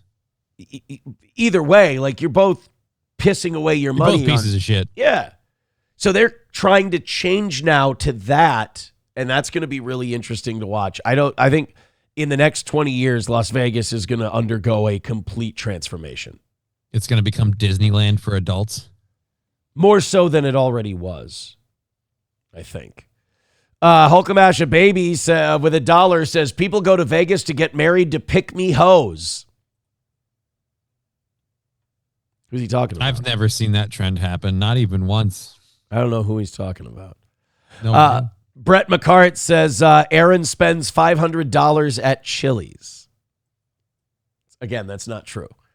I go to Vegas just to hit up the local McDonald's. Yeah, there you go. That's what I do. They say it's better than other McDonald's. They say you can taste the difference. By the way, last time I was in Las Vegas, I had In-N-Out Burger. You guys are retarded. I don't understand it. I don't get it. It's gay. It's just another place that sells a middling burger. Right, but it created an atmosphere and a name for itself. So now it's this huge thing. I'll give him this. I guess. Here's what it is. It's Val's, except it doesn't have the exclusivity of being a one location thing. It's a fucking chain. There you go. Thank you to Thermodyne Diesel for gifting a membership. That's really cool. Thank you. I forgot to do this for the gifted memberships. In Somalia, killing is negotiation. Thank you very much. That puts us 120 away from today. Everybody start jumping in with 5s and 10s, and let's get to 0 early today. What do you say? 94 memberships away from 600. Thank you. Silver Wolf with $1 says only place in Vegas worth it for food is the Ultra Lux. I think they might overstate the fullness of their dining area, but the food is to die for. I don't know. I have a couple favorite places to eat. Like, look, I'm not going to say restaurants and shopping and shit is bad in Las Vegas. It's very good, but you can't sustain the business they were doing when it was gambling and shit and partying on shopping and eating. Because nobody's going that crazy. Right. Landers says Vegas was supposed to replace Berlin for the Jews, hence why the mob tried to control it. Wow. McBuster says Vegas is cheesy and boring. Unless you're a degenerate gambler like Dana White, he probably owes Miriam Adelson millions. Well, that's where Sheldon Adelson made all his money. Was gambling and go away gambling losses. That's how he made it. Nick Kerr says, got to go with the Big Kahuna Burger. I never had the Big Kahuna Burger. That's that Hawaiian joint, ain't it? All right, so now our last clip we have of Jimmy Dore and Tucker Carlson, of course, has to be them shitting all over the Jews. Yes, let's all have some fun and watch Jimmy and Tucker. Now, Jimmy will say Zionists. Tucker even has a problem with that, but it's like, you guys are just, and I'm not shitting on them for being afraid to say it, but like, we know who you're saying. Because like, I get it. Like, people are like, oh, evangelicals, there's more evangelicals who are Zionists than Jews. And I understand that because the percentage of Jews in the world is so small. But the Jewish Zionists are the ones pressing everything. The evangelicals are just their retarded sidekicks. Right. You know, they just have a small group has remarkable leverage. Right. They're the Shabbos goys. They don't control anything. They get the message from the Jewish Zionists and they go, we trust them. They're not bullshitting us or lying to us. So we'll continue that lie. I do think, though, the Gaza tragedy has forced people into sunlight. How could a normal person defend that? You're not a normal person if you're defending that. Tucker, do you don't think Israel has a right to defend itself? I think everybody has a right to defend himself. I just like, that's genocide. That's murdering children. So, and I think a person who's like likes Israel, loves Israel even could say, yeah, I love Israel, but like I love America, but I'm not going to defend the grotesque things that our country has done. Why would I defend that? Now, that's an interesting thought because so much of Mark Levin's crash outs and all these people doesn't come from people saying, I hate Israel or I hate Jews, right? It's, I think what Israel's doing is bad and wrong. And these guys crash the fuck out. It's this sense of entitlement that how dare you ever question us? It's very revealing. It's like, I question my own government. I question my own country and the really shitty things we've been doing. And my government doesn't go, you hate us. Oh, you're just anti-America or you're this. I mean, not to the level that Mark Levin and Zionist Jews do it. I mean, it's just, if you go, hey, I don't think shooting those 75 people in that bread line is a very good idea. That really bothers me. Oh, Israel doesn't have a right to defend itself, you anti-Semitic piece of shit. I'm like, And now it's gotten to the point where that's been happening so out in the open now, and so many people have started to notice it that people like me are just starting to go, you know what? Fine. No, you don't have a right to defend yourself. Yeah. I'm sorry. Fine. You've got a group of people you're starving to death living in what looks like a broken down parking lot. Your guys' buildings don't even have so much as a scratch. Defend yourself from what? Right. Oh, there were 7 people at a music fest. How many hundreds of thousands have you killed in the last 3 years? I think we've done the math. Like tit for tat, you've equaled the 7. Not only that, you let that happen.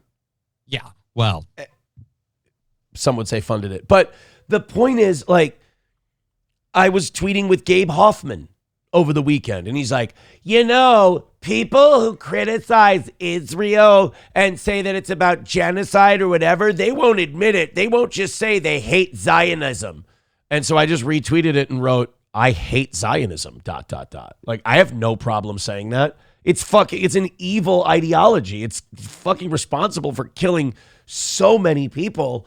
And then Gabe Hoffman starts bitching at me and yelling at me. They can't handle it when you go, I'm not going to fall for your fucking manipulation. I'm just going to go and yes and everything you say and then keep criticizing the things you're not going to guilt me off of the correct position.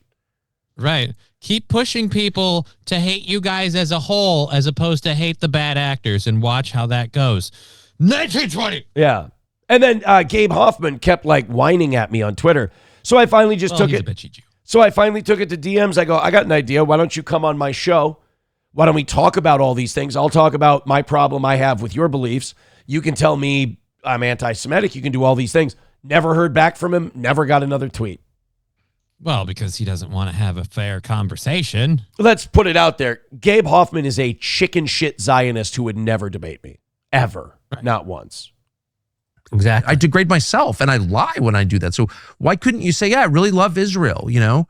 But that's disgusting. What, they're starving people who didn't do anything wrong? Like, how could you defend that? And people don't know that there's a thing called the Greater Israel Project, which I didn't know. I didn't know most of this stuff until October 7th, right? Yeah. I mean, that's a lot of us. You know, Sam Show and Bapa Shab will shit all over everybody and go like, you guys didn't know. I'm like, that's fine. But like, once we figured it out, we didn't stop crowing about it.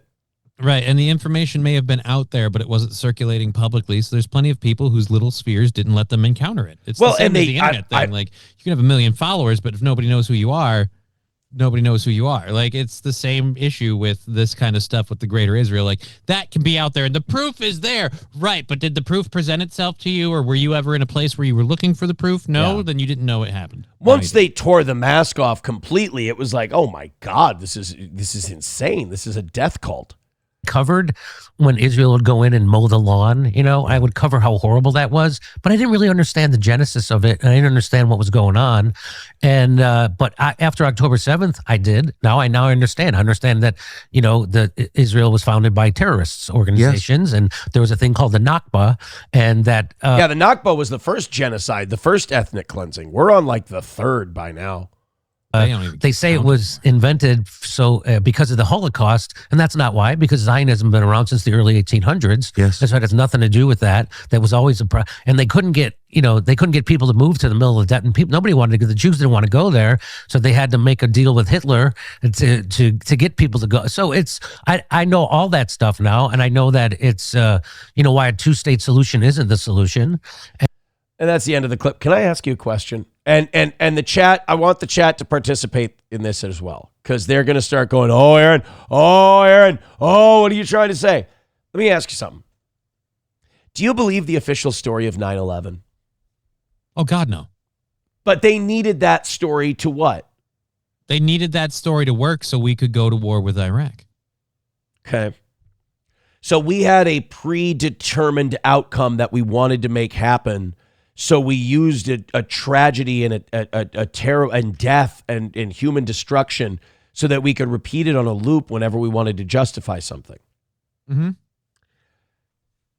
Do you believe that the United States knew nothing about Pearl Harbor before it happened? No. But what did FDR want to do? Oh, he really wanted to get into that World War II. Like, we were throwing everything we could. We were doing everything we could donate. It was fucking give them all the tin, we were building play. We were the industrial side of the not the Axis powers, the Allies. We were the industrial side of their war machine up until we went into the war and full on joined them. I want to see if anyone in the chat sees where I'm going. Okay, nobody sees it yet. Good. I bet I do. Back in the 1800s, and I am not making a statement, but back in the 1800s and into the early 20th century, Theodore Herzl, terrorist groups, the Stern Gang, all these people wanted a nation in Israel. They wanted a country, they wanted the nation of Israel in the Middle East, right? They wanted but Jews wouldn't go there. Jews wanted to stay in Europe, where it was nice. And it was safe.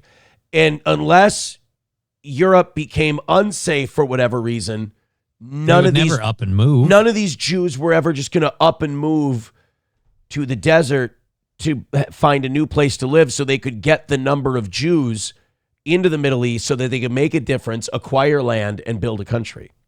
Right. That's going to be really hard to do. Okay. Keep pulling this thread. Because I don't believe this. But it does make a lot of sense. But I mean, if you look at the other events, it's the same plane. Could we overstate things that happened in order to get, like, if we already have an outcome determined and all we need is an event in order to make that predetermined outcome happen? Yes. Would it be possible to overstate a particular event happening in order to scare the living dog shit out of everyone so they might go somewhere else? Oh, that could totally happen. I'd even go as far as to think you would even have a vested interest in ensuring that that thing happened from the start to make sure you have a vested interest in sending people over. Okay. I don't think most people understood what I was getting at, and I'm happy. Because that was not a statement of a position. That was a thought exercise. Right. I need to be very clear. I'm just keeping my mind open because I've seen a lot of things that were not what they told me they were so that they could accomplish something they'd wanted to accomplish for a long time. Well, back then it was even harder to lie, with all of the moment-to-moment recordings. Yes. What? Oh, they never recorded anything back then like they do nowadays. So it's even harder to lie because the facts couldn't be miscued. You couldn't just write something down on a newspaper and circulate it and nobody can Google. Also, you want to know what I never hear about? What? The Russian genocide, where millions of Christians were murdered by the Bolsheviks during the Russian Revolution, where they were rounded up and executed. Yeah, I've never heard of that. People remember that still? Yeah, I mean, it was... by any measure, it would be a genocide. Weird. You'd think some people that are so, oh my God, the genocide would be against it. Call it out. Huh. Balls Deep with $2 says Holodomor in Russia by Bolsheviks is where we are now. Just say no to Noahide law. Raz of Chaz with $1 says, yes, my son, embrace the truth. I didn't say anything. No. I just said when a large group of influential people want a thing to happen, they usually have no problem exaggerating or inventing an event to be the catalyst that gets that thing to happen. Right? Yeah. Or weird. As Fauci's Pangolin says with $1, do you have warts on your hole? I think that's a fair question. It's a fair question. Do you? $1 from Fauci's Pangolin says, great show. Do you have a hairy ass? That's a fair question. $5 from Veldrain. Thank you. He says, you want to piss off a Jew? Tell them that they are Caucasoids, and there is no genetic anomaly that makes them any different from other Caucasoids. You call me a Caucasoid, I'm going to be fucking pissed, mostly because I have no idea what the fuck a Caucasoid is. Yeah, what is a Caucasoid was going to be my question. I thought that was a bird. Sounds like a bird, because it's like cockatoo. Hey, man. I want my bird. I want my bird. Los Federales with $1 says, last time I went to Vegas, it was shit. The people next to my room thought they were important and were in a hot tub streaming. They had a coked out anorexic female in a bikini and wouldn't shut the fuck up. Hey, wait a minute.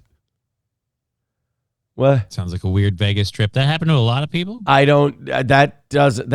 think he was doing something there. Rads of Chaz with another $1 says, I told you to do a members only on the Bolsheviks. We're going to do 2 members only shows this week because I was sick last week and didn't get one done. So we're going to do one maybe Wednesday and Friday. Okay. Maybe we'll do members shows or Friday and Saturday. We might do one. Hey guys, 110 away from a win today. 94 memberships from 600. Now, we had 20 gifted memberships come in. You certainly can't have 20 gifted memberships come in and lose, right? Right, that's fucking horrible. It'd be pathetic as all hell. So, get us to 100 by 9:30, and then everyone will chip in a couple of bucks and do the rest. How's that? We'll get it done. How's that sound? All right, choices. Old lady slipping on mashed potatoes and face planting, suing for $1.5 million. Okay, that's a good one. Or nukes aren't real. I kind of want to go with the old lady and mashed potatoes. I feel like the nukes aren't real thing is just the whole like the simplified version of the theory of how atomic weapons work. It's like, oh, if they keep breaking the atoms, then it would just keep going. It's like, no. But the atoms that bust are unstable. That you can poke those ones. The regular ones aren't. But yeah, no, I'd go with the potato lady. I don't understand the whole nukes aren't real. I don't know what their point is. I don't know what their like the whole gimmick of nukes aren't real, like what the explanation of that is. All right, let's check this out. I want to make sure that we've got a verbal video point of view from all this. Here we go. I'd rather not rip and read on this one. Here we go. Woman suing Outback Steakhouse. The only thing this story is missing, I will warn you, is we don't get to see an old lady slip and face plant on mashed potatoes. It would be the funniest fucking thing ever. But unfortunately, we don't have it. Let's take a look at what we do have. House responding to a $1.5 million lawsuit filed by a woman who claims she was injured after slipping on mashed potatoes. The woman claiming that she suffered serious and permanent injuries after the mishap at one of the chain's locations in Virginia back in 2023. The suit blaming the chain for leaving food on the floor and creating unreasonably dangerous conditions. Those are some buttery mashed potatoes.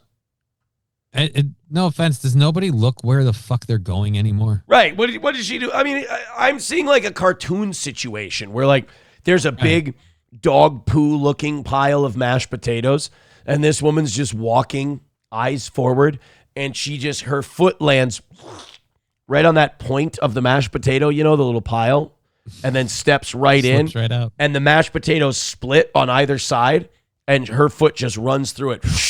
And she ass over tea kettle. The only problem is she face planted, right? Supposedly, yeah. So her foot didn't kick up. Her foot kicked out. Foot kicked back. Yeah. So it kicked back. And it's like gravity just pulled that woman's face right onto those, like brown, like tile metal floor, or not metal, tile floors that they have at Outback Steakhouse. It's the funniest thing to visualize. It's like, I'm fine with Outback paying her $1.5 million if we have to publicly release. I have to see her kiss the floor. Right. She can have the $1.5 million. We get to publicly release the security footage of her face planting and hitting her head. Because it sounds so funny, dude. Back in 2023, the suit blaming the chain for leaving food on the floor and creating unreasonably dangerous conditions. Outback has filed for notice of removal, which could move the case from state to federal court, and says it neither admits nor denies the allegations. I mean, can't you cut her a check for like $250,000 and just move on from this one?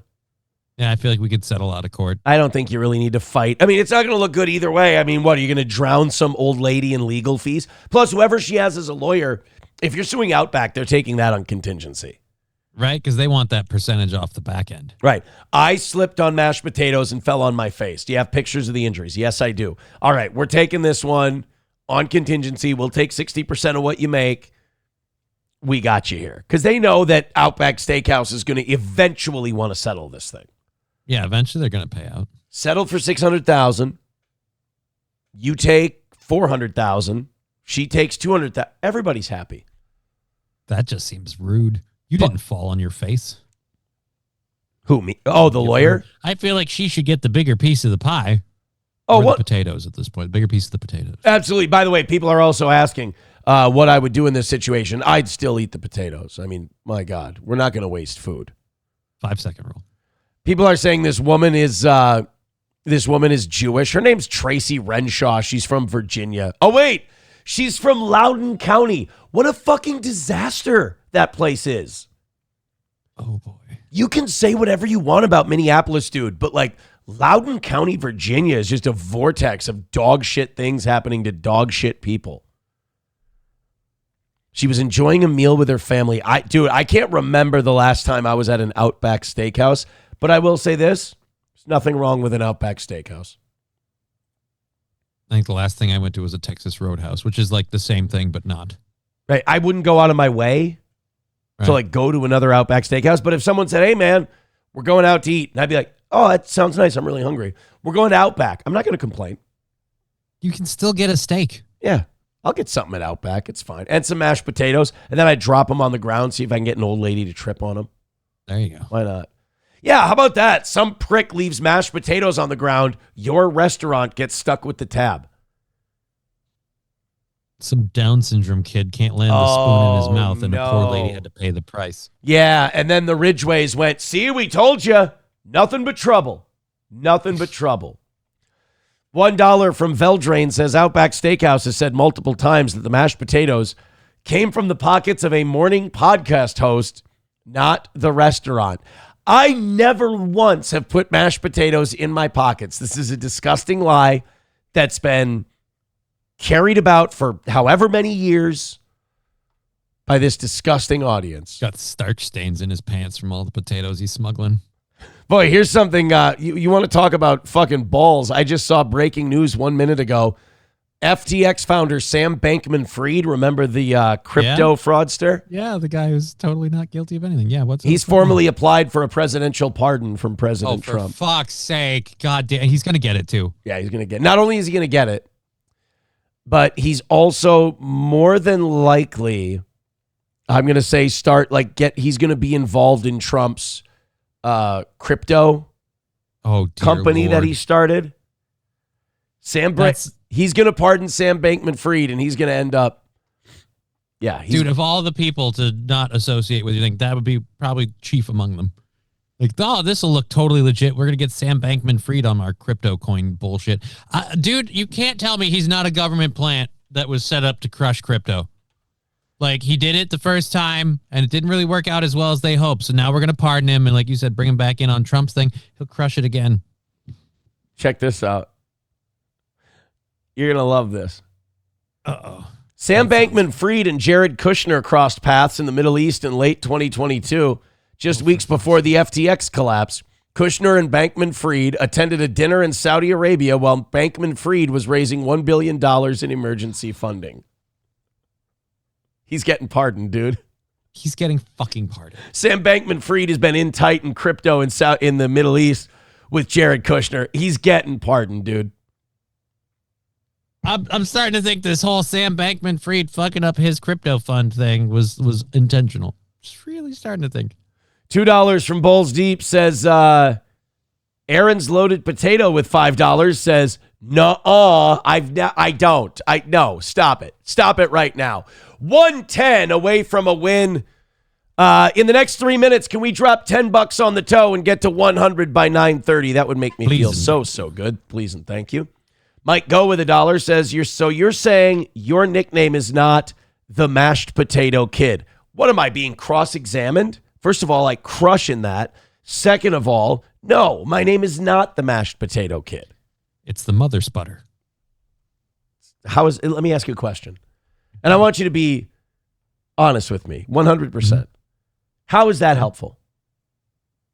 It's fun and cheeky. It's fun and cheeky, sure. No, I'm not. I never looked at you and said, Johnny, that was not fun and cheeky what you just did. I thought fun and cheeky was helpful. Right. What I said was, how was it helpful? In the middle of an argument with the audience about I don't put mashed potatoes in my pockets or have a mashed potato themed nickname, how is Mutter Sputter, as fun as it may be, helping anybody on this show right now? It's brought a giggle to my face. I thought fun and cheeky levity. I thought it'd be great. I'm sorry. I didn't realize how damaging it was to you. I didn't say it was damaging. Well, you didn't need to. I just asked how it was helpful. That's all. See, my name is not... detective is the right question. My name is not the Spudisher. See what you've done? Like now there's more names. The Punisher of Spuds. Right? I want this $10 in the next 2 minutes, and now we're focused. You know what? No more mashed potato nicknames unless they're in Rumble Rant form. Unless How's they that? accompanied with money. How's that? No more mashed potato names unless they're in PayPal, Venmo, or Rumble Rant form.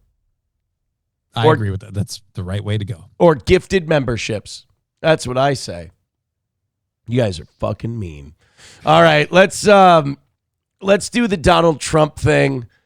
I don't really give a shit about him talking about the Iran war because what he talked about yesterday morning is already like out the window. It's out the window because Israel and Iran started going after each other. Did you see Mark Levin crashing out last night? No, I didn't see him crash out last night. I haven't checked up on Mark Levin. Mark Levin has been tweeting himself senseless since yesterday afternoon, and he's crying about how like people are being mean to Israel and he doesn't understand why. Oh God, he's already up this morning tweeting oh my God. I'm scrolling way down. There we go. He went to bed about 11 hours ago, judging by his Twitter history. Oh no. Yep, he crashed out on TV too. All right, hold on. We got a clip? No, first I got the tweets. Okay. And then, there's clips too.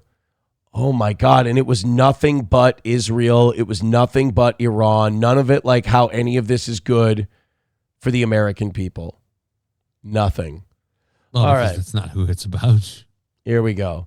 He was mad that we weren't bombing the shit out of people. Oh, and he was retweeting Laura Loomer. That's good. Prevent defense, whether in war or football, is a loser. And Israel, under constant attack and now direct attack from Iran, is urged to stand down. The Israelis, the Iranian regime, and the Lebanese people are all being terrorized by the Iranian regime. That's enough. Wait a minute. The Lebanese people are being terrorized? The ones going in and attacking the Lebanese people are your friends. The what? The what people? The Lebanese. You have to, from now on, call it the Lebanese people.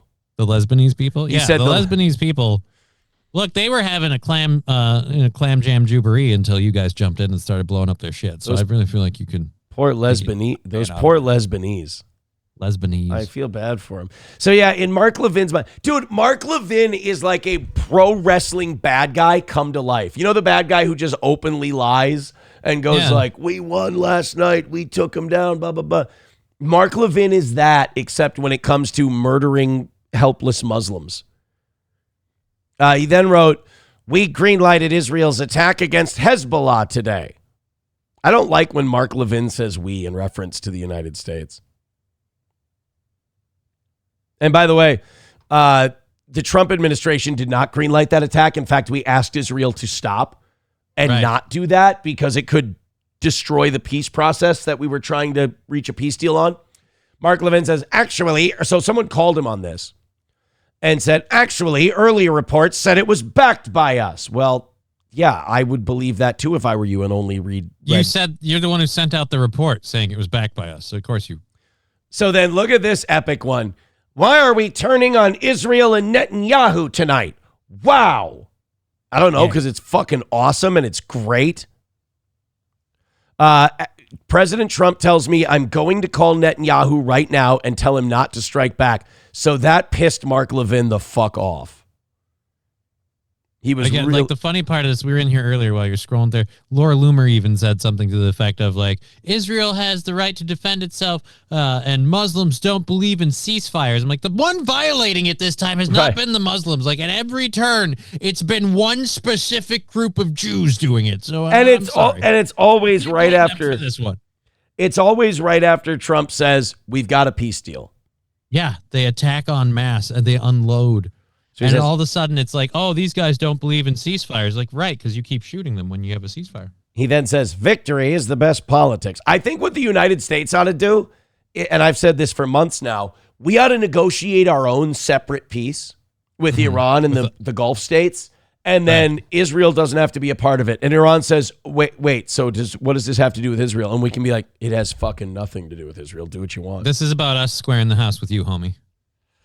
Dave Smith then tweeted at Mark Levin, of course this isn't true, but I appreciate Levin making it clear what side he's on should there ever be a split. And he goes, Iran's boy chimes in, or is it Putin's boy?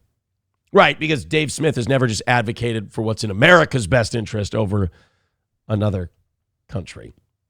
And then he says, piece of shit, woke Reich. That's right, he didn't call him woke right, he calls him woke Reich. We're all Nazis now. Well, the minute you don't agree with doing everything Israel wants, you're a Nazi, which is, again, why I'm not anti-Semitic, but you're not giving me a choice, so fuck all of you. By the way, Mark Levin tweeted this. This is Rich. Lots of slugs online and supporting Iran. Don't forget who they are. What if we had said that, like, a lot of Zionists supporting genocide, don't forget who they are? How do you think Mark Levin would respond to that? We're being targeted in this anti-Semitic hate. They're coming to round us up. They don't want you to remember that we said Israel has the right to kill children in breadlines. Oh, he said the thing. He said the thing. Ready? Awful. Israel is defending itself, isn't it? Nearly 4,000 years of experience informs us that in the end, they must do what they must to survive. Good lesson for us, too. He's right. 4,000 years of it never, ever being our fault. Right, and it's a good lesson for us, too. Guys, we have the right idea. We just never follow through, and every time we give them another chance, it bites us in the ass. 4,000 years, when will we learn there's only one solution? We've got... He tried to tell us, but we said his mustache was funny, and we fucking laughed at him. Let's see if we can find this on Twitter. I don't want to watch Fox's ads and shit. Mark Levin, Iran. I want to see if I can see some. Oh, here we go. Yeah, this is old Mark Levin yesterday. Ready? Okay. Now remember, Trump has been talking about ceasefires and peace proposals and all of this stuff. Now Israel has been saying, let's just keep this shit going. Let's find out whose side American flag lapel wearer Mark Levin is on. Here's an idea. We spend the next 2 or 3 weeks hammering the hell out of every target that matters. Jesus. Including the so-called enriched uranium. 20% or more, I don't really care. Whatever it is. And just hit them with everything we've got with those fabulous bombers and bombs. I mean, it's a death cult. It's a fucking death cult. These are the same people that keep complaining about the Holocaust and the genocide. And one of the people that advocates that constantly of like, we have to remember the genocide of the Holocaust and how Jews were persecuted. Right. So you're openly advocating indiscriminate bombing of a country, just using every bomb we have in the arsenal, hit any building that's standing. No. Don't look at Gaza to see how it's similar. No, Johnny, you don't understand. We're not people like they are. Oh. Yeah. The Holocaust was really sad because it happened to them. You can do it to us. That's fine. That's weird. Take out everything we can find in coordination with our Arab and Israeli allies. Identify every IRGC facility we possibly can and level them. Yeah, you're not going to be able to do that without killing a shitload of women and children. Oh, wait. Right. Sorry. I was making an appeal to its human side. That was retarded. My bad. Do as much military damage as we possibly can, dual use damage as we possibly can. Dual use. Well, hey, how's dual use working out in Gaza? Hey, Johnny, you know what's considered dual use in Gaza? What's dual use in Gaza? Food.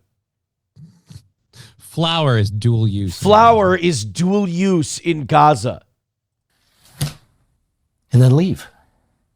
Rather than giving them money, which to me would be a disaster, and tell the Israelis and tell the Saudis, the UAE, which has been very good, and anybody else in the Arab world, we will provide you with whatever intelligence support, training, military equipment. Just print more money that you need. Right. When did that go bad? We will continue to use our posture in the region to defend our forces and our mutual interests. We're going to put forces in your backyard, and then we're going to defend our interests and our forces that we put in your... That's like Iran having missiles and military bases in Cuba and then going, we're going to defend our interests in Cuba. We would not be okay with that. We've shown historically we're not okay with that. Right? It's weird when they do it. And by the way, he is renting America. He doesn't care about America. He cares about Israel. So he's using all of our taxpayer dollars, all of our military stuff, spending fuckloads of money. He's not a conservative. There's nothing conservative about Mark Levin. He's a Zionist, and he'll support any political party that's with the Zionists. So Mark Levin's like, we'll give you weaponry. We'll give you this. We'll give you that. Of course, Mark Levin doesn't care if we do that because we're not the country he cares about most anyway. So loan him Goy armies, loan him Goy weapons, loan him Goy intelligence, loan him all of it. And then I get my bloodlust satisfied by bombing the living fuck out of a country that's never attacked us. Great. Mark Levin, totally not a sociopath and a murderous, death-worshipping cultist. But as far as Iran and Hezbollah go, you go at it. If you want to blow Hezbollah off the face of the earth, then you do it. If you want to blow the Iranian regime off the face of the earth, then you do it. Mark, you got kids or grandkids? You going to sign up for this? Like, you want to put people in harm's way? How about that? It's weird if we want the leaders of the Israeli regime doing this stuff taken out. We're suddenly horribly anti-Semitic. But you blanket statement taking out everyone in Iran isn't anti-Muslim at all. No, not at all. He's just trying to defend. Why do you hate every Muslim, Mark Levin? Hey, why are you yelling at him for defending himself? Because he's a horrible anti-Muslim piece of shit. He hates every person who's a Muslim, just on point. It's just not okay. He's just trying to defend himself. Well, when you got a face like that, you have to. And in addition, what we, the United States, will do finally is arm the people of Iran. Wait, what? As we have, as a country, armed people throughout the world. No shit. How's that working out? How did that work out in Iraq 1 and 2, Afghanistan? Like, did we not have like a whole series of problems because we took a bunch of people from the mountains, trained them to fight, gave them a bunch of weapons, and just kind of went, we're going to go? We created Al-Qaeda, armed Al-Qaeda, then we fought Al-Qaeda, then we allied with Al-Qaeda, and then we installed Al-Qaeda as the head of Syria. So what Mark wants us to do is to like destroy the Iranian regime, arm the people, create the new terrorist regime that we have to go back in another 20 years and destroy? Correct. And ladies and gentlemen, that's what we call neocon foreign policy. And the best part about neocon foreign policy is it has a short-term memory and they don't remember shit. Fighters. I hate that he calls itself we, like in America. Like, we need it. You're not American. That You're not bothers part you of too? America, sir. Yeah, that bothers you too? It bothers the shit out of me because he's so blatantly an Israeli propaganda puppet. Like, if there was a just society in this country, we'd be like, look, we're taking away your citizenship. You clearly have ties and fealty to another region. We don't want anything bad to happen to you. Feel free to take your time packing. But, sir, it's time to move on because you're not American. Every time Mark Levin goes, we, I'm like, go fuck yourself, dude. Are you kidding me? By the way, we do have some potato nicknames that people did pay for. Okay, let's find out what those are. Paul's Deep with $2 says Aaron is a YouTuber. Ooh. Creative. Tuber. Fauci's Pangolin with $1, not so creative. Cunt potato. Yeah, but there's something in its simplicity that's kind of brilliant. Lab Glass with $2 says Aaron Idahoan in the morning. I don't hate it. I'd have laughed at it if it was $20. Fauci's Pangolin with $1 says Aaron doesn't like the Lebanese people because of the mashed potatoes on his hairy, earth-filled hole. That just seemed. That's just too many things scattershot together. $1 from Zen Man Build says, did Johnny just say we had the Reich idea? No, I said he had the right idea, but you wouldn't be wrong to put it that way either, I guess. Fauci's Pangolin with $1 just wants that one. You little bastard, you attacked my stepson? Although he says, Mark, you want to kill my stepson, you bastard? Veldrain with $1 says there was a Rumble Friday link. We're sent in a link for pro-Zionist, pro-victim content and was worth it when you read the comments section and all the comments shit on content. I'm cool with it. Okay. Let's go. All right, guys, 105 away from a win today. We need to move. We need to go. Please and thank you. We had a 20 membership drop, and now we're behind again. This show is a fucking dude. Honestly, show is getting into territory where without whales, it's a fucking failure, and that is a scary place to be. That's a scary place to be because that doesn't last very long. So we're looking good now. Like on the outside, we're one of those companies where it's like, well, they seem to be hitting all their targets and doing all that. It's unless we start getting everybody gifting memberships and 2 or 3 here and there every once in a while, every couple of weeks or every month, it could get to a nasty place. Baba Shab says you at least admit it. Oh, all the time. Yeah. All the time we admit where we are. Statistically, numbers-wise, since we went to Rumble, it's been great. The Rumble Creator Program numbers, the advertising numbers, they've been crazy. Mm-hmm. But the goal is life, and the life is the goal. Fauci's Pangolin with $1 says, don't read this. Of course. Too late. course. 105 away from a win.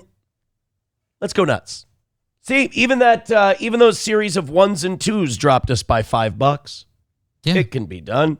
Smash it out, please and thank you. Let's do this thing. Like, subscribe, and follow. All right. How about Trump storming out of his NBC interview?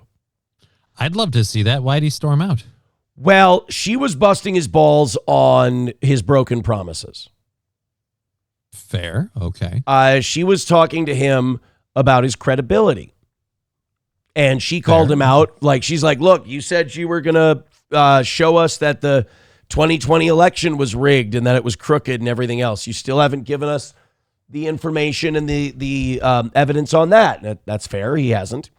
She said, you said no more wars in the Middle East. And you broke that we're promise. in right now. He said, no, I never said that. And then she played like a bunch of clips of, Yeah, it's really horrible when someone like Trump can be held to account because of video. She didn't confront him about Epstein, I don't think, because the media's they're kind of complicit in that one. Well, her paymasters don't want her to confront him. Hit him on everything that he's not doing. Hit him on this. Well, what about the Epstein? Whoa. We don't want to get people too worked up. Let's leave that one in the background and just talk about how he didn't expose the election fraud. By the way, Fauci's pangolin gifting a membership. Thank you, buddy. In Somalia, killing is negotiation. 93 memberships away from 600 and an even 100 away from another win for the toe. That means 4 of those 5 gifted membership drops on Rumble. Let's do those. And we're out of here. Let's do those. Let's find 4 people that want to drop 5 gifted memberships. Let's call it a win. We're going till 11 already today. Yeah. Because of you guys got up over 500 memberships. Thank you. So she starts pointing all that stuff out to Trump. Mm-hmm. And he doesn't like it, not one bit. And this is how his Meet the Press interview with Kristen Welker ended. $1.8 billion so-called anti-weaponization fund. This was a 30-second clip when I grabbed it. Now it's a 4 minute and 22 seconds. It's 6 minutes looks like a something. 4. It's about 6 something. Let's jump in. Let's watch the last 2 minutes of this interview. Or the last 3-4 minutes of this interview. I have to see it. I can tell you this, 97. It's raining, by the way. They're in like a tin shed farm thing in Wisconsin. And it's raining. Great. Oh, shit. Speaking of which. Yeah, it's not looking the greatest out in our neck of the woods. Thunder out here, too. Yep. 7% of those people, you look at them, the FBI or whoever it was, because you had a lot of crooked cops, you had dirty cops. Comey was a dirty cop. Well, a guy like Bolton was a dirty but cop. There's no evidence. Wait a minute. You think Comey was a straight people cop? who pleaded guilty to assaulting police Comey officers. was a dirty cop. No, but they the had people FBI. who assaulted police Listen to me. officers. They had FBI agents ushering them into the building. They had FBI go into the building. Those people walking around, they're looking always in this night. They weren't in. They were being ushered in. He's actually not wrong about that at all. They were let into that building. Yeah, but she's sticking on just what's on evidence. So. Yeah, but you can see on the videos of the police were even on body cam saying we're being set up. They're not sending any backup. They're not sending the National Guard. We're being left to be overwhelmed so they can get the goal was to get those protesters into the Capitol. Right. The goal was to have what happened happen. Right. Building. There's no evidence. You had a bunch of dirty cops, and frankly, what they did was weaponization of our government. But sir, there's no evidence of that. More than 1,000 people. There's none. Dirty cops were screwing up January 6th. All right, Don, let's do a big test. Who's screwing up the Middle East? Dirty. Ooh, I'm gonna say. You know what you do? Try looking at the tapes one time. Would you take it off the table? Look at the tapes one time. But 172 people did plead guilty to assaulting police officers. You know why they pled guilty? Should they be exempt? Because they told they were going to jail for 15 years if they didn't. Should they? Now, wait a minute. That's every crime, though. So, if you're going to die on the hill of that's wrong and that's terrible, then, let's go, dude. Let's burn down this whole fucking criminal justice system we've got. Let's do it. I'm there. And I'm even more on the whole, they were all dirty cops. Right. And who are they working for, Don? Right. That's the funny thing. We want to talk about the dirty cops involved with January 6th. We don't want to talk about the dirty politicians on the left and right sides of the aisle and how they're accountable. pled guilty because they were frightened. They went down. They were ushered into a building. Many of them were arrested without even going into the building. With them receiving? In fairness, they were frightened by their plea deal. They weren't frightened to go up to the Capitol and start running around in there. And isn't that what we do every time with these people? Is we try to frighten them with an uber long sentence, and if you just fucking sign on the line and admit your guilt, we'll cut it down for you. And all because you don't want to work. Right. You don't want to have to prove him innocent. What? I think my sign is unplugged. It might be. Let's see. Oh no. Oh no, I'm not it's seeing gone. any color. It's good. All right. Let's do the blue. There we go. Taxpayer dollars? The people were destroyed by dirty cops and by weaponization. Many of those people should be compensated. Now, with that being said, as I understand it, the weaponization fund was going to set up a group of people, people that could be picked by anybody, fair people, smart people. This was that like $1.8 billion slush fund he was going to put together that he's abandoned. Does We anyone won't point out who we're going to pick for it. They're going to be fair people, though. Does anyone think that would have gone to like Goat Boy? No. It would have gone to like Trump and his elite friends. Yeah. That in a backroom deal can show that they were persecuted by the government. Like, I guess you can slide this money to you. You know who was really hurt by January 6th was Miriam Adelson. It hurt her badly. David Ellison, also a victim of January 6th. And my son-in-law, Jared Kushner, very affected by January Mark 6th. Cuban was horribly tortured on January 6th. They called him a wetback. He's never worked a day in his life. Kevin O Leary, big victim, folks, of the January 6th. Mark Levin, good guy. Horrible victim. Horrible victim. Benjamin Netanyahu. Ben Gvir, terrible victim of January 6th. Ben Gvir, very scared. And we're going to give him some money to make sure he's okay. Ashley Babbitt's family, anti-Semitic. Not getting any money for being hateful. And they will go on an individual case basis. Okay. Now, I don't know what's going to happen with the weaponization fund. I love the idea because people like you. Crown Prince bin Al Salman, big victim of January 6th. I have no idea what's going to happen with this, but I love the idea. But you don't know what way it's going to go. Right? I love it. It's a complete question mark. Keir Starmer was very affected by January 6th. So was Ghislaine Maxwell. She was torn apart. All of them will be getting money from the weaponization fund to make them whole again. The fake, dirty press, the crooked press, people like stupid Biden. He's not smart enough to know what's going on. Stupid But Biden. people that surrounded him, surrounded his beautiful Resolute desk in the Oval Office. What they did to the lives of people, they destroyed people. They sent people to jail. Right. They destroyed people.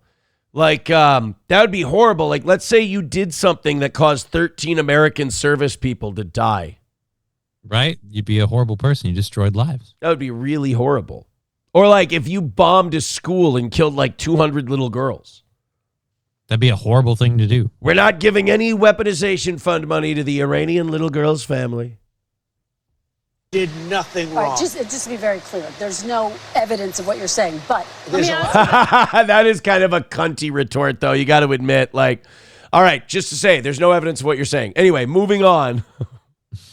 Todd Blanche. Let me ask you about Todd to me. Blanche. Listen to me. Let's talk There's about Todd tremendous evidence. There's nothing Well, it's but not been evidence. The presented election in a was court of rigged. law. It was a dirty election. Mr. And it's President. happening again. And what I did before I came on this interview was I poured water in a bowl of Mike and Ike hot tamales, and I dipped my face in that water, and that's why I looked like a burn victim, folks. There was a dirty election. It was stolen. It was wrong. And they're setting up to do it again. But conveniently, the one in the middle that I was in was totally legit and fair. I look like Daniel Stern in Home Alone when he's been tricked into falling down a basement hole. I look like the server in Slammin' Salmon who had the tomato soup thrown on her face. I need some ichthyol cream and bandages. Now You've in never California, presented evidence it's happening that the right 2020 now in election California. was rigged. Right now, it's look at what's Where's happening the in evidence California. to that? It's The 4 Republicans days. are doing well in California. No, they're not. They're dropping fast because it's a rigged election. Let me tell you. He is right about Spencer Pratt. The mail-in ballots are coming for that L.A. mayor's race. And he all of a sudden went from second place to they're pretty sure he's going to miss. He's going to drop out of the top 2 and not advance. It's convenient that all those ballots got mailed in time for that. It is nice that they counted them after. You know, that's good. We are talking about a place, too, that wants the right for anyone to vote in their election. Like, you don't have to live there. You don't have to be a resident. You don't have to be an legal That's resident true. of the country. You can just vote in the election, I guess. That's a good point, though. Like, who gives a shit who you let vote if you're just not going to fucking count them anyway? Right? If you're just going to do that anyhow. Yeah, right. If they're not counting any of the votes, let illegals vote all fucking day. It's like putting one of those play school steering wheels in the passenger seat of the car and letting your kid drive. Yeah. Why not? They don't know they're not doing anything. They think they're having a grand old time. It's 4 days, and they aren't even close to coming up with it. You know why they're doing that? Because they're cheating on the election. Do you have evidence to support All I have that? to do is look. All I have to do is that's look. not And I evidence. listen. And I listen to people. And let's see what happens. But, sir, that's not evidence. Do you think it's and appropriate That's how they that they count the votes in Do you California. think it's appropriate? I'm a little stressed because I'm wearing compression socks right now because I have that weird deep vein thrombosis disease or whatever fucking disease he has now. We have to wear the You're right, sir. I don't think it's appropriate that we haven't prosecuted a single Epstein client. I'm not allowed to talk about that. I'm wearing an implanted shock collar. You want to talk about things that you can look at it. You just have to look at it and see it. I can look at it and see that there's a whole bunch of people that participated in child sexual trafficking that did not get held accountable. But sir. So you want to talk about looking at it and seeing it. I'm seeing a lot of clients that weren't prosecuted. You're right, though, but that's kind of like where our press is bought and paid for. Like, they'll bust his balls to a line. But, like, if this was on, like, if Jimmy Dore was doing this interview, he'd be like, well, Mr. President, I mean, well, if you want to look at things and see that they happened, I mean, how many of your pedophile Jewish donors have eaten baby skin? I mean, a lot of them have devoured babies and feasted on their flesh. He'd be like, there's no evidence of that. Just look at it. They ate babies. Have an election, and 5 days later, they're nowhere close to picking a State winner. and local officials acknowledge they are slow. They're urging. No, they're crooked. They're urging They're the crooked. votes to be counted quickly. That's how they They're vote in crooked, California. just like you're crooked. Your press is crooked, and Meet the Press is crooked. I'm going to be honest with you. He doesn't seem like he's having fun this time around. He doesn't seem like he's having fun, and this is a big part of the problem. When you pull this whole like the media is crooked, blah blah blah, but then you come out and you literally continually push narratives without any facts, and you never back them up. You kind of fall through on promise after promise. It starts looking like you just think anyone who doesn't think you're star-spangled awesome is wrong and crooked and fake. And here's where he really fucked up is that he now has basically told a lot of his most ardent supporters to fuck off with the Epstein and the Iran shit. These are people we might have defended him a little bit. Right. On stuff like we this. might have been like, this bitch is setting him up and she's using the facts in the right way to make him look bad, but you won't defend this guy now. But now it's just like, yeah, dude, fuck you. You're on your own. It's your By tree. your own admission, your friends are kid effers. So, Yeah. shit. It's your tree, Frank. You're sitting in it. Fair, I'm not crooked, but let's Really? Let's Well, you continue. play right into their hands. then. Let's continue. You're either crooked or you're... He loses it. He's like, you play right into their hands, you street shitting Pajit. And like, whoa, dude. Mr. Like his aides literally run in and put hands on him. Like, fucking chill, sir. Jesus, that was a lot. Stupid. Let's you play continue. right into their hands with this rap. You know that these elections are rigged. Your network knows. So yours was that they're- rigged. Yeah, how'd you win that rigged Then election? how did you win if the elections are rigged? See, this I'm is the so whole thing good. of like, if you can't hate the system and then let it elect you and then go, oh, but it was right when I won. Right. So how did you rig the election, Mr. Trump? rigged. You know that I won an election in a landslide, and I got 94% bad press. But, Mr. President, you know why I you've got never that? presented Because you have no evidence. credibility. But you've never It was before I took $250 million from the Jews. presented Oh, by the way, evidence. dude, you got 94% bad press from one side of the press. The other Right. press was sucking your dick the whole time. And by the way, you just kind of disproved the elections are faulty, the elections are fraudulent, but you won yours in a landslide. Sorry. Yeah, I just heard that. Holy fuck. That scared the shit out of me a little bit. Oh, God. It had more than I thought. Damn. That was big. Like, I heard a low rumble, and I was like, wow, that must have been loud. And no, the rest of it got here. Jesus. Holy cock and balls. All right. I'm sorry. We'll Keep talking about. I want to talk about Todd. You have more evidence. There's more evidence than ever presented. Let's talk your about elections You in went this to country. court. We're like a third world country. But, sir- Your elections are crooked, and you're crooked, and Meet the Press is crooked. Dude, look at how fucking red he is. Because he doesn't have a fact to stand on, so he has to just keep speaking, and he's getting pissed off. Because I think even deep down in the back of his head, he realizes you keep screaming the elections are crooked, but you're the one in the middle who won one. Like, the elections are crooked, but mine was legit, and I was voted in by the people. This is pretty wild. This is terror. This is a bad. It's kind of just watching his second term. It just got off to a shitty start, and it's just not picking up because there's a lack of honesty. Like last time when he said shit, you could feel like you could see he meant it. He felt it. Now he's carrying water for someone else, and it's bizarre to watch him take these positions. Yep. And so is ABC and CBS and CNN. But, Mr. President, You're one-sided, crooked Who controls networks. all those news Let's call it quits organizations? because I've had enough. Thank you. Bro, David, you got to be careful. Some of those networks you're attacking are your biggest donors, bro. Like he can't attack ABC. ABC is owned by the Ellisons who gave him fuckloads of money. Like, I'm sorry, but these people have never been more on your side. They're not being critical of a lot of your foreign policy. They're giving you a lot of cover on Epstein. These people, you're in the club now, dog. Hey, darling, have a good time. Mr. President, let's please. I traveled all the way to Wisconsin. I've sat in the rain with you. I know. I've I sat in the traveled rain all the with way you to for an hour, Wisconsin. on and off in the rain, and I've given you enough time. You ought to straighten out your press because you know what? Mr. A President, country can never be we great traveled with a dishonest Listen, press. we Come on, let's traveled go. all the way to Wisconsin. I agree. Our country can never be great with a dishonest president. Dude, he also just moves like an old man now. Yeah. Like, dude, we're getting close to the Joe Biden shitting his pants on air kind of thing. Like, Trump is getting there.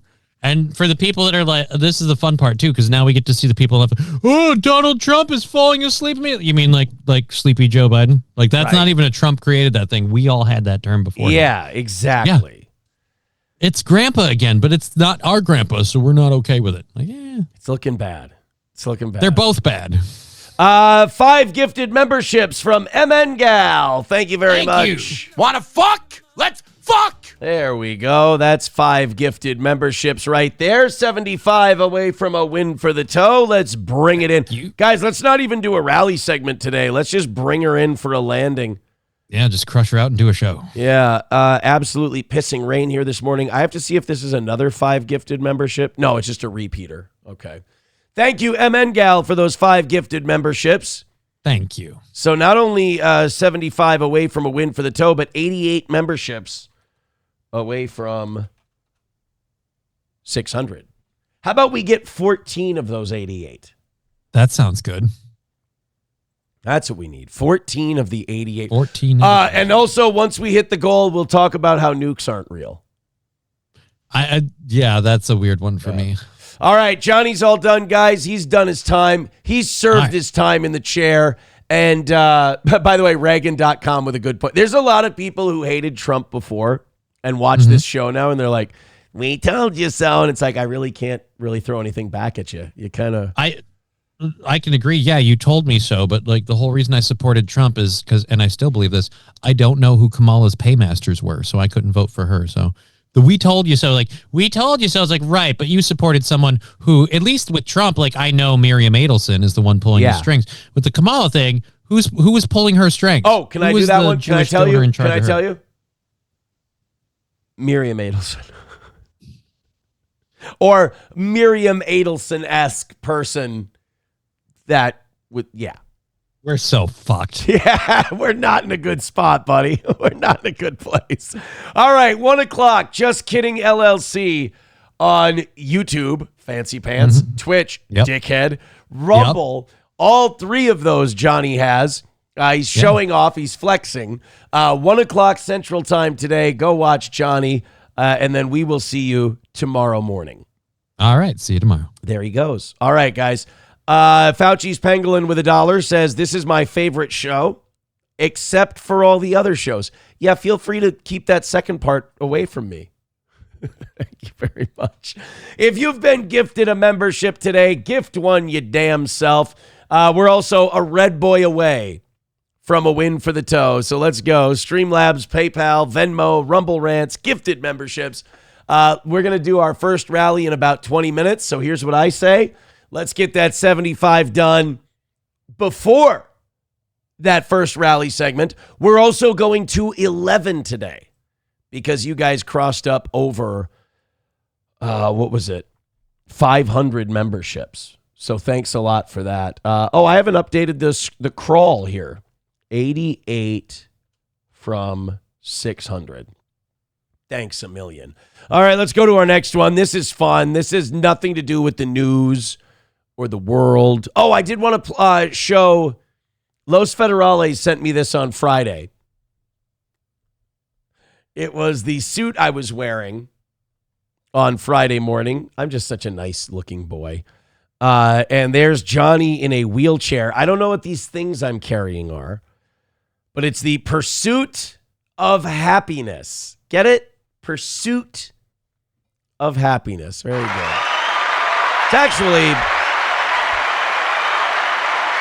It's actually one of the least offensive things that Los Federales has ever sent, so I appreciate him being kind. That's his version of being kind. Reagan.com says, thanks, Aaron. It's cool to see both sides. By the way, Reagan.com, will you please point out to the audience that when you first came here, you came here to hate this show? Reagan.com, another convert, ladies and gentlemen. I remember we were busting Reagan.com's balls so hard the first time they came in here.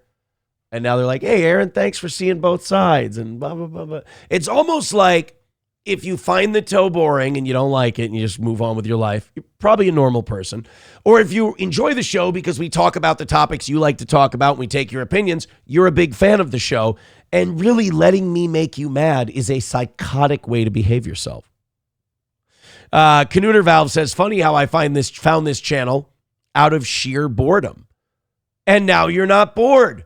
Everybody gift memberships. Let's go.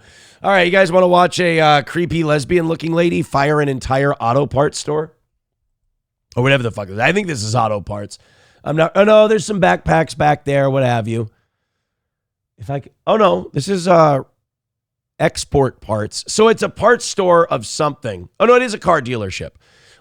She crashed out at this car dealership over God knows what and literally started firing the entire staff.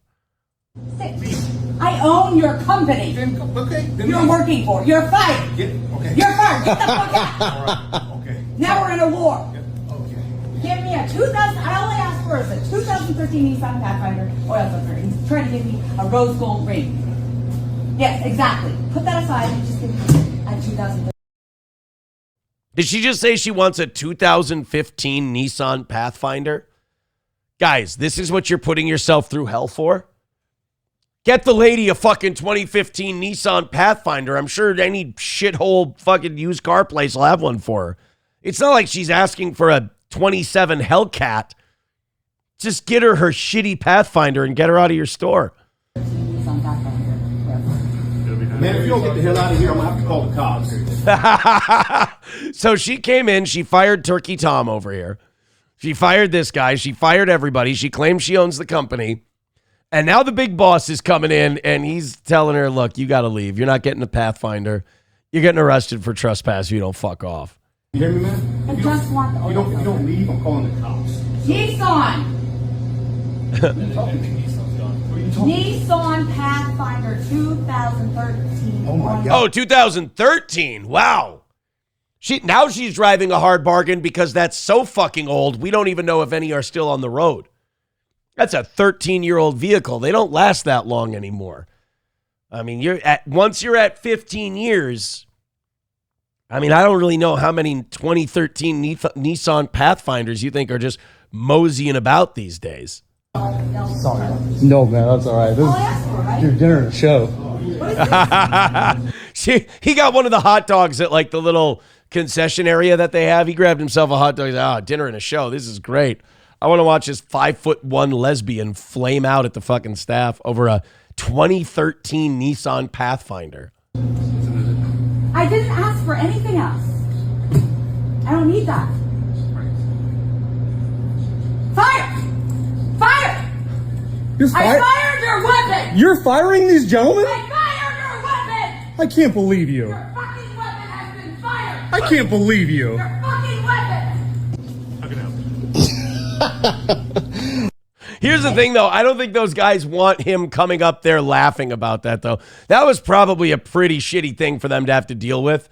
And you're already working at this place like, you know, I want to fucking quit. I bet you that's a conversation every day. I hate Kenny. I want to fucking quit. I hate this place. It sucks ass. And then this lady's coming in. I fired your weapon. Really? Did you? Are you sure? Did it work? Ma'am, you might want to try again. I don't think the weapon was fired. I fired your weapon. I love how he's egging her on. Like the other customers just egging her on. And she's like a little kid. Like she'll just keep doing it. She either doesn't know or doesn't care that this guy's mocking her. And I fired your weapon.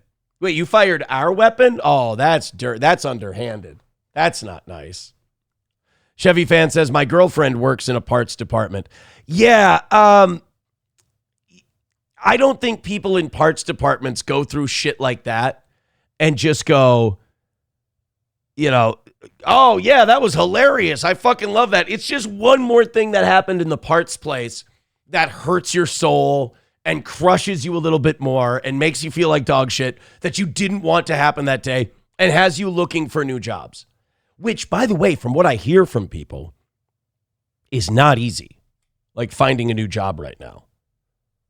Like, I see stuff on social media all the time where people are like, no matter what, stay at the job you're in. It's terrible out here, everything else. I don't know.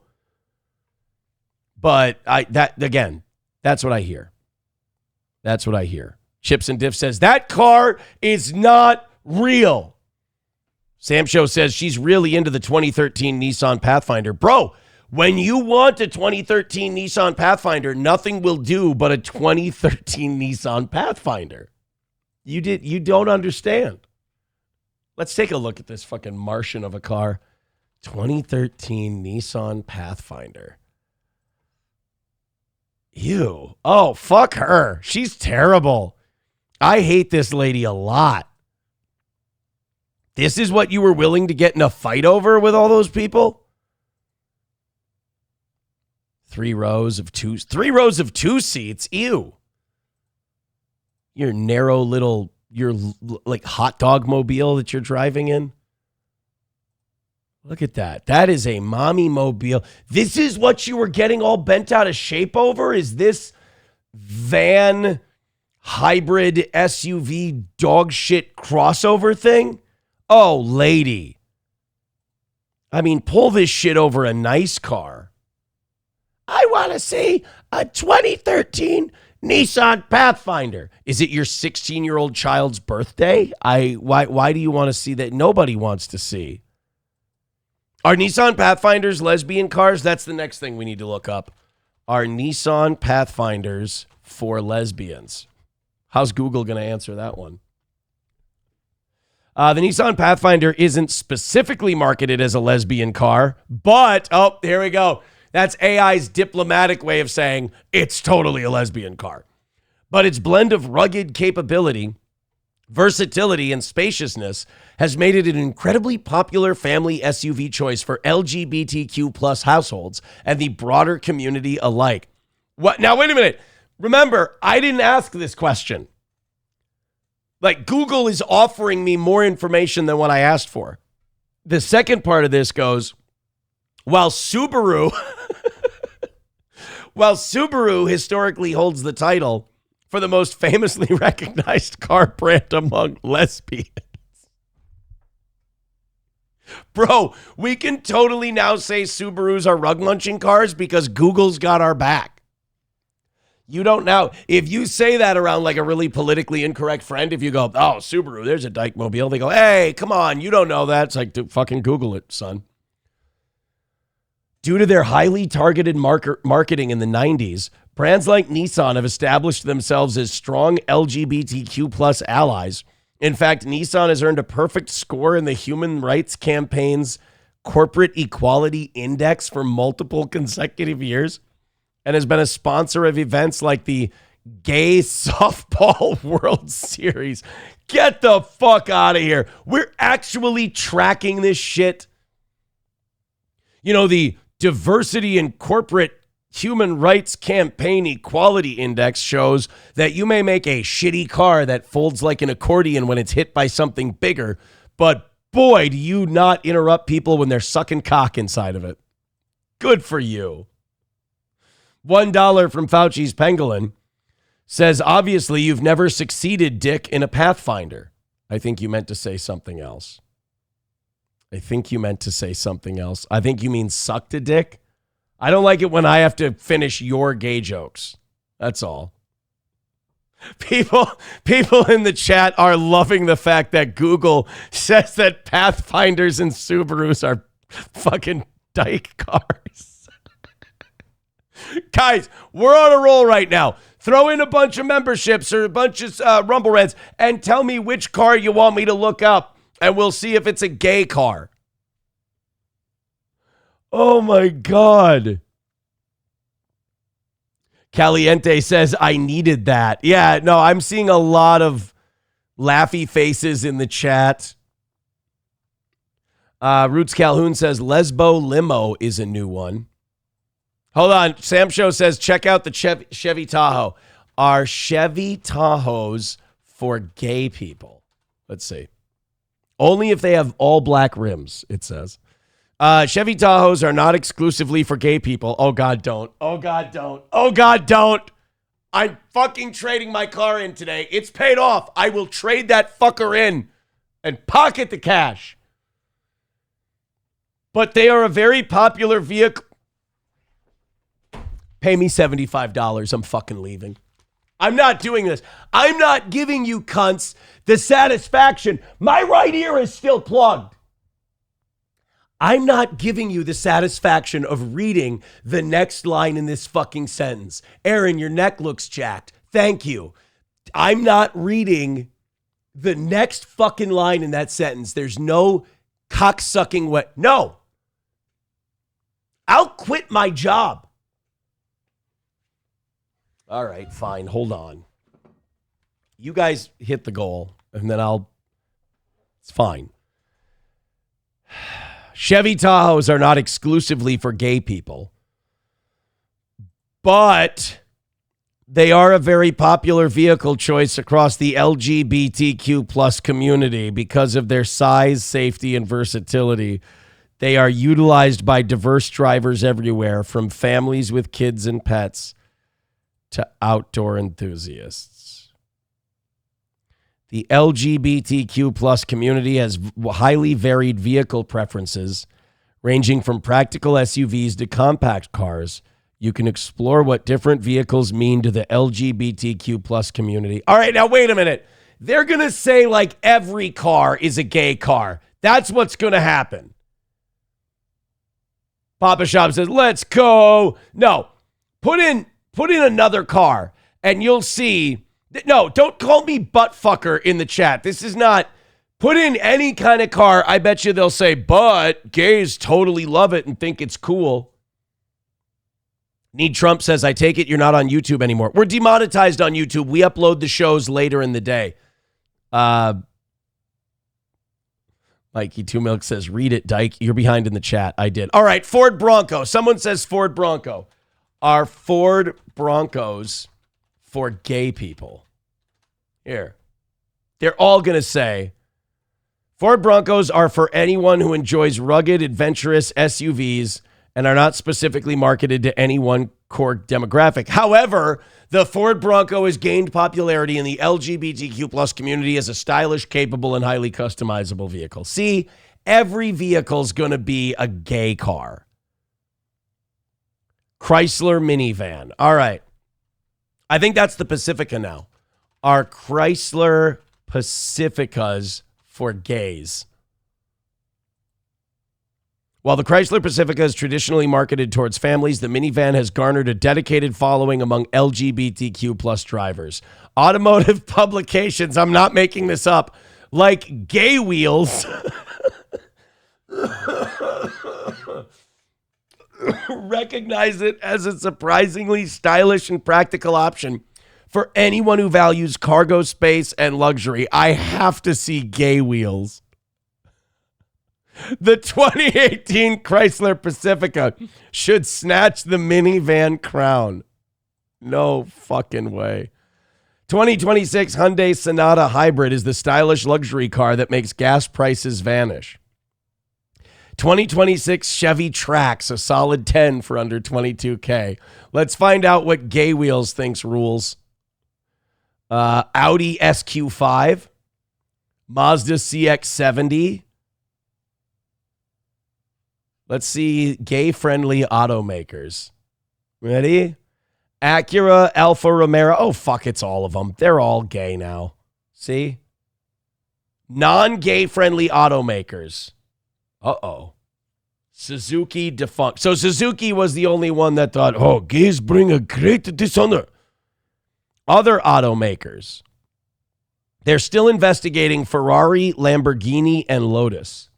Well, yeah, those are just brands for people with small dicks. It's totally different. Totally different. $2 from Bowls Deep says AI is gay, so is artificial intelligence. Fauci's Pangolin with $1 says, how about the pink Pinto? I think that one that spells it out for itself. Chevy fan says, look up the Mercedes-Benz 770K. No particular reason. All right, we're going to do that. Then we're going to do our first rally segment of the morning. Let's knock it out, guys. We can't do a $100 contribution and then lose. That's humiliating. So everybody gift a membership will be good. Mercedes-Benz 770K. Dude, that's really fucking nice. Oh, is that it? That's a beautiful car. I love that car. Oh, no. Oh, no. Is that the Hitler car? That's Hitler's car, isn't it? Oh, no. Oh. I loved it the second I saw it, and then this shit. You son of a bitch, you got me.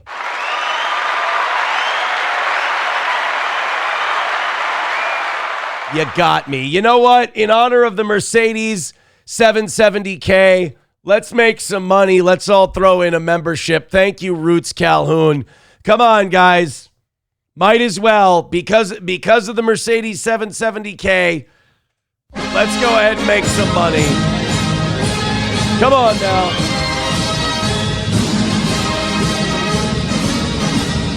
If we're going to be talking about the Mercedes 770K, let's light the lamp and make $75. A red boy knocks it out, or a bunch of 5s, or a bunch of 10s, or a bunch of gifted memberships. Everybody throw it in. Thank you very much. We're going until 11 today, if you didn't know. Aaron, just look at it. Oh, no. We'll play this one, too. Zen Man with a gifted membership. Thank you very much. $70 away from a win, guys. Let's go. More of these memberships. Let's hit it.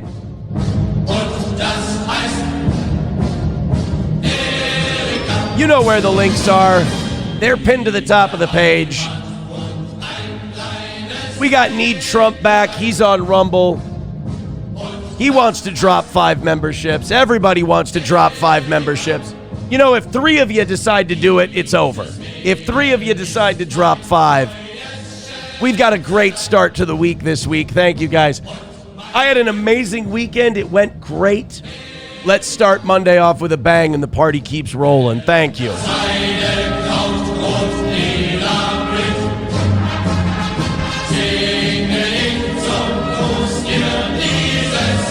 And also, don't forget about Streamlabs, PayPal, Venmo. Thank you very much.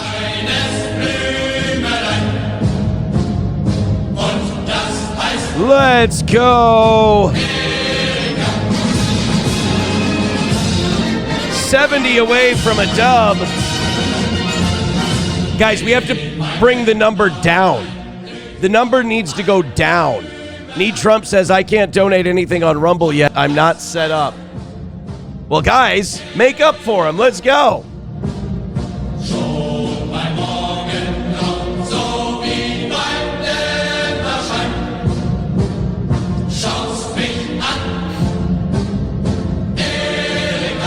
Oh, we got this. We got this.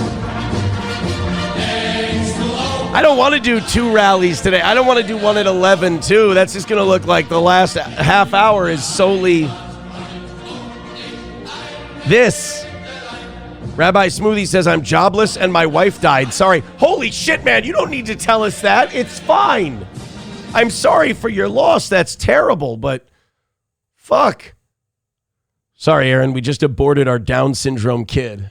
We can't contribute to the program. Front Porch Conservative with $10 says, Erica, give him the jelly roll. Hey, how are y'all? Oh, bless you, brother, man. Can I love on you? Can I love on you, baby? Can I love on you? See, I'm not reading these mean Rabbi Smoothie things unless they're paid for it, because these are just harsh. You guys are fucking mean. Chevy fan with $5 says, car picture up during the song, please. We'll do that during our second rally today if we need it. $55 away from today's goal. Guys, 2 of you drop those 5 gifted memberships and we're good to go. Somebody wanted me to play this one. So that guy who made the I Love You Bish Ethan Ralph song made a companion piece, and it's Scarlett Hampton singing like a hip hop version of I Love You Bish. It's only 2 minutes long. Now, I'm going to make the argument here that this one isn't as good as the original. But you guys let me know, and while you're checking it out, everybody gift memberships. Everybody, if you feel we did a good job today, throw in a little money to the old Steel Toe Show, and let's get that last 55 knocked out and call it a win for the Toe Boys. Here we go. I Loved You Bish. This is after the Ralph and Scarlett breakup, which we are still neutral on, by the way, because they all Toe Boys. This is I Loved You Bish. You'll notice the heart has all the stuffing ripped out of it. Yeah. So Scarlett is... I love you. Bitch, I gotta wonder just when will your crap stop? You stole my heart, then you stole my laptop. The tubby, grubby, chubby hubby I never had. You were 5'1" and you smelled real bad. You think you're the shit, you think you're all that. Memphis Micro softer than a little bitty kitty cat. So pop a Zanny and pour another cup. I'm doing fine, yeah, bitch, thumbs up. I loved you, bitch.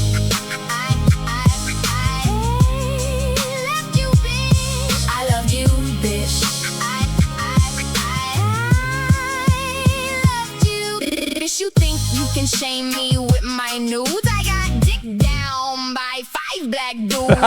Teeny, weeny, meeny, gonna rant and rage. You're stumbling and bumbling on Rumble's back page. And now that we're done, and now that we're through, turns out the problem, it is in fact you. I'm doing fine, I'm moving along. I'll see ya fucking later, Mr. Microdong. I love you, bitch. This one does go hard. I love you, bitch. I love you, bitch. I love you, bitch.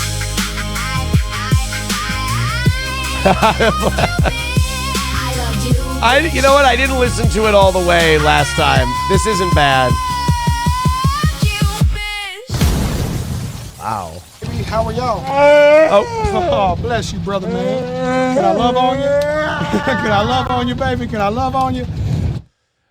Zen Man with $5 says, Aaron, did you see the updated song? I don't know. Hey, guys, we're 10 gifted memberships away from a win. $50 away from today's goal. Do me a favor. Everybody chip in. You're doing great. We're going till 11 today. Let's knock out that last 50. Let's call it a win for the Toe. What do you say? All right, this is the one we just played. Yeah, this is the same one. Yeah. Yeah, that's the same one. All right, let's go. Let's knock out that last 50 and call it a win for the... Let's turn this off here. On a Wall with a gifted membership. Thank you very much. 86 away from 600 and $45 away from a win for the toe. Let's go. Let's go. We're inside of 50. Let's make that work. Let's have a perfect start to this week. Nancy Mace, I don't give a shit. Oh, and once we hit the goal today, we are going to find out how nukes aren't real. I don't know. It's the conspiracy that somebody brought up earlier. Oh, did you guys see that Bonnie Blue legit is pregnant? I thought for sure this was a gimmick. I thought for sure this was a work, but it's not. She's showing now, and we should all be ashamed of ourselves. And ugh, she's the most disgusting person ever. Let's find that one here real quick. Well, you guys knock out that last 45. Thank you very much. Keep gifting those memberships. Let's go. Bonnie Blue. I've got about 4 or 5. Oh, God, this one, too. People in, I think this is in California, people are stealing from food banks, or they're buying up real cheap shit from food banks and then selling it for a markup out on the street. It really is the most dastardly shit people could do, is just go to what are essentially soup kitchens or food aid centers where people can get incredibly cheap donated food, and then they just turn around, go out on the street, and sell it back to people. Just fucking gross. All right, let's go ahead and see the... this is Bonnie Blue. This is it. I mean, if we let her have this child and we don't put a stake through her heart immediately after... it's over. That's another sign that this thing is over. This is she's beneath the whore of Babylon. This is a terrible person. And you can see, she's pregnant. This isn't like she ate too many bratwurst, ironically. There's a baby in there. And then these fucking guys, these guys too. I know they're making fun of her. And I know that this is she's the butt of the joke, but it's also you understand you guys are the reason she's around.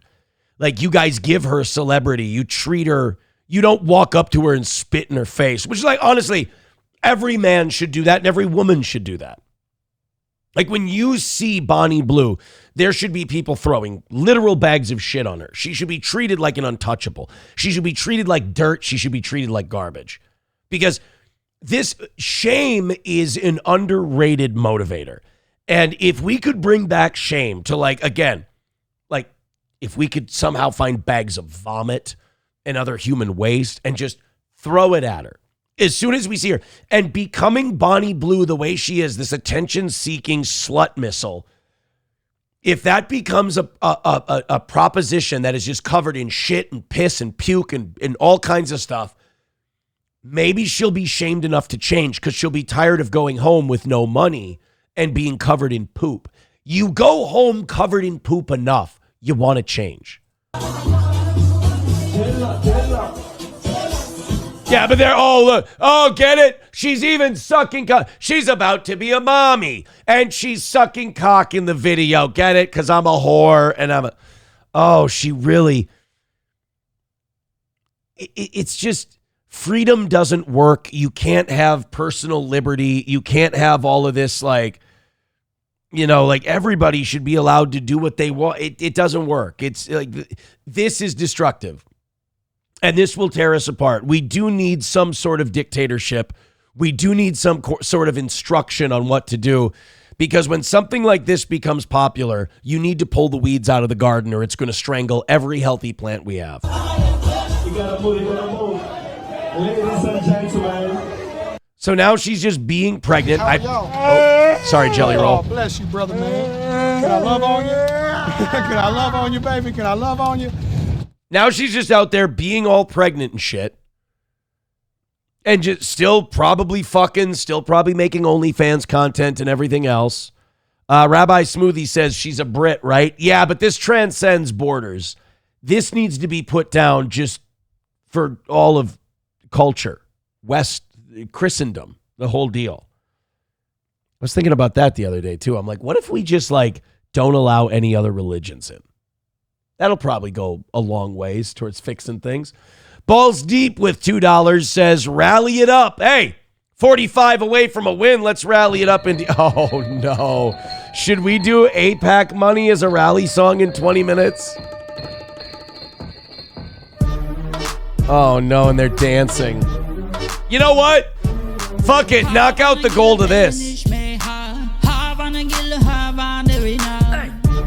We getting APAC money. We getting APAC money. We getting APAC money. This isn't bad.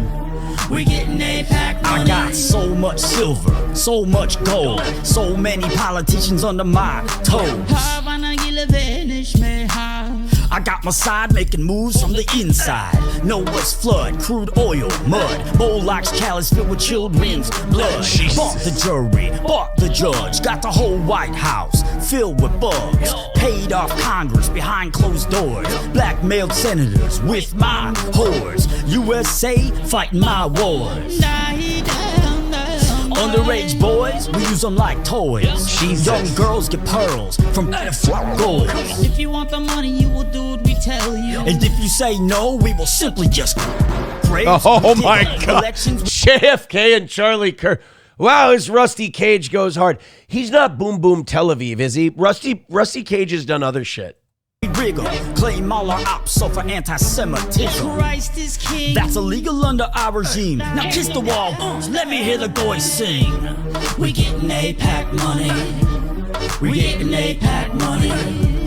We getting APAC Mitch McConnell. We getting APAC money. We getting APAC money. We getting APAC money. Hold up. APAC money. That's a good one. I like that one. Oh, no, Jelly. I keep putting Jelly Roll up there. Can I love on you, baby? Can I love on you? I keep forgetting to take that. I think I secretly just really love that Jelly Roll bit. My God. Balls Deep gifting a membership. Thank you very much. Guys, $40 away from a win for the toe. Let's go. Let's keep it going. Let's not do that second rally. Let's hit $40 and call it a win. Hulkamasha Baby with $1 says if we spit in her face, she'll probably come and suck our dick. Yeah, you know what? You're right. I probably do have to think of something else. Eric with $1 says Nancy tranny. Mace is in the news because South Carolina's primary is tomorrow. Bonnie Blue, a.k.a. British April, is in the news because Bali Ni. That's all I got. Sorry, buddy. Thank you for the $1, though.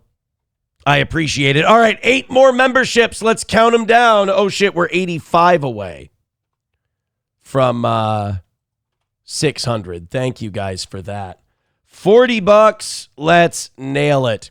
Roots Calhoun says, have you seen this one? Courtesy of my 16-year-old stepson. Let's see. Let's take a look. Your stepson made this? The Human Shield's a song for the Israeli Defense Forces? All right, throw them in. Let's go.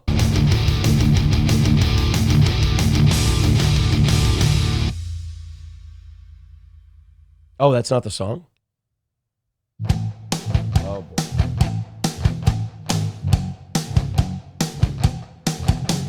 We are the soldiers of the IDF. Yeah, I like this. The world's most moral army. And we have discovered a solution to a most perplexing quandary.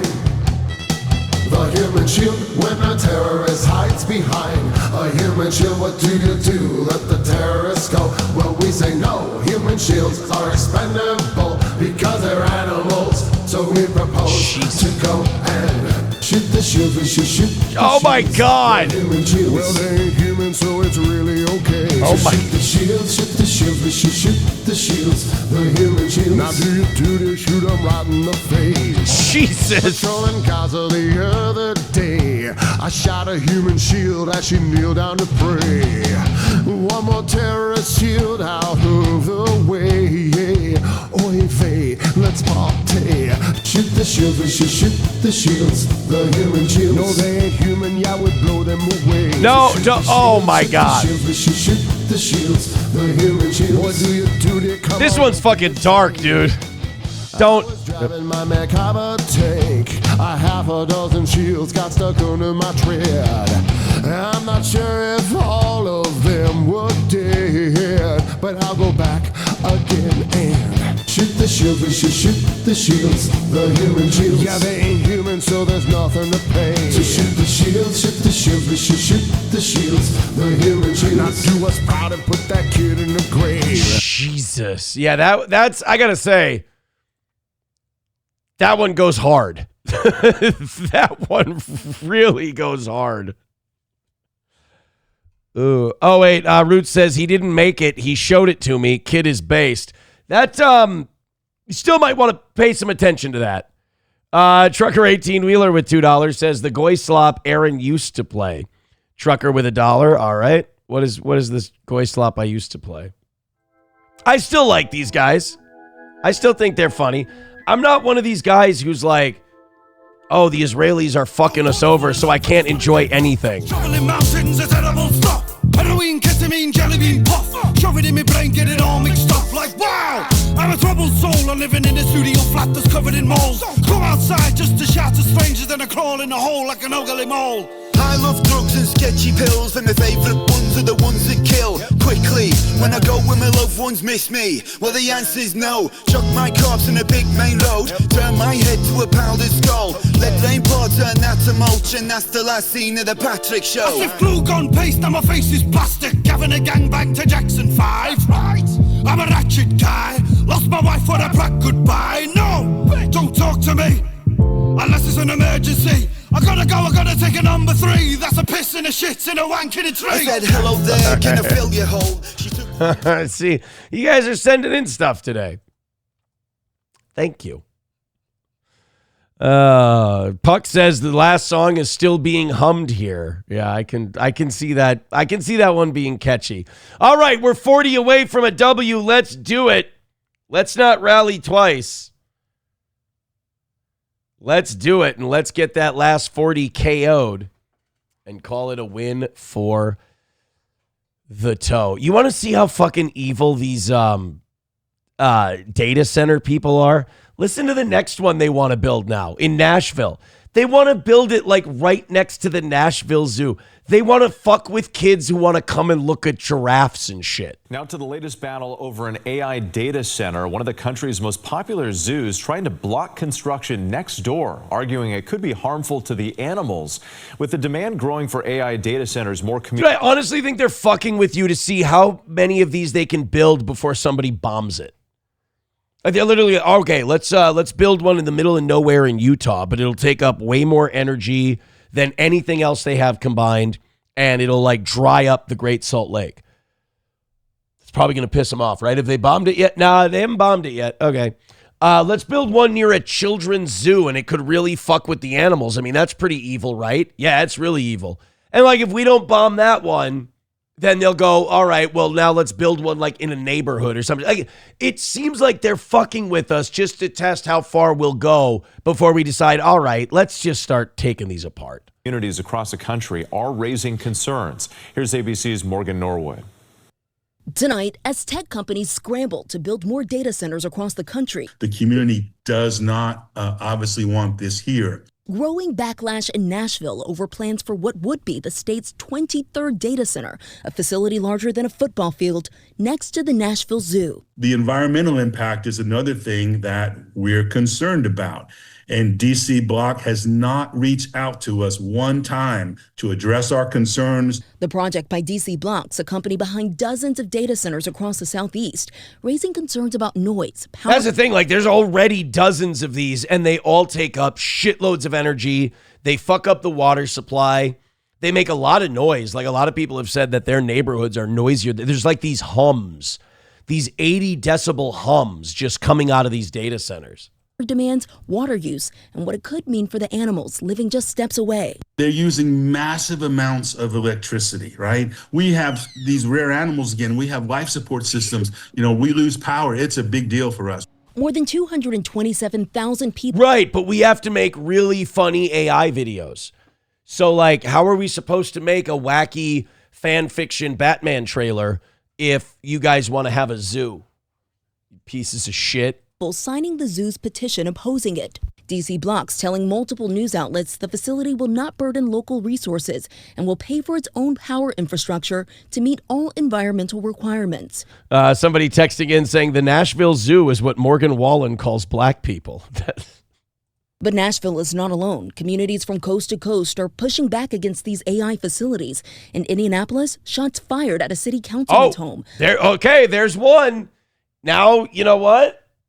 Maybe they won't build next to a fucking zoo. Let's see what happens. A note left behind reading no data centers. And in Utah, entrepreneur Kevin O Leary admitting he screwed up after residents revolted over his proposed 50. I just want to point out it's illegal for me to call for violence, and I'm not doing that. It's not illegal for me to say, I'm not mad at the guy who shot at that city councilman's home who wanted to vote to put AI data centers in his neighborhood. I'm not mad at anyone who attacks anyone who wants to build these data centers and ruin our communities. I'm not mad at them. That's not illegal to say. $15 billion project. But the push to build... Kevin O Leary is a soulless bag of shit. Like, he's not a good guy. I think that whole Shark Tank thing was to, soften the image of billionaires for the rest of us, so we got comfortable with the idea of them owning our country. And they're like, look, they're just the Shark Tank guys. They're cool. It's like, no, Kevin O Leary's a soulless piece of shit, and he's awful. You should hate Kevin O Leary. He hates you. More data centers is accelerating, with supporters saying they bring jobs. Last summer, President Trump signing an executive order aimed at speeding up approvals for large data center projects. And as for that Nashville project, the mayor saying today that he has real concerns and that city lawyers are now looking into it. Well, let us know what you think, because I don't know if that guy who shot at that city councilman's house is still on the loose or not, but it'd be interesting to see. Chevy fan with $1 says AI data centers will have better security than schools. Sadly, yes, he's right. They probably will. Hit like, hit subscribe, hit follow. We've got about 6 or 7 minutes until we go to rally again. Guys, it's just 40. Let's get this 40 knocked out. Everybody gifted memberships. This is one we can do 5 at a time. So everybody, here's what I say. If you like today's show, if it made you laugh, if it entertained you in any way, throw in your $5. Let's knock out this last 40, and let's get off to a banger of a start for this week. This is what I was talking about with that food bank thing a little bit ago. Look at what these fucking assholes do. And again, I think this is LA. That's what our food banks do. They give these guys all the food. They come out to sell them. This is what they do. They sell them over here after our food banks give it to them. So they don't even pay discounts at the food bank. The food bank gives these people. Now, food banks are, you go and you donate your food. They give it to poor people so they don't starve and their families don't starve. These cunts go and take the free food from the food bank and then sell it on the sidewalk. And you know what? Fuck them for doing that, but fuck anyone who buys it from them too, because we've seen videos where in San Francisco and LA, people go in and they just rob grocery stores. They just steal. And you can't stop them. So they just sit there and they calmly load up duffel bags full of food. They take them to the sidewalk. They sell them there too. So yeah, if you shop at any of these type of little sidewalk sale grocery stores, you're a dick. You're really hurting a lot of people. How much? How much? And notice it's all people who were not born here. It's people who have no stakes planted here, who they take no sense of pride in this country. It's like we were talking about with Somalis earlier. They just climb into the husk that's left of our civilization and exploit it for whatever they can extract out of it. And if you get mad about it, you're a bad guy. You're coming to my country, you're exploiting it, and you're not contributing or adding anything to it. You're a parasite. Everything?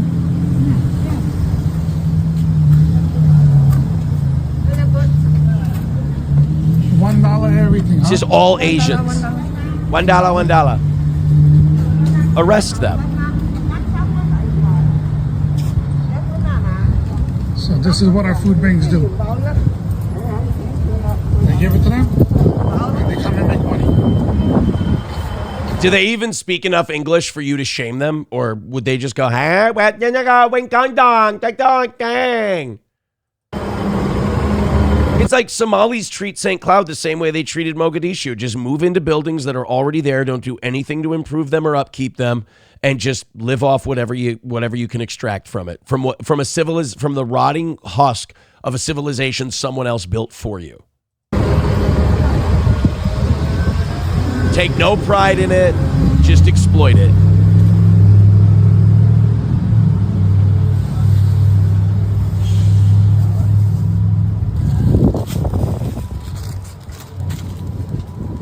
And look, they're fucking shopping. They're buying all this shit. Helping to put the grocery stores out of business. Helping to put the food banks out of business.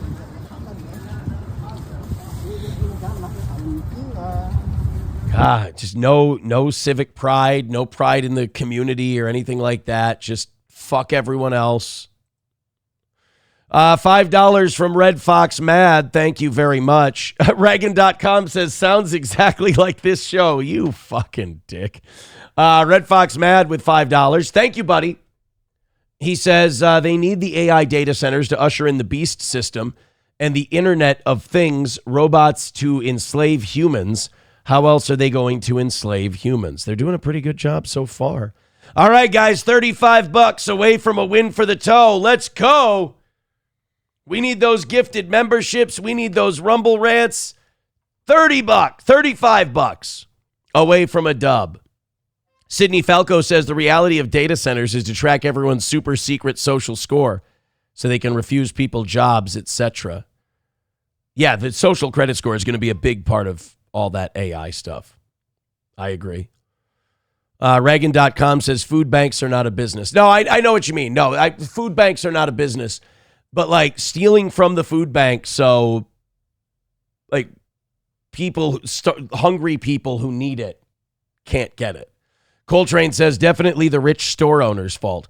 I mean, the rich store owner is getting fucked over, or the local grocery store owner is getting fucked over really bad too. And then when he closes down and opens somewhere else, they'll go, how could you? How dare you? It's like, what did you want the guy to do? Another text coming in, play Rootless International Click during the next rally. Explains everything in this society. Look, bro, I need to make $35. That's it. We can't bum people the fuck out. So is this going to be good or is this going to be bad? Plus, Roots had the last request. It was for the Mercedes 770K. And we had he wanted me to put that up on the screen while we played Erica for the second one. So it is already spoken for. Technically speaking. Hold on. There we go. All right. Are you guys ready? I wanted to get this done so we didn't have to do this, but we have to win now. Let's do a win. $35 away. That's like 7 gifted memberships. That's a few of you chipping in just a little bit. Please and thank you. Let's not make this pathetic today. Let's go ahead and fire it up. And let's, we can't get a $100 dono. We can't go 5 hours and still lose. So we appreciate anyone who can throw in a couple of bucks. Here we go. I have to put that car in there for the whole thing. Trucker 18-wheeler with $2. Trucker says, if you're against data centers, you're a Chinese spy. All right, we'll check that out before we leave. $2, thank you. Come on, guys, I don't want to lose. 35 away from a win for the toe. We're basically at the point in this show's life where no matter how we do it, just hit that goal. That's all I need to do. Just hit that goal and everything is aces. So get those memberships in. Get those donos in. Let's score a dub. Oh, we got to put this up there. Roots, if this doesn't work, I have to blame you. He says, I want to drive that thing. Good Lord. It is a nice car, right? 09 Canyon says, I bet the horn goes awooga. No, I think it just shouts Sieg Heil and then raises a hand. Come on, guys. We need a rally. Let's go. Streamlabs, PayPal, Venmo, Streamlabs, PayPal, Venmo, Rumble Rants, gifted memberships. Let's enjoy it. Let's go. Come on, 35 away. Let's do it. You got it. You guys have got it. You're a good audience. You're supportive. I love you. It's all positivity. It's all love. Let's make it go. Let's make it go.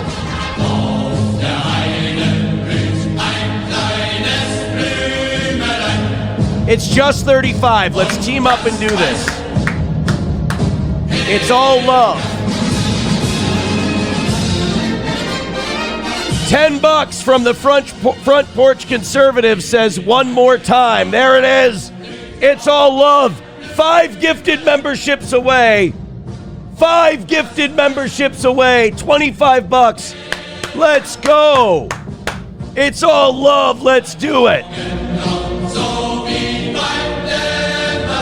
25 away. 5 gifted memberships. Call it a win for the toe, guys. Come on now. 30 seconds left in this song. Let's do it. Come on now.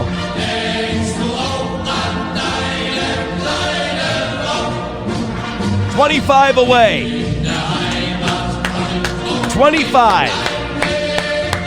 Come on now. All love, all love. Big support, big support. All right, we're going to pick our last song of the day. Oh boy. Let's check out this short first for the data center thing that someone wanted us to play. They said, if you don't do this, you're racist, or if you don't like the data centers. Thank you to Vaughn Kaiser for gifting a membership. $20 away from a win for the toe, guys. Come on. Let's do it. 84 memberships away from 600. $20 for a win. $5 from M. Tate says, good grief. $20 from Main Vein. That does it. There's the 15 and the 5. That's another win for the toe, and we did it 4 minutes early. There it is. Famous evil Canadian ball. Hold on. And you know, guys, if we hit it early, we keep going. We got to keep going these next 4 minutes. We got a couple of things to do. M. Tate says, good grief. And Main Vein with a 20 says, great song and a rad car. All right. All right. It's another win for the toe. And bad news for the anti-toe. You can't say Saved by a Whale when it was under $20, by the way. You can't. Reagan.com, Aaron, thoughts on the resurrection of This Little Piggy? I thought it was hilarious that I fucking made them do that. Didn't I call it? I said for this hearing, they're going to bring that back because they have nothing else. And when it turns out that it didn't go their way, it's just going to be a family cope session. And what was it? A family cope session. Oh. Dude. To think that I don't have these people pegged and I don't know what they're going to do 10 minutes before they know what they're going to do, it's insulting. These are very dumb people, and they're not on my level. And I've proven that time and time again as evidence that they weren't happy. They were just raging. I was a bad guy. I'm a terrible person. When you've got them mad, that means you've got them beat. And I'm smiling all the way to the bank. Another win for the toe. Thank you, guys. All right, let's take a look at this Kevin O Leary thing before we split. This evil Canadian bald Kevin O Leary wants to build a 40,000-acre data center in Box Elder County, Utah. He got mad that locals and activists were speaking out against it. Oh, yeah. So what he did was claim that all of them are secret Chinese. So these are proxies for the Chinese government's my Oh, argument. yeah, I forgot that. We're all, it's just like if you criticize Israel for killing kids, you're anti-Semitic. Now, if you're against the data centers, Kevin O'Leary says we're all being paid by the Chinese, which I just want to point out I would totally take because I'm already against the data centers anyway. So if China wants to put me on the payroll, let's go. It's like 2 white girls who were born and raised in Utah. He straight up called them out by name in a video. Gabby Finlayson. Gabby, what are you doing? And who's paying you? And then they made a response video Oh, hell yeah, to dude. him, and it's great. Hi, hello. It's me, Gabby Finlayson. What am I doing? Apparently, we've reached the part of the Stratos data center journey where Kevin O'Leary goes on national Fox News to accuse us of being cells for the Chinese Communist Party. We are not taking the criticism of anyone who is wearing flip-flops and a suit on national television. I can't take pink flip-flops on a man serious. He's wearing and I weird know shot. he doesn't have a pedicure. Famous. Why does Kevin O'Leary even have to wear the pants? Why can't you just wear shorts if you're just on TV, you know, like torso up, like the bust thing? I don't get it. I don't understand. Baba Shab says him going from panicked to bragging Jew always makes me laugh. Me or Kevin O'Leary? I can't tell the difference between the two of us today. I mean, isn't that the most fun part though of like hitting the goal is like you do the rally, you're like, come on, it's all love, we can do this, guys. And then they hit it and I'm like, suck my dick, we fucking own you. I think that's fun. I'm glad Baba Shab sees it my way. I do enjoy it. Chevy fan says Tim Pool says the exact same thing. Oh yeah, Tim Pool loves like anybody who proves him wrong or thinks he's a piece of shit. They always work for somebody else. Meanwhile, he's the only one who's taken money from Tenet Media in Russia. Everyone else is on the take. Project much? Reagan.com says it perfectly. Another win for the toe. Let's get out of here, guys. Who do you want to raid? Let's find some raids. Let's give people raids. Crowder, no. Benny Johnson. Oh, let's all go call Benny Johnson gay. That's what we're doing. All right, you guys all get in Benny Johnson's chat. Talk about his questionable sexuality and just see if you can get some answers for us. Enjoy the Benny Johnson show, but please make sure you do it ironically. I would appreciate that. I'm going to be back tonight at 6 p.m. Central for the evening show. We've got a lot of fun stuff planned for that. Be sure to hit like and hit follow. Bye, guys.